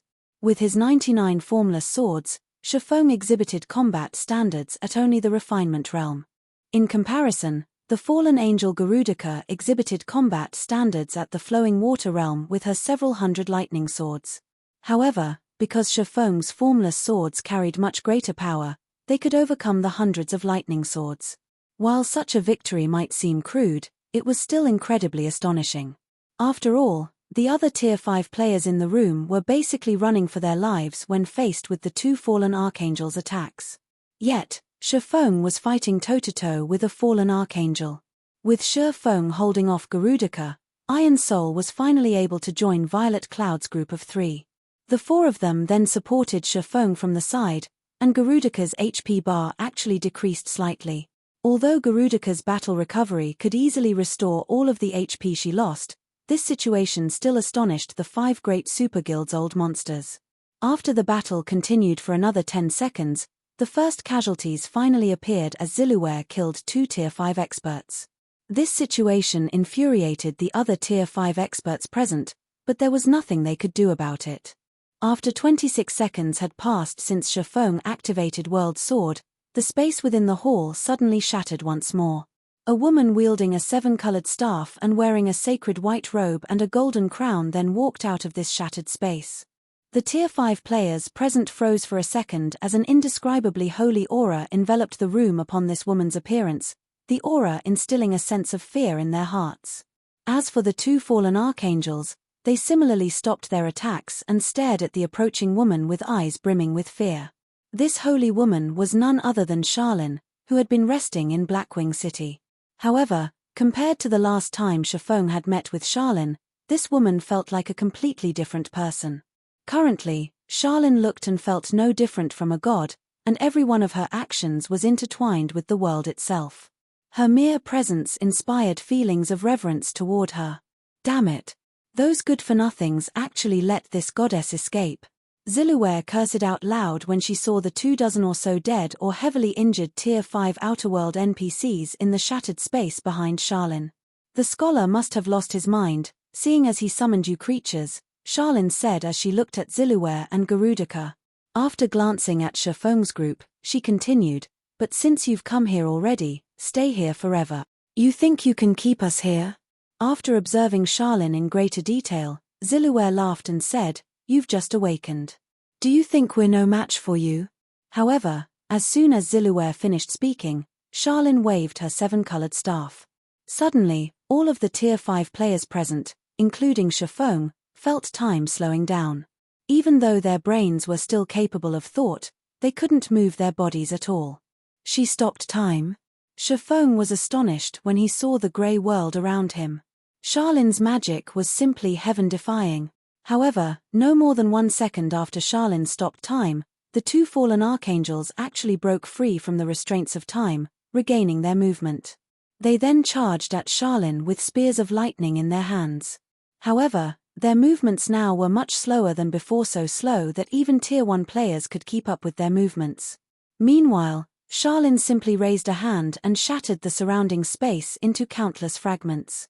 She then turned these spatial fragments into blades and launched them at the 2 fallen archangels. The 2 fallen archangels brandished their spears to defend themselves, but they couldn't stop all of the spatial blades.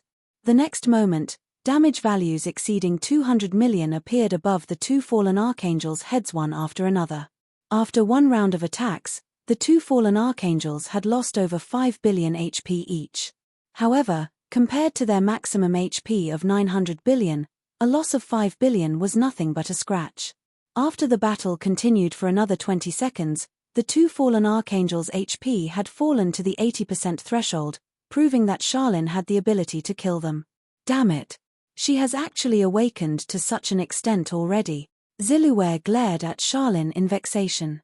We'll die here if we keep fighting, Garudika said with a grim expression. We need to retreat. If we wait until Blackwing City's ruler returns, we won't even have a chance to flee. We have no other choice but to use that move, Zilluware said, gritting her teeth as she took out a black rock. The moment Zilluware took out this black rock, a hint of wariness appeared on Charlene's face. When the Tier 5 players present saw Charlene's reaction, they were puzzled, as they couldn't sense any aura or power from the black rock. In their eyes, the black rock was just an ordinary rock. However, before anyone could react, the black rock in Zilluware's hand disintegrated into dust. A strand of incomprehensibly strong power then formed on her palm and shattered the restraints of time on her, allowing her to recover her full mobility. World Blade. After regaining her mobility, Zilluware gripped the strand of power in her hand and swung it at Shifeng, Iron Soul, and Charlene. The frozen time in the hall immediately started flowing again, and 3 streaks of black light that cut through the world itself flew toward Shifeng, Iron Soul, and Charlene. Shifeng and Iron Soul were surprised by this development. They never thought that Zilluware would persist in attacking them, even in this situation. When Shifeng saw the approaching black light, he felt his soul shuddering like never before. He promptly activated Void Shield, World Breaker, and Final Sword simultaneously, then executed Sword's Transmigration without hesitation. As for Iron Soul, he similarly activated his strongest trump card, his legendary shield transforming into a dark mist that enveloped him. Boom! Along with a powerful explosion, the figure of a person shot out of the dust cloud like a cannonball and struck one of the conference hall's iron walls, shattering the magic arrays strengthening the wall.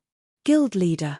Fire Dance was startled when she recognized the person planted in the wall. Shifeng could cut apart even the world itself when using World Breaker. Yet, even after he had combined World Breaker with Final Sword and Sword's Transmigration, he still suffered a severe blow, losing over 2/3 of his HP. This outcome was simply unbelievable. Meanwhile, when the dust settled, Iron Soul appeared standing in his original position. However, his body had been cleanly bisected, and nothing remained of his HP bar. Along with Iron Soul's death, A bronze ring had also appeared by his corpse. Upon seeing this bronze ring, Zilluware promptly grabbed it. In the meantime, Garudika took advantage of the opportunity and thrust her spear at Shifeng. Facing Garudika's thrust, Shifeng felt powerless. After defending himself against Zilluware's world blade, not only did he enter a heavily injured state, but both his arms had also gone numb. He wouldn't be able to move them any time soon. However, just when Garudika was about to hit Shifeng, Charlene suddenly appeared in front of him and stopped Garudika's lightning spear with the tip of her finger. Boom! The next moment, the lightning spear suddenly dissipated harmlessly. An invisible force then sent Garudika flying backward and smashing into the wall on the other side of the room, her HP falling by over 100 million. Not good. Run! Zilluware shouted. She then tore space and disappeared into the opening together with the bronze ring she snagged. Garudika also tried to flee when she saw Zilluware retreating. However, before Garudika could even turn, Charlene was already in front of the fallen archangel, tapping her staff on the other party's forehead. Garudika found herself immobilized, her HP plummeting. After this situation continued for 30 seconds, Garudika's body transformed into a muddy crystal the size of a fist. Simultaneously, the intensity of Charlene's aura dropped off. After storing the muddy crystal, Charlene turned to Shifeng, who had just gotten back on his feet after much difficulty, and said, "You come with me. Everyone else, hurry back and get ready. You don't have much time left." After Charlene finished speaking, she waved her staff and summoned a teleportation gate. She then entered the gate, leaving behind Shifeng and the other Tier 5 players, who were still in a daze. After scanning the surviving players, Shifeng had Fire Dance and the others returned to Zero Wing first. He then contacted Melancholic Smile and had her use all the available manpower to produce the Blue Thunder flying ship and the mobile fortress. These mobile weapons of mass destruction would play a crucial role in hindering the Outer World NPC army's advance. Afterward, Shifeng stepped into the teleportation gate Charlene summoned. The remaining players in the conference hall also understood what Charlene's words meant. Now that the mysterious youth had acquired another of the 7 treasures, his strength would most likely soar. If that happened, they would definitely have a much more difficult time fighting the Outer World's NPC army. Hence, they needed to return and immediately initiate countermeasures. They would also need to accelerate their plan to hinder the Outer World NPC army's advance. For a time, all of the Eastern Continent's player forces seethed with activity. Even the Western Continent's player forces began sending reinforcements en masse to the Eastern Continent. This was because everyone understood that the Fire Dragon Empire's fall basically meant game over for the entire God's domain. Hence, they needed to defend the Empire at all costs. On the other side, after Shifeng took the teleportation gate, he found himself in the top-floor hall of the Stargazing Tower. Charlene was sitting on the throne at the end of the hall, her complexion a little pale. She looked much weaker than when she killed the fallen Archangel Garudika. The scholar has lost his mind. Now that he has obtained another of the 7 treasures, he will eventually recover a significant portion of his power, Charlene said, getting straight to the point when she saw Shifeng. You currently have 4 of the 7 treasures on you. He will definitely target you next. If he acquires all of the 7 treasures, he will be able to recover fully and regain control over the entire God's domain. At that time, none of you heaven-blessed individuals will escape his wrath. You'll even be banished from this world of God's domain. Regain control over God's domain. Shifeng was confused by Charlene's words. The ancient gods used to rule over God's domain but ultimately lost control over it in the final struggle. The scholar is one of those ancient gods, Charlene said, nodding. Currently, most of his power is sealed in the 7 treasures. Or to be precise, the 7 treasures were created using his power. Right now, only a Tier 6 heaven-blessed individual can prevent him from making a full recovery. And as you are only one step away from getting promoted to Tier 6, I hope you can accomplish this quest. As soon as Charlene finished speaking, the sound of a system notification entered Shifeng's ears. System, congratulations. You have triggered the mythical quest Ancient God's Awakening. Quest content, prevent the awakening of the ancient god. Quest reward unknown. There will be no penalty for failing the quest. Do you wish to accept this quest? Shifeng was nonplussed when he read the quest content. Did he even have a choice? Charlene had already stated very clearly that all players would be finished if he failed the quest. In that case, there naturally wouldn't be a need to impose any penalties. I accept this quest, Shifeng said as he looked at Charlene. After further thought, he added, however, my concentration is currently stuck at the Tier 5 peak standard. Without it reaching Tier 6, I can't get promoted to Tier 6, much less stop that ancient god. Charlene smiled at Shifeng's attempt to bargain with her. She then said, just say it if you want benefits. I'm not a stingy person. Since you've already agreed to take on this quest, I'll naturally provide you with a certain degree of support. Currently, your concentration is indeed incapable of reaching Tier 6, and the reason for that is simple: you still lack accumulations. The gap between Tier 5 and Tier 6 is much greater than you think. At your current improvement speed, you'll probably need 1.5 years to elevate your concentration to Tier 6. A year and a half? Do I have that much time? Shifeng asked, frowning.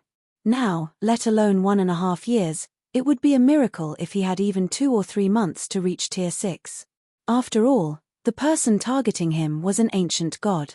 Of course not. However, the scholar has acquired the 3 treasures only recently. He also fears you somewhat. Until he recovers to a certain extent, he won't attack you anymore. If you're afraid for your safety, you can remain in Blackwing City. He won't dare barge into this place in his current state. However, the Fire Dragon Empire will probably be in trouble. There's a person sealed in the Fire Dragon Empire, and if this person is released, all of you will similarly be doomed, Charlene said, chuckling.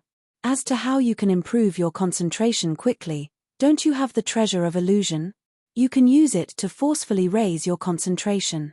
After saying so, Charlene took out a muddy crystal, which was the crystallized form of the fallen Archangel Garudika. This is that fallen Archangel's soul. You should be able to produce a crystal of souls of incredible purity with it and break through to Tier 6 with her accumulations, Charlene said as she tossed the muddy crystal to Shifeng. Start your attempt now. You don't have much time left. When Shifeng accepted the muddy crystal, he could sense incredible soul power in it. Only, this soul power was too chaotic. Even a small portion of it could cause a Tier 5 player to lose their mind. Afterward, Charlene disappeared, leaving Shifeng alone in the hall. Shifeng did not hesitate for long. He took out the soul orb and began refining the fallen Archangel Garudika's soul. The outcome turned out as Charlene said. When the soul orb finished refining Garudika's soul, it produced a 7-colored crystal of souls containing soul power of incredible purity. Everything is up to you now. After Shifeng took a long look at the 7-colored crystal of souls, he swallowed it without hesitation. Suddenly, an indescribable comfort enveloped his body as boundless energy flooded his mind, continuously expanding his sea of consciousness. 1 hour. 3 hours. 1 day. After 2 whole days, Shifeng opened his eyes and found that the world around him had changed. Compared to before, the various elements of mana in the natural environment looked much more orderly. Before, he had felt as if he were looking at a pile of rubbish when he tried perceiving the mana around him. Everything was a mess, and sorting through them required a lot of effort. Now, the various elements of mana were like items neatly displayed on a shelf. He could easily locate and reach out to any element he wanted, which made it much easier to control mana. Amazing. This is simply amazing. Just one of these 7-colored crystals of souls increased my concentration to the Tier 6 intermediate standard. Shifeng was filled with ineffable excitement. He had thought he would be fortunate if the 7-colored crystal could raise his concentration to the Tier 6 basic standard. He would have been satisfied with such a result, as it would qualify him to challenge his Tier 6 promotion. Although his chances of creating a superior divine body with Tier 6 basic concentration would be less than 20%, it was still better than nothing. However, now that his concentration had reached the Tier 6 intermediate standard, his control and perception of mana were much stronger than if he only had Tier 6 basic concentration. Now, his chances of successfully creating a superior divine body should be around 30%. Following this, Shifeng had Zero Wing frantically collecting 7 Luminaries crystals for the subsequent month. He even traded some of the Flame Beast puppets for 7 Luminaries crystals, with one Flame Beast puppet going for 4,007 Luminaries crystals, 200 magic elven cores, and all the materials needed to manufacture one Flame Beast puppet. Initially, Shifeng had not intended to sell the Flame Beast puppets.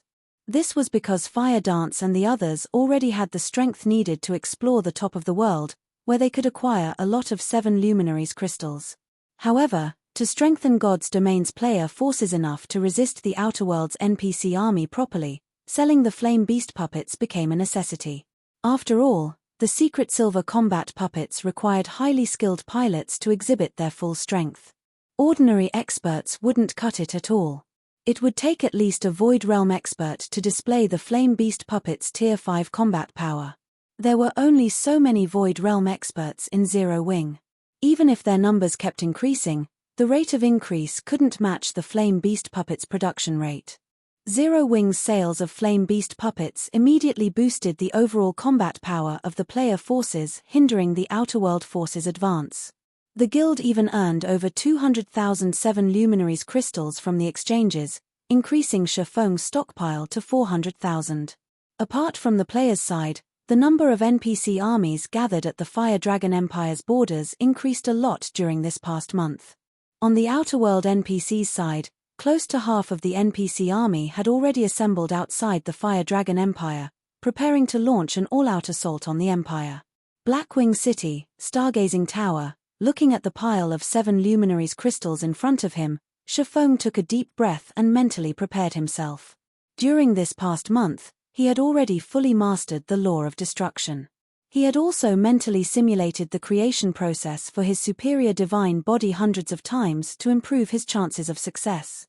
Without further elevating his concentration standard, he couldn't increase his success rate any further. However, raising his concentration standard was impossible within a short period. I have 4 chances. This should be enough with a 30% success rate. After saying so, Shifeng followed the records of the ancient god's legacy and began constructing his superior divine body using the law of destruction. Constructing a divine body was much more complicated than constructing a mana body. This was because a divine body was akin to a miniature world, not something that could be completed with just a few magic arrays. It required more than 300 Grandmaster magic arrays as its core. These Grandmaster magic arrays would then absorb the power within the supplied 7 Luminaries crystals through the designated world law and create a complete miniature world. Simultaneously manipulating so many Grandmaster magic arrays was unfeasible without Tier 6 concentration. Meanwhile, the process of constructing a superior divine body was even more rigorous. A superior divine body needed over 1,000 Grandmaster magic arrays as its core. Unless one's control of mana reached a certain level, manipulating such a complex core magic array was out of the question. Moreover, the mana within 7 Luminaries crystals was of incomparable purity, more than 10 times heavier than even ordinary solid mana, and thus incredibly difficult to manipulate. The next moment, Shifeng stimulated 100,000 7 Luminaries crystals with his mana and guided the mana that burst out from them into the 1,000 plus Grandmaster magic arrays he had pre-constructed. Boom! However, partway through activating the magic arrays, half of them suddenly stopped working, and the entire core magic array crumbled. Failure. Manipulating the 7 Luminaries crystals' mana indeed isn't easy. Shifeng wasn't too surprised by his failure. After all, this was his first time manipulating mana from 7 Luminaries crystals. Following this, he rested for 3 hours. After his mental state had fully recovered, he promptly began his second attempt. Boom! Another failure. Third attempt. This time, Shifeng had a crazy idea utilizing the light of 2 worlds' Golden Soul to elevate his soul's standard. Although Golden Soul had a short duration, he could use this buff to get through the instability caused by the initial burst of mana. The only problem with this plan was that his concentration standard would plummet once Golden Soul's duration ended, which would increase the difficulty of manipulating the core magic array afterward. Golden Soul, activate. Shifeng tightened his grip on the light of 2 worlds as he decided to take the risk. As expected, he got through the initial burst of mana much more easily with his elevated concentration standard, and he activated all of the Grandmaster magic arrays right away. He also guided the 7 Luminaries crystals mana into these magic arrays with relative ease. However, when he had guided half of the mana into the magic arrays, Golden Soul lapsed. The buff's disappearance nearly caused him to lose control of the mana. 5 minutes. So long as I can last 5 more minutes, I'll be able to finish transferring all of the 7 Luminaries crystals mana. Shifeng gritted his teeth and struggled desperately to keep the Grandmaster magic arrays in operation. He also overburdened his mind, not daring to make even the slightest mistake. 1 second. 10 seconds. 30 seconds. Shifeng's complexion turned paler and paler as the seconds ticked by. Sweat continuously formed on his forehead. Nevertheless, he persisted. After the 3rd minute elapsed, Shifeng's vision became blurry and his mind cloudy. His body also began shivering slightly. 1 last minute. 1 last minute. Shifeng started feeling very sleepy, and even the system had begun warning him to log out and rest. However, he forced himself to remain conscious, going as far as biting his tongue and using the pain to stay awake. Read latest chapters at Wuxia World. EU 10 seconds. 20 seconds. 30 seconds. At this point, the world around Shifeng had become one big blur, and his mind was basically shutting down already.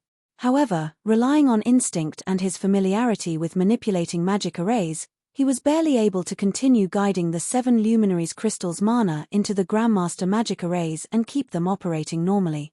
Shortly afterward, though, Shifeng's consciousness lapsed briefly, and he lost control of the core magic array. Did I fail? After Shifeng recovered from his brief lapse, his heart sank. At this time, though, the sound of a system notification entered his ears. System, congratulations. You have successfully constructed a superior divine body. The constructed superior divine body's completion rate is at 92% and has reached the Tier 6 standard. The constructed superior body is evaluated to be at the epic rank. Do you wish to get promoted to Tier 6? Chapter 2918, New World, Grand Finale, Fire Dragon Empire, Million Forest City. Currently, over 50 million expert players had gathered in Million Forest City, the largest city in the south of the Fire Dragon Empire. Even the weakest among these players was a level 100+, Tier 3 player. The number of Tier 4 players gathered even exceeded 10,000. However, an indescribably solemn atmosphere shrouded Million Forest City, and everyone looked tense. This was because Million Forest City was the biggest barrier in the south. If the Outer World NPC army broke through here, it could march straight for Flame Dragon City. The executives of the various player forces had gathered on top of Million Forest City's front wall. Their faces were pallid as they quietly observed the Outer World NPC army hidden in the distant forest. These Outer World NPCs are simply insane. They actually gathered 1/3 of their total forces just to attack Million Forest City. Are they planning to fight to the death? 16th Cloud, the second vice guild leader of Shining Tiger and an expert who had reached Tier 5, said, frowning as she observed the Outer World's NPC army through a magic mirror.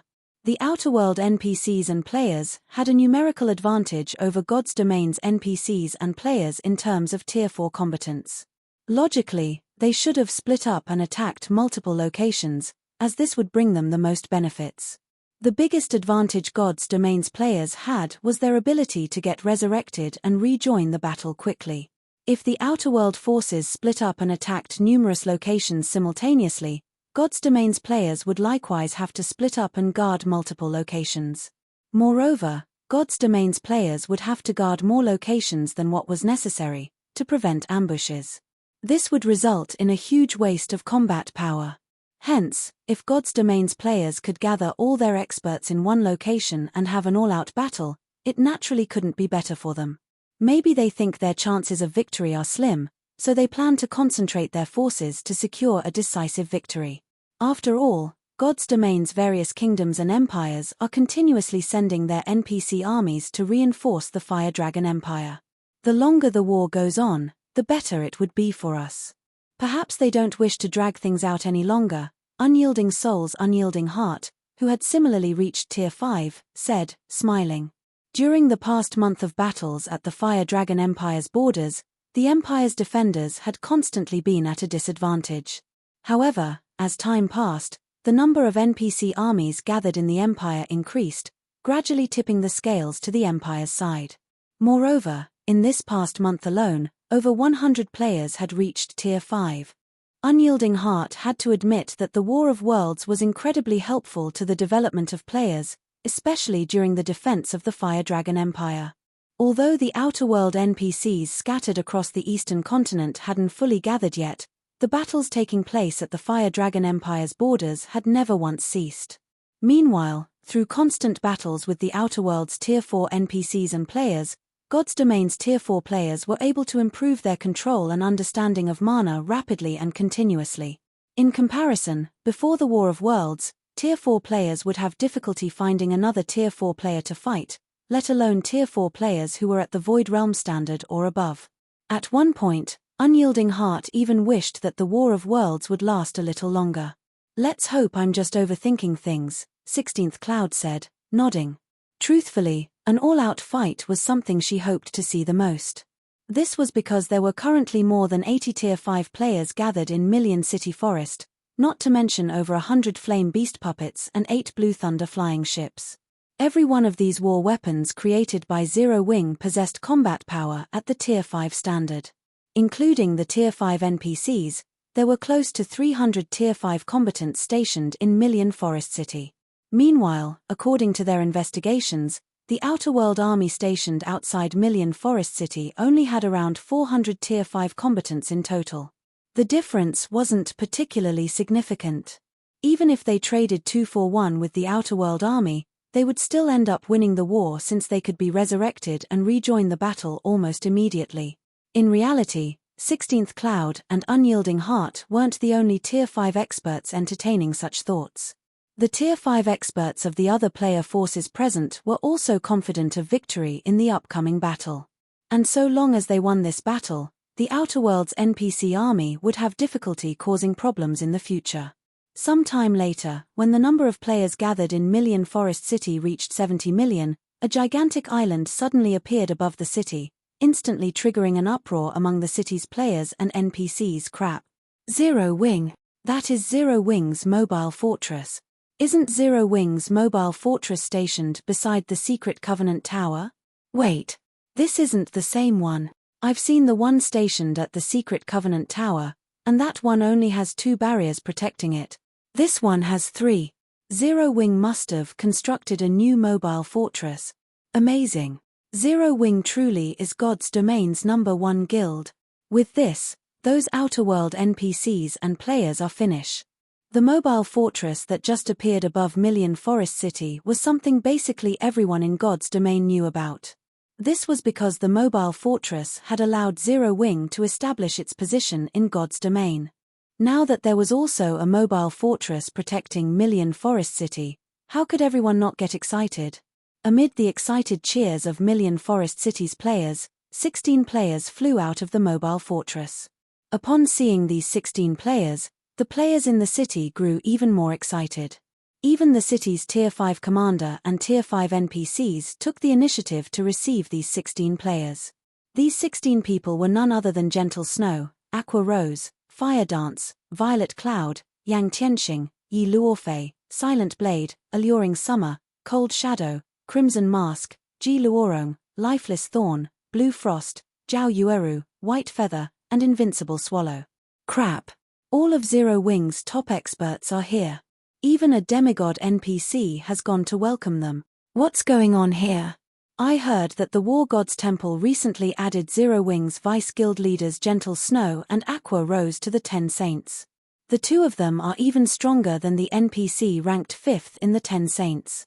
Those ranked within the top 5 of the 10 Saints are supposedly close to rivaling Tier 6 existences, while those in the top 3 are basically Tier 6 gods in disguise. Zero Wing is truly a den of monsters. I heard that 3 of the 5 great super guilds' old monsters joined the 10 Saints only recently. Yet, Zero Wing actually has 2 people in the 10 Saints now. Moreover, both are ranked within the top 5. I wonder when I'll be able to join the 10 Saints. If I can get into the 10 Saints, I can die with no regrets. For a time, Zero Wings members became the focal point of the entire Fire Dragon Empire. This was especially true for the players who had recently started playing God's Domain and were watching the live broadcast of Million Forest City's situation. When they looked at Gentle Snow and Aqua Rose, their eyes shone with ambition. They all wished they could become as strong and famous as these two women. Currently, Tier 5 NPCs were still existences to be feared for the various player forces, and even the King of a Kingdom had a difficult time meeting a Tier 5 NPC. Yet, these powerful Tier 5 NPCs were behaving respectfully toward Gentle Snow and Aqua Rose. This situation was simply unbelievable. However, of the players in the Fire Dragon Empire, only the superpowers experts truly understood what it meant to be a member of the 10 Saints. The 10 Saints were existences standing at the very apex of God's domain. Although Gentle Snow and Aqua Rose were Tier 5 players, just like the superpowers Tier 5 experts, the difference between the two sides was like heaven and earth. Killing ordinary Tier 5 players was child's play for these two women. Meanwhile, when the Star Alliance's Galaxy Past and Purple Eye, who stood among the many players in Million Forest City, saw Gentle Snow and Aqua Rose, complex emotions appeared on their faces. Back when Zero Wings operations were still confined to Star Moon Kingdom, the two of them had treated Gentle Snow and Aqua Rose as their rivals. Now, although Galaxy Past and Purple Eye had gotten promoted to Tier 4 and were even top tier among Tier 4 experts, they were merely a part of the crowd gathered in Million Forest City. In contrast, Gentle Snow and Aqua Rose already stood at the apex of God's domain. They were now existences that countless players looked up to, and even Tier 5 NPCs and the 5 great super guilds' old monsters had to be wary of them. Galaxy Past and Purple Eye weren't alone in their feelings. Matt and Prosciutto from Mythology shared their complicated mood. When Fang Shahan had decided to betray Mythology and join Zero Wing, she had invited Matt to join her. However, Matt had refused her offer, believing he could develop much more rapidly in Mythology. Yet, reality turned out to be completely different. Matt was still stuck at Tier 4. In comparison, White Feather, who had joined Fang Shahan, had already reached Tier 5 and become an existence he had to look up to. As for Prosciutto, he was confused by Fang Shahan's rapid improvement. In terms of talent, he was much superior to Fang Shahan. Although he had also gotten promoted to Tier 5, there had been a huge difference between them when they were both still at Tier 4. However, his Tier 4 mana body's completion rate had only been at 118% when he had gotten promoted to Tier 5. Meanwhile, according to Mythology's investigation, Fang Shahan had gotten promoted to Tier 5 with her Tier 4 mana body's completion rate at 120%. Moreover, Odin had said that Fang Shahan was even under consideration as a reserve member for the 10 Saints and that it wouldn't be strange if she managed to defeat one of the 10 Saints in the near future. Her strength already approached that of demigod NPCs. In comparison, Prosciutto's combat power was only at the Tier 5 peak standard, still nowhere near the demigod standard. While Prosciutto was in a daze, Zero Wings members had arrived above Million Forest City's gate. "You guys are finally here," Unyielding Heart said, smiling at Zero Wings members. "With you here, it's even less likely for the Outer World forces to take down Million Forest City. Even the weakest of Zero Wings' 16 Tier 5 experts present had combat power at the Tier 5 peak standard. Meanwhile, Gentle Snow and Aqua Rose could take on 10 to 15 ordinary Tier 5 combatants by themselves. Their participation in Million Forest City's defense had narrowed the gap in Tier 5 combatants between the two sides significantly. "What's our current situation?" Gentle Snow asked. At Gentle Snow's question, Aqua Rose and the others turned to look at Unyielding Heart. During these past few days, they had been fully focused on raiding a primordial ruin in the top of the world, so they weren't up to date on the Fire Dragon Empire's situation. Only after receiving the secret pavilion's notification did they rush over with the newly constructed mobile fortress. "While I can't say it's good, we definitely have a fighting chance," Unyielding Heart said. He then took out a memory crystal and displayed the information recorded in it. "According to our latest investigations, the Outer World's NPC army has over 130 million Tier 3 NPCs, around 150,000 Tier 4 NPCs, and over 200 Tier 4 NPCs. As for the player army, there are close to 200 million Tier 3 players, over 50,000 Tier 4 players, and over 100 Tier 5 players. Upon hearing Unyielding Heart's words, many of the Tier 4 experts nearby felt suffocated. Setting aside the Tier 3 players, the difference in Tier 4 players between the two sides was simply massive. Even now, Million Forest City only had around 15,000 Tier 4 players gathered. In comparison, the other side had over 50,000. If Million Forest City's defensive magic array shattered, there was a high chance that some of these outerworld Tier 4 players would sneak past the city's defenders and reach the City Lord's mansion. That would spell the end for the city. After all, the City Lord's mansion's defensive magic array wasn't as strong as the city's. The only fortunate matter was that there wasn't a significant difference in Tier 5 combatants between the two sides. With the help of the city's magic arrays, they might be able to repel the outerworld forces. It seems the outerworld forces are intent on winning this battle, no matter what. Aqua Rose was slightly astonished when she heard Unyielding Heart's report, and she turned reflexively toward the distant forest. An army of such size and power was more than capable of destroying an empire. Isn't that just perfect? If we can get rid of this army, dealing with the follow-up will become much easier, Firedance said, fighting spirit burning in her eyes. They had suffered a miserable defeat in the battle in Blackwing City. However, her strength had undergone an earth-shattering transformation during the past month. Apart from touching upon the entry level of utilizing a world lore, she had also acquired 2 pieces of legendary equipment. Including her legendary weapon, she now had 3 legendary items. She was confident she could now put up a fight against a fallen archangel. None of Zero Wing's members refuted Firedance's words, either. With Shifeng's guidance, they had improved their equipment standard significantly during this past month. Although they didn't gain any additional legendary weapons, they did acquire quite a few pieces of legendary equipment. Moreover, even the weakest piece of equipment on them now was fragmented legendary equipment. In equipment standards, they were in no way inferior to Tier 5 NPCs. Among their group of 16, Gentle Snow, Aqua Rose, and Violet Cloud were the luckiest, having each acquired a complete set of fragmented legendary set equipment. In terms of basic attributes, it wouldn't be an exaggeration to say that they rivaled Tier 6 players.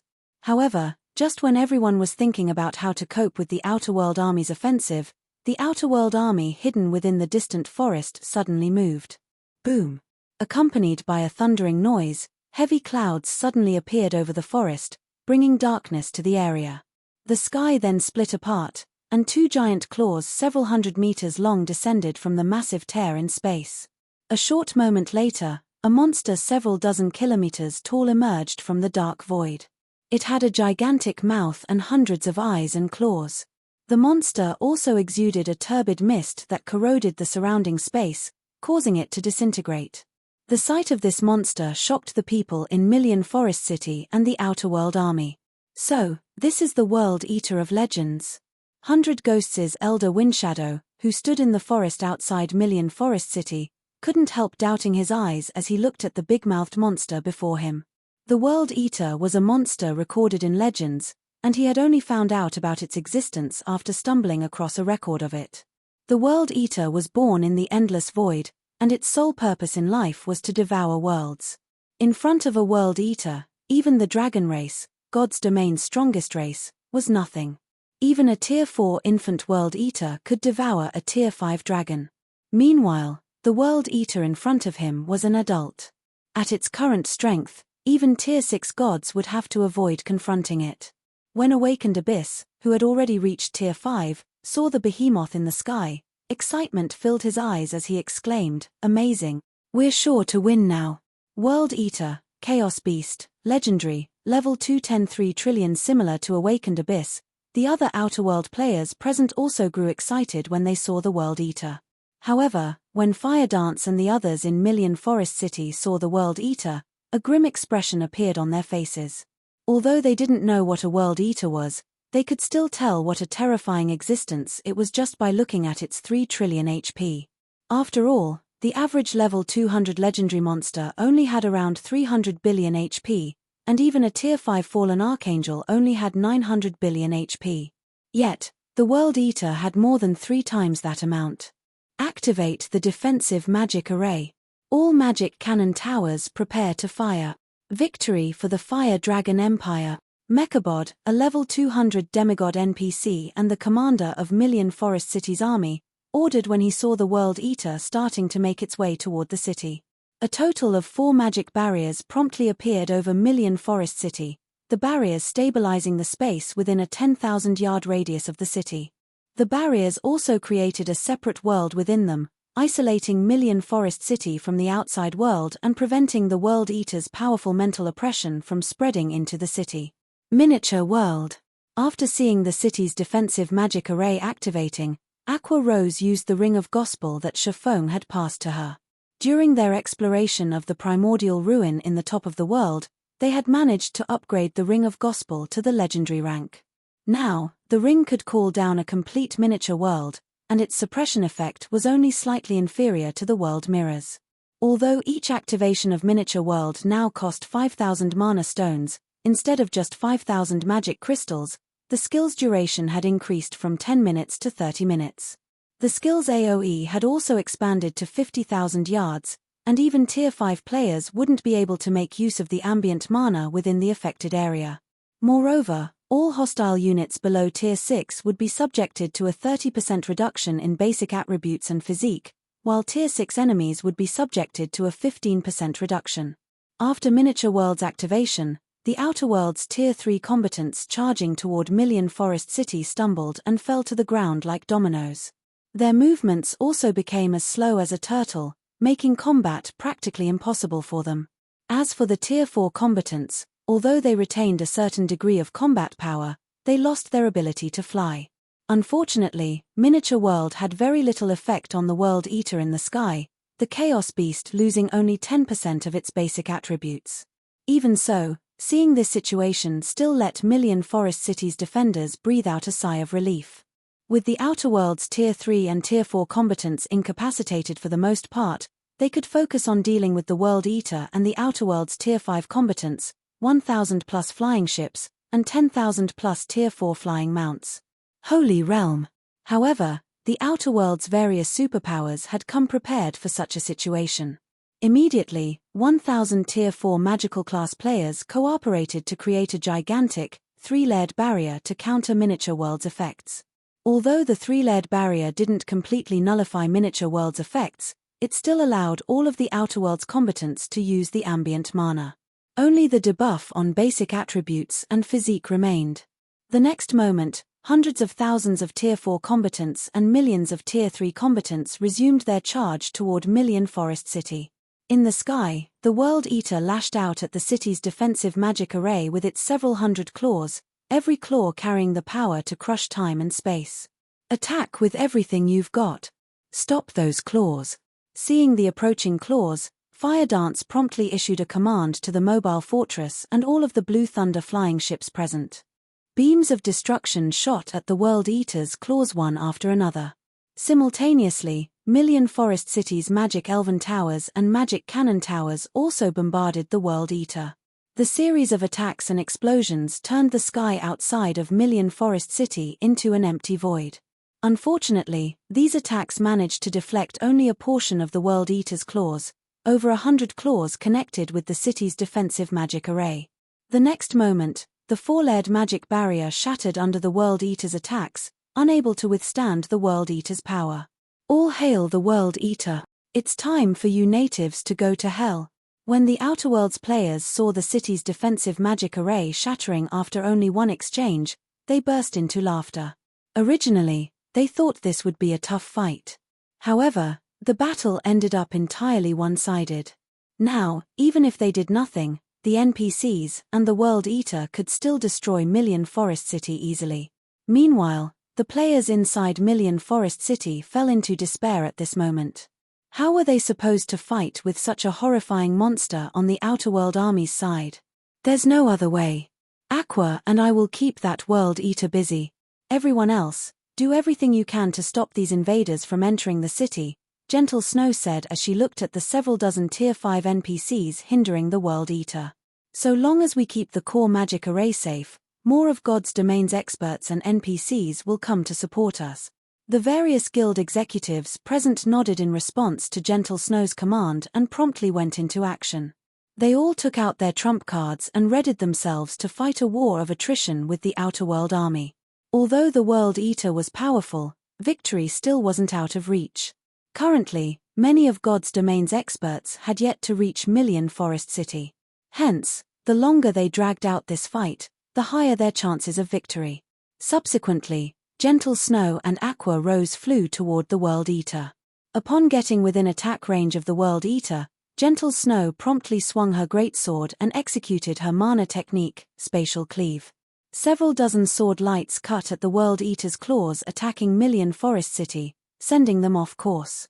Aqua Rose waved her staff and summoned numerous gigantic serpents made of water. She then had the water serpents bite the World Eater's claws, preventing them from getting close to Million Forest City. Are they monsters? The Outerworld players gasped when they saw Gentle Snow and Aqua Rose putting up a good fight against the World Eater. Even the Outerworld Tier 5 experts were astonished by this spectacle. All of the World Eater's claws carried power at the Tier 6 peak standard. Even Tier 5 experts wielding legendary weapons could block only a few hits from these claws with their legendary weapons' active skills. However, Gentle Snow and Aqua Rose did not use their weapon skills. They stopped the World Eater's claws using only mana techniques and combat techniques. For a time, Gentle Snow, Aqua Rose, and the World Eater became the absolute center of the sky. Even other Tier 5 players dared not approach the three of them, as even the shockwaves of their clashes could kill ordinary Tier 5 players. Apart from Gentle Snow and Aqua Rose, only Tier 5 combatants dared fight in the sky above Million Forest City.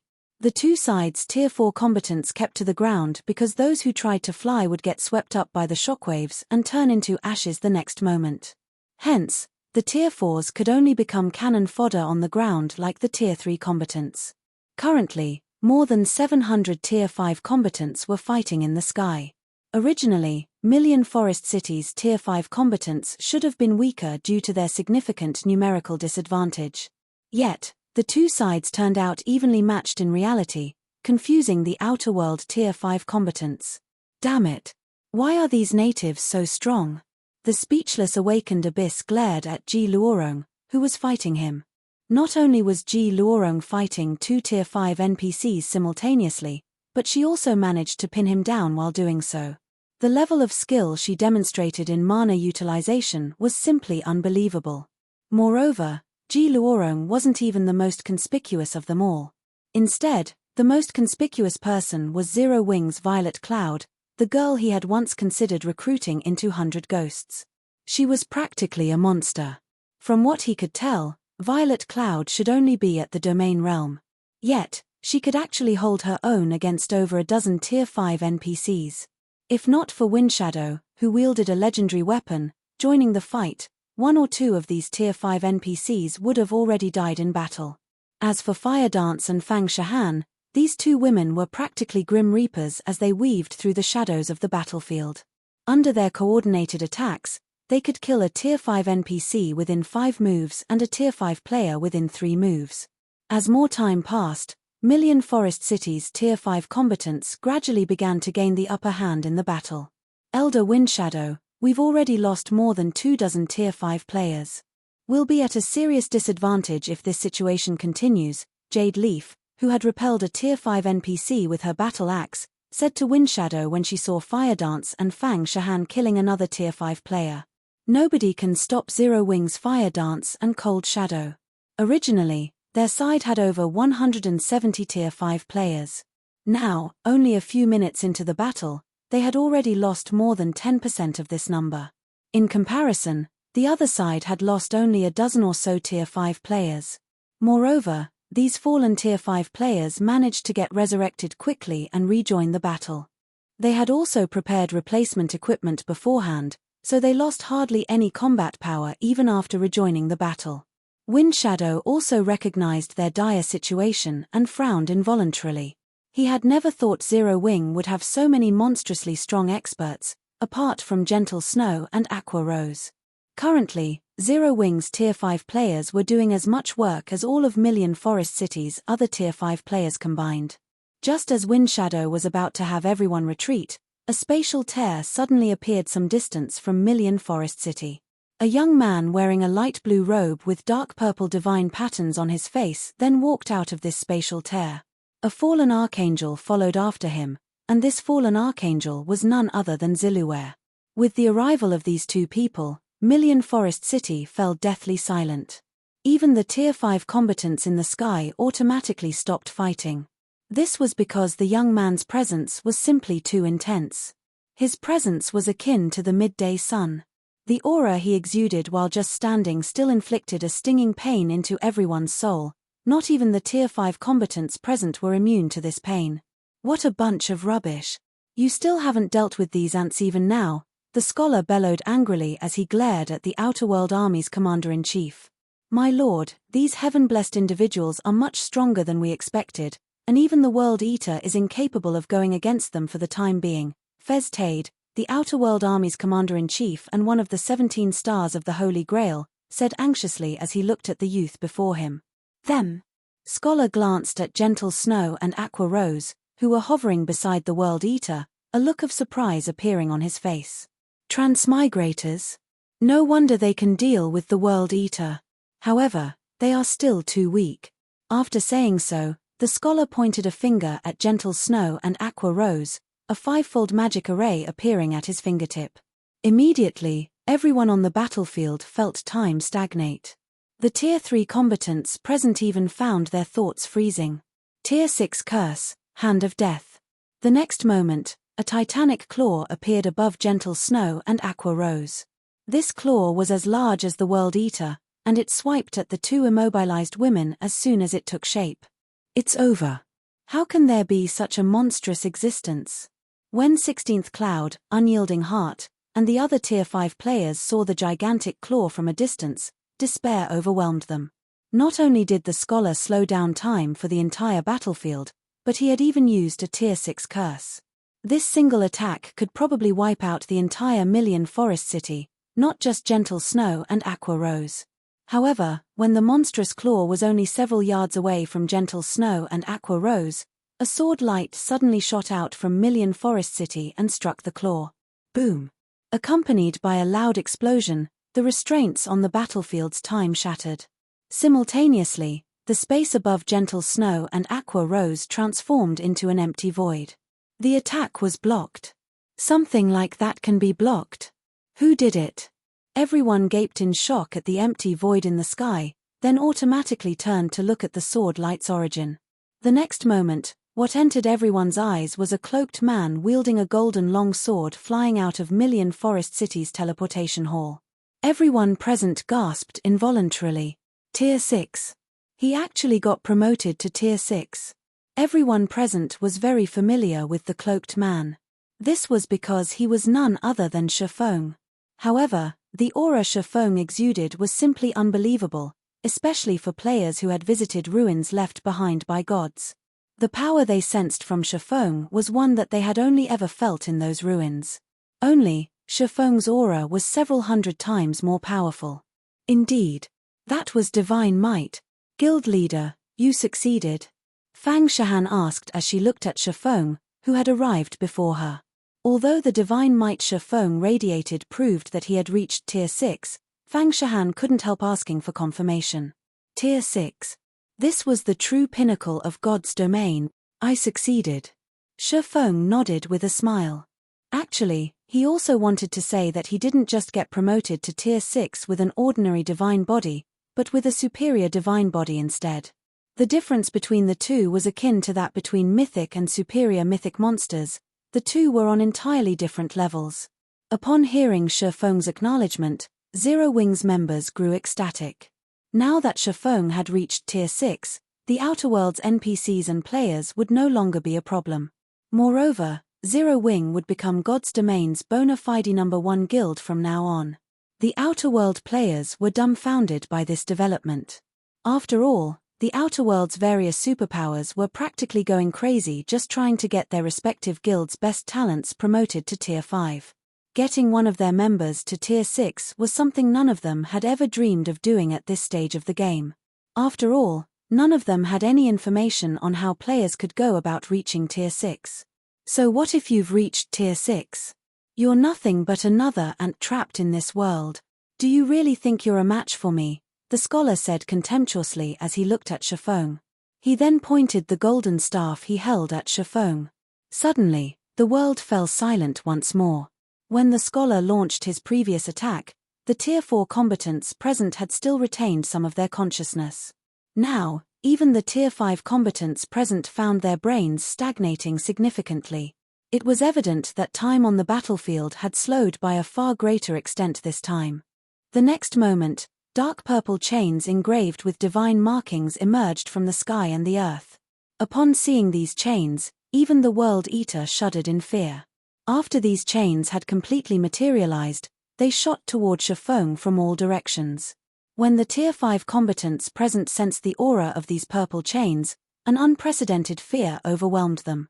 Even their souls were instinctively warning them not to touch these chains, no matter what. Are these the legendary chains of law? Shifeng was slightly surprised when he saw the dark purple chains. The ancient god's legacy he acquired contained information on the chains of law, stating that these chains carried power surpassing the Tier 6 peak standard. Even a Tier 6 god would have difficulty moving when caught by these chains. And unless the Tier 6 god's strength surpassed the Tier 6 peak standard, they would eventually die to these chains. Seeing the hundreds of chains of law closing in, Shifeng unsheathed Solomon's sword and brandished it together with the light of two worlds. Swords orbit. Shifeng moved freely, unaffected by the time stagnation affecting the battlefield.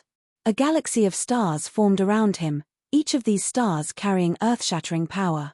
These stars struck down the chains of law that came close to Shifeng, preventing them from coming into contact with him.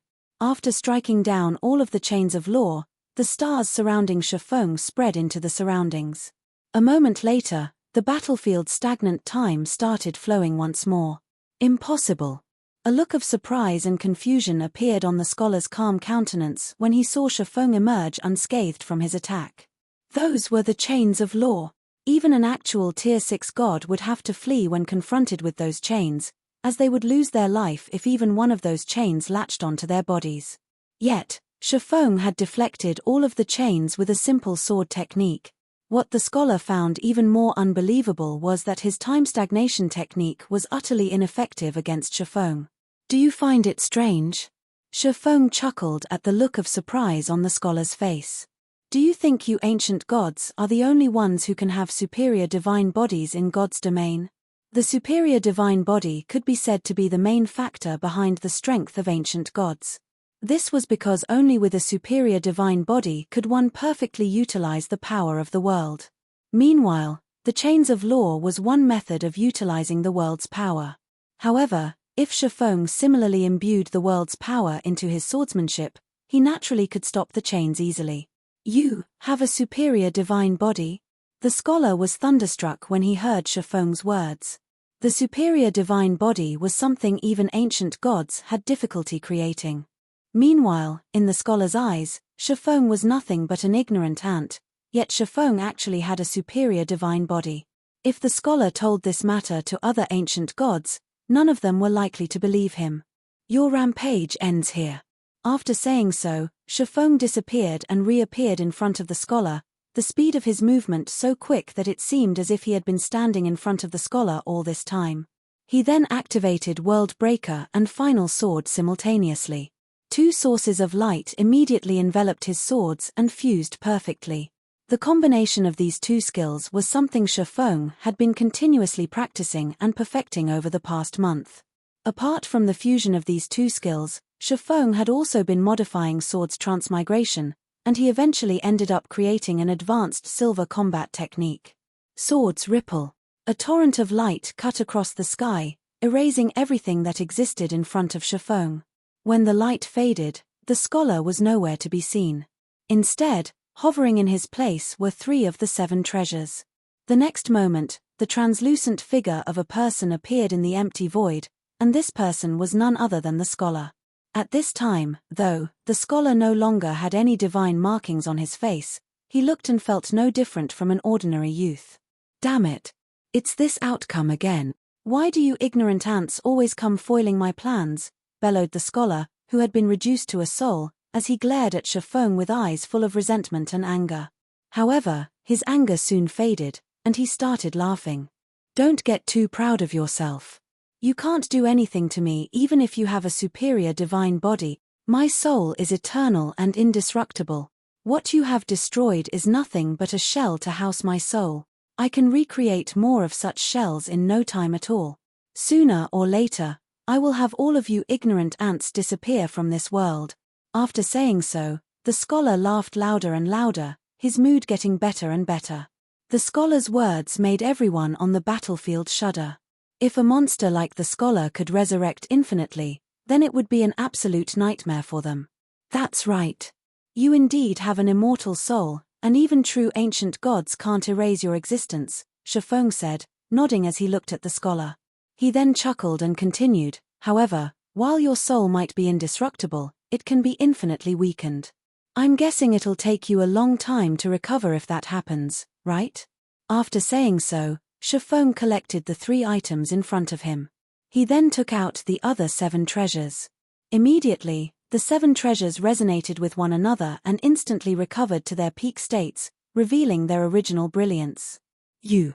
The scholar's expression instantly changed when he saw the 7 treasures, and he turned and tried to flee into the void. However, Shifeng did not give the scholar any opportunities to do so at all, grabbing the repaired soul orb and activating it. Devour. The soul orb immediately began absorbing the scholar's soul, continuously weakening it. After this situation continued for 4 minutes, the scholar's soul disappeared, and the soul orb produced a 9-colored crystal of souls. System. Congratulations. You have completed the mythic quest Ancient Gods Awakening. Rewarding 1 Ancient God's Soul Crystal and 2 levels of World Authority. Ancient God's Soul Crystal? After observing the 9-colored crystal of souls for a moment, Shifeng tossed it into his mouth and swallowed it. He wanted to see what effects the Ancient God's Soul Crystal had. Moreover, doing so would prevent the scholar from regaining his power. The soul orb might have absorbed the power of the scholar's soul and made it seem as if the scholar had died, but that wasn't true at all. In time, the scholar would still gradually recover his strength. This was also what made Ancient Gods amazing. As soon as Shifeng swallowed the Ancient God's Soul Crystal, he felt a tingling and burning sensation in his brain. It was completely different from the refreshing sensation he felt when he swallowed the crystal of souls made from the fallen archangel Garudika's soul. Only after this burning sensation had continued for several minutes did it gradually disappear. Is this the Tier 6 peak standard? When Shifeng looked at the world around him, he found its clarity and realism unprecedented. No. Even if my concentration reached the Tier 6 peak standard, there shouldn't be such a significant change. Did I just reach the Mental Strength Grandmaster standard? Apart from a breakthrough to the Mental Strength Grandmaster standard, Shifeng couldn't think of any other explanation for this situation. This was because his current thought process was at least 10 times faster than before. He could also manipulate mana from 7 luminaries crystals as if it was soft cotton. However, Shifeng didn't pay too much attention to these changes, as he still had a bunch of enemies he had to deal with in front of him. Run. Everyone, retreat. Upon seeing Shifeng slay the scholar, the outerworld NPCs and players started frantically fleeing the battlefield. All of them wanted nothing more than to run back to the world passage right now. They felt that only by returning to their own god's domain would they truly be safe from Shifeng. However, Shifeng had no intention of letting any of these people escape. With a swing of his sword, he effortlessly massacred the outerworld forces and wiped out the forest ahead of him. Let alone escaping, the army of millions didn't even get to leave their ashes behind on the battlefield. The conclusion of this battle sent tremors across God's domain. The outerworld NPCs and players in other parts of the eastern continent promptly retreated to their home world upon receiving news of Shifeng's achievements, none of them daring to stay behind for even a moment longer. In addition, Zero Wing became the undisputed #1 guild in God's domain because of this battle. As a result, countless players started trying to join Zero Wing, and Zero Wing's several guild cities became overcrowded with players. However, Shifeng paid no attention to these requests to join Zero Wing. Instead, he simply handed off his responsibilities to his vice guild leaders. After turning in the Seven Treasures main storyline quest, he chose to log out of the game and meet with Xia Wuyuan. After all, he was very curious to find out about Phoenix Rain's matter. And now that he had fulfilled the conditions Xia Wuyuan had given him, he should be qualified to find out more about the matter. Not to mention, after he devoured the ancient god's soul crystal, he could sense things that he had never been able to sense before. He had many questions regarding these new findings, and he estimated that Phoenix Rain would have answers. Middle layer, Green God Courtyard. The Green God Courtyard was a place specifically reserved for the Green God Company's internal members. Apart from serving as a residence, it was also the office that handled the middle layer's various affairs. There weren't a lot of people in the Green God Courtyard. Even after arriving in front of Xia Wuyuan's residence, Shifeng had come across only several dozen people. From this, he could tell that the Green God Company didn't have many internal members. When Shifeng entered Xia Wuyuan's residence, he found the old man sitting in the living room and brewing tea in front of the coffee table. There was also a cup of freshly brewed tea on the other side of the coffee table, as if Xia Wuyuan had known ahead of time that Shifeng would visit him. Pointing at the sofa opposite himself, Xia Wuyuan looked at Shifeng and said, "Have a seat." "You knew I would come to find you now?" Shifeng couldn't help asking. "Of course. I know everything you do in God's domain," Xia Wuyuan said. Taking a sip of tea, he smiled and continued, "I also know that you've long since broken through to the 3-star mental strength master standard and that you've already reached the Grandmaster standard now." "You knew." Realization dawned upon Shifeng when he heard Xia Wuyuan's answer. "It seems the Green God Company really is the developer behind God's domain." "You're only half correct," Xia Wuyuan said, shaking his head. "What do you mean?" Shifeng asked. "The Green God Company didn't develop God's domain. Instead, we only run it," Xia Wuyuan explained. "The Green God Company didn't develop it." Shifeng was a little surprised by this answer. From what he knew, there shouldn't be another company on Earth with the technology required to develop a game such as God's domain. How is this possible? Could there be a corporation in this world capable of surpassing the Green God Company's technology? "Didn't you want to see Phoenix Rain?"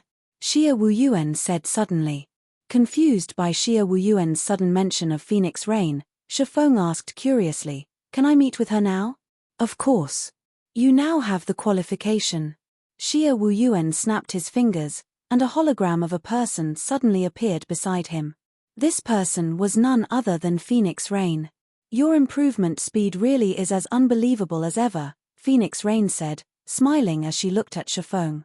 "If not for Elder Xia keeping me updated, I wouldn't have dared believe you've already grown so much." "Where are you now?" Shifeng asked, getting straight to the point. He had been very curious about Phoenix Rain's sudden appearance. In their previous meeting, she had even spoken as if she had long since known that the scholar would cause a problem in God's domain, hence, she had warned him of the scholar. Her understanding of God's domain was simply incredible. The Green God Company's refusal to let others meet with Phoenix Rain was also puzzling. "It seems you've already guessed that I'm not present in the world you live in." Smiling, Phoenix Rain explained, "You are correct in your assumption. I am currently living in neither Earth nor God's domain. Instead, I am in a world beyond God's domain. To be precise, I am living in the true God's domain." "You're not in the real world, but the true God's domain? What do you mean? Did your soul get digitized?" Shifeng was shocked. Looking at Shifeng's confused expression, Phoenix Rain chuckled and said, "My soul didn't get digitized. Rather, my spirit is currently located in a special 3-dimensional world. The God's domain you've been playing in all this time is actually another 3-dimensional world as well. Because of a unique reason, I ended up getting smuggled into a higher-level 3-dimensional world, or a main 3-dimensional world, if you will. On the other hand, the God's domain you've been playing in is merely one of the countless subworlds of this main 3-dimensional world." 3-dimensional world? The God's domain I've been playing in is only one of the many subworlds of a main 3-dimensional world. Shifeng suddenly felt he lacked the brains to process the information Phoenix Rain provided. Although the various phenomena in God's domain could serve as proof that the world of God's domain wasn't just a simple virtual world, calling it a real three-dimensional world was still a little too much of a stretch. Just what kind of technology was necessary to let someone mentally connect to another three-dimensional world? What she says is true. The God's domain you are playing in is indeed a three-dimensional world. However, this three-dimensional world is very special, and outsiders can enter it only through their minds, Xie Wuyuan explained, smiling when he saw the skeptical look on Shifeng's face. Now that you're a mental strength grandmaster, you are also qualified to know the Green God Company's biggest secret.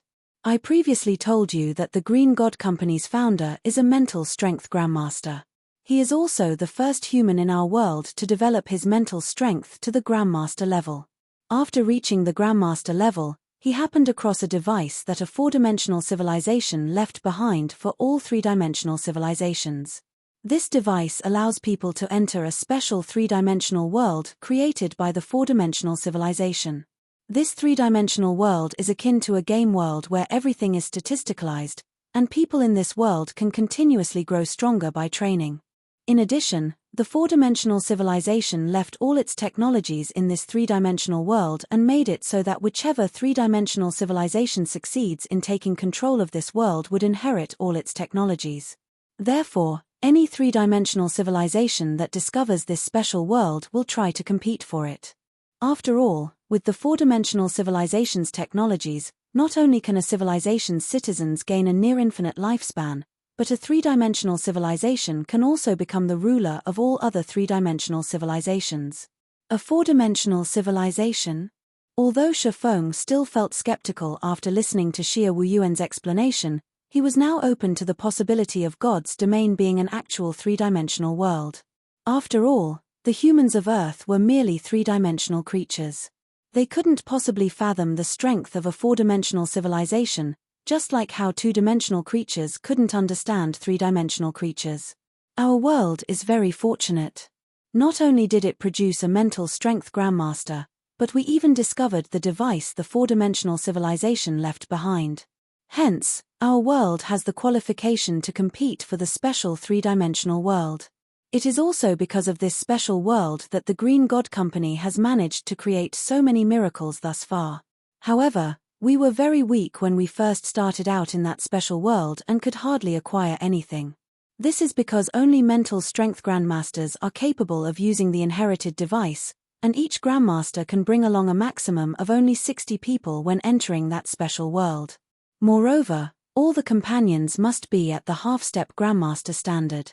Hence, the group our people formed in that special world is no different from an insignificant small guild in God's domain. Fortunately, as the people of our world continued developing and the number of half-step grandmasters increased, we eventually managed to secure the rights to control a subsidiary world, which is also the God's domain you are currently playing. Since it is only a subworld, the entry conditions aren't as stringent. So long as one isn't an infant or a child, one may freely enter this subworld. Improving one's mental strength also becomes a lot easier in this subworld, so we can keep developing half-step grandmasters. In your case, you even managed to become a mental strength grandmaster. Speaking up to this point, Xie Wuyuan looked at Shifeng in excitement. Now that Earth had gained one more mental strength master, they could bring an additional 60 half-step mental strength grandmasters to the main three-dimensional world. This would greatly enhance Earth's overall strength. So, this is why other gods' domains are trying to invade us. They were trying to gain the ruling rights to another subworld. Realization dawned upon Shifeng. The subworlds of God's domain were akin to a nursery for nurturing newcomers. The difference between having and not having a subworld and between having one or more subworlds was massive. Entering the main world isn't an easy task. The more subworlds a civilization controls, the higher their chances of producing Tier 6 players or half-step mental strength grandmasters. In Phoenix Rain's case, she managed to enter the main world out of sheer luck. It's a pity nobody else managed to be that lucky, Xie Wuyuan said, sighing ruefully. Phoenix Rain's entry into the main world can be considered a rare opportunity. If she logged out of the game, she would no longer have this opportunity. Thus, upon noticing the anomaly, we immediately transferred her body to the core area. With the core area's power, she won't have to worry about her physical body even if she remains in the main world for a long period. Shifeng understood what Xia Wuyuan was trying to say. Since a mental strength grandmaster could bring only 60 people with them into the main world, every additional combatant Earth could get into the main world was incredibly precious. Hence, it was only natural for the Green God Company to want Phoenix Rain to remain connected to the main world. But it's fine now. With you here, we'll have a much easier time in the main world, Xia Wuyuan said, smiling. It doesn't matter even if Phoenix Rain returns since you have brought 60 additional slots to our world. Once news of your breakthrough spreads, the various upper zones old bastards will probably try to buy these slots from you. However, you mustn't sell the slots to them on a whim. Back then, those old bastards stole a lot of resources from Yuantian City's upper zone. Our upper zone will be relying on you to reclaim our reputation. If you wish to deal with Fu Jiuzhong, you can also apply to get him banished from the upper zone. I bet that old bastard in Haitian City's upper zone won't dare say anything about it. Shifeng nodded at Xia Wuyuan's words. As for Fu Jiuzhong, Shifeng was no longer concerned about the Infinity Master. This was because a mental strength grandmaster was many times more powerful than a 3-star mental strength master. He could even make Fu Jiuzhong suffer a mental breakdown. Afterward, just as Xia Wuyuan said, the general managers of the various upper zones around the world all paid a visit to Yuantian City's upper zone, and every one of them wanted the entry slots for the main world of God's domain. Moreover, without Shifeng saying anything, Haitian City's upper zone had taken the initiative to banish and imprison Fu Jiuzhong. However, Shifeng did not casually sell his entry slots. After all, now that he knew the main God's domain's importance, he naturally had to give zero-wing priority for these slots. In the end, he chose to sell only 10 slots to the top 10 upper zones in the world, gaining one favor from these upper zones: the creation of his own upper zone. The upper zones located around the world weren't natural occurrences. Instead, they were created using the four-dimensional civilization's technology. Read latest chapters at Wuxia World. EU. However, the creation of every upper zone required a lot of resources, many of which these top-ranking upper zones could provide. Once he had these resources, so long as he obtained a few more items from the main God's domain, he could create his very own upper zone. Once he had his own upper zone, he would no longer have to follow the rules of other upper zones. He could bring anyone he wanted into his upper zone. Time passed swiftly. In the blink of an eye, 3 months had already gone by since Shifeng became a mental strength grandmaster. During these 3 months, Shifeng had brought his family and Zero Wing's many core members into Yuantian City's upper zone one after another. Afterward, he had Zero Wing compete fervently for resources and players in God's domain. He had even tasked the guild with preparing to invade the outer world and plunder the resources there. In addition, thanks to the upper zone's resources and the ancient god's legacy, Gentle Snow, Aqua Rose, Violet Cloud, Fire Dance, Cold Shadow, Yang Tianxing, Lifeless Thorn, and Blue Frost also successfully reached Tier 6. This meant that they had become half-step mental strength grandmasters and were qualified to enter the main god's domain. Inside a large mansion in the core area of Yuantian City's upper zone. After looking at Gentle Snow and the others, who lay inside their respective special rest cabins, Shifeng entered the main cabin and readied himself to begin a new journey. Log in.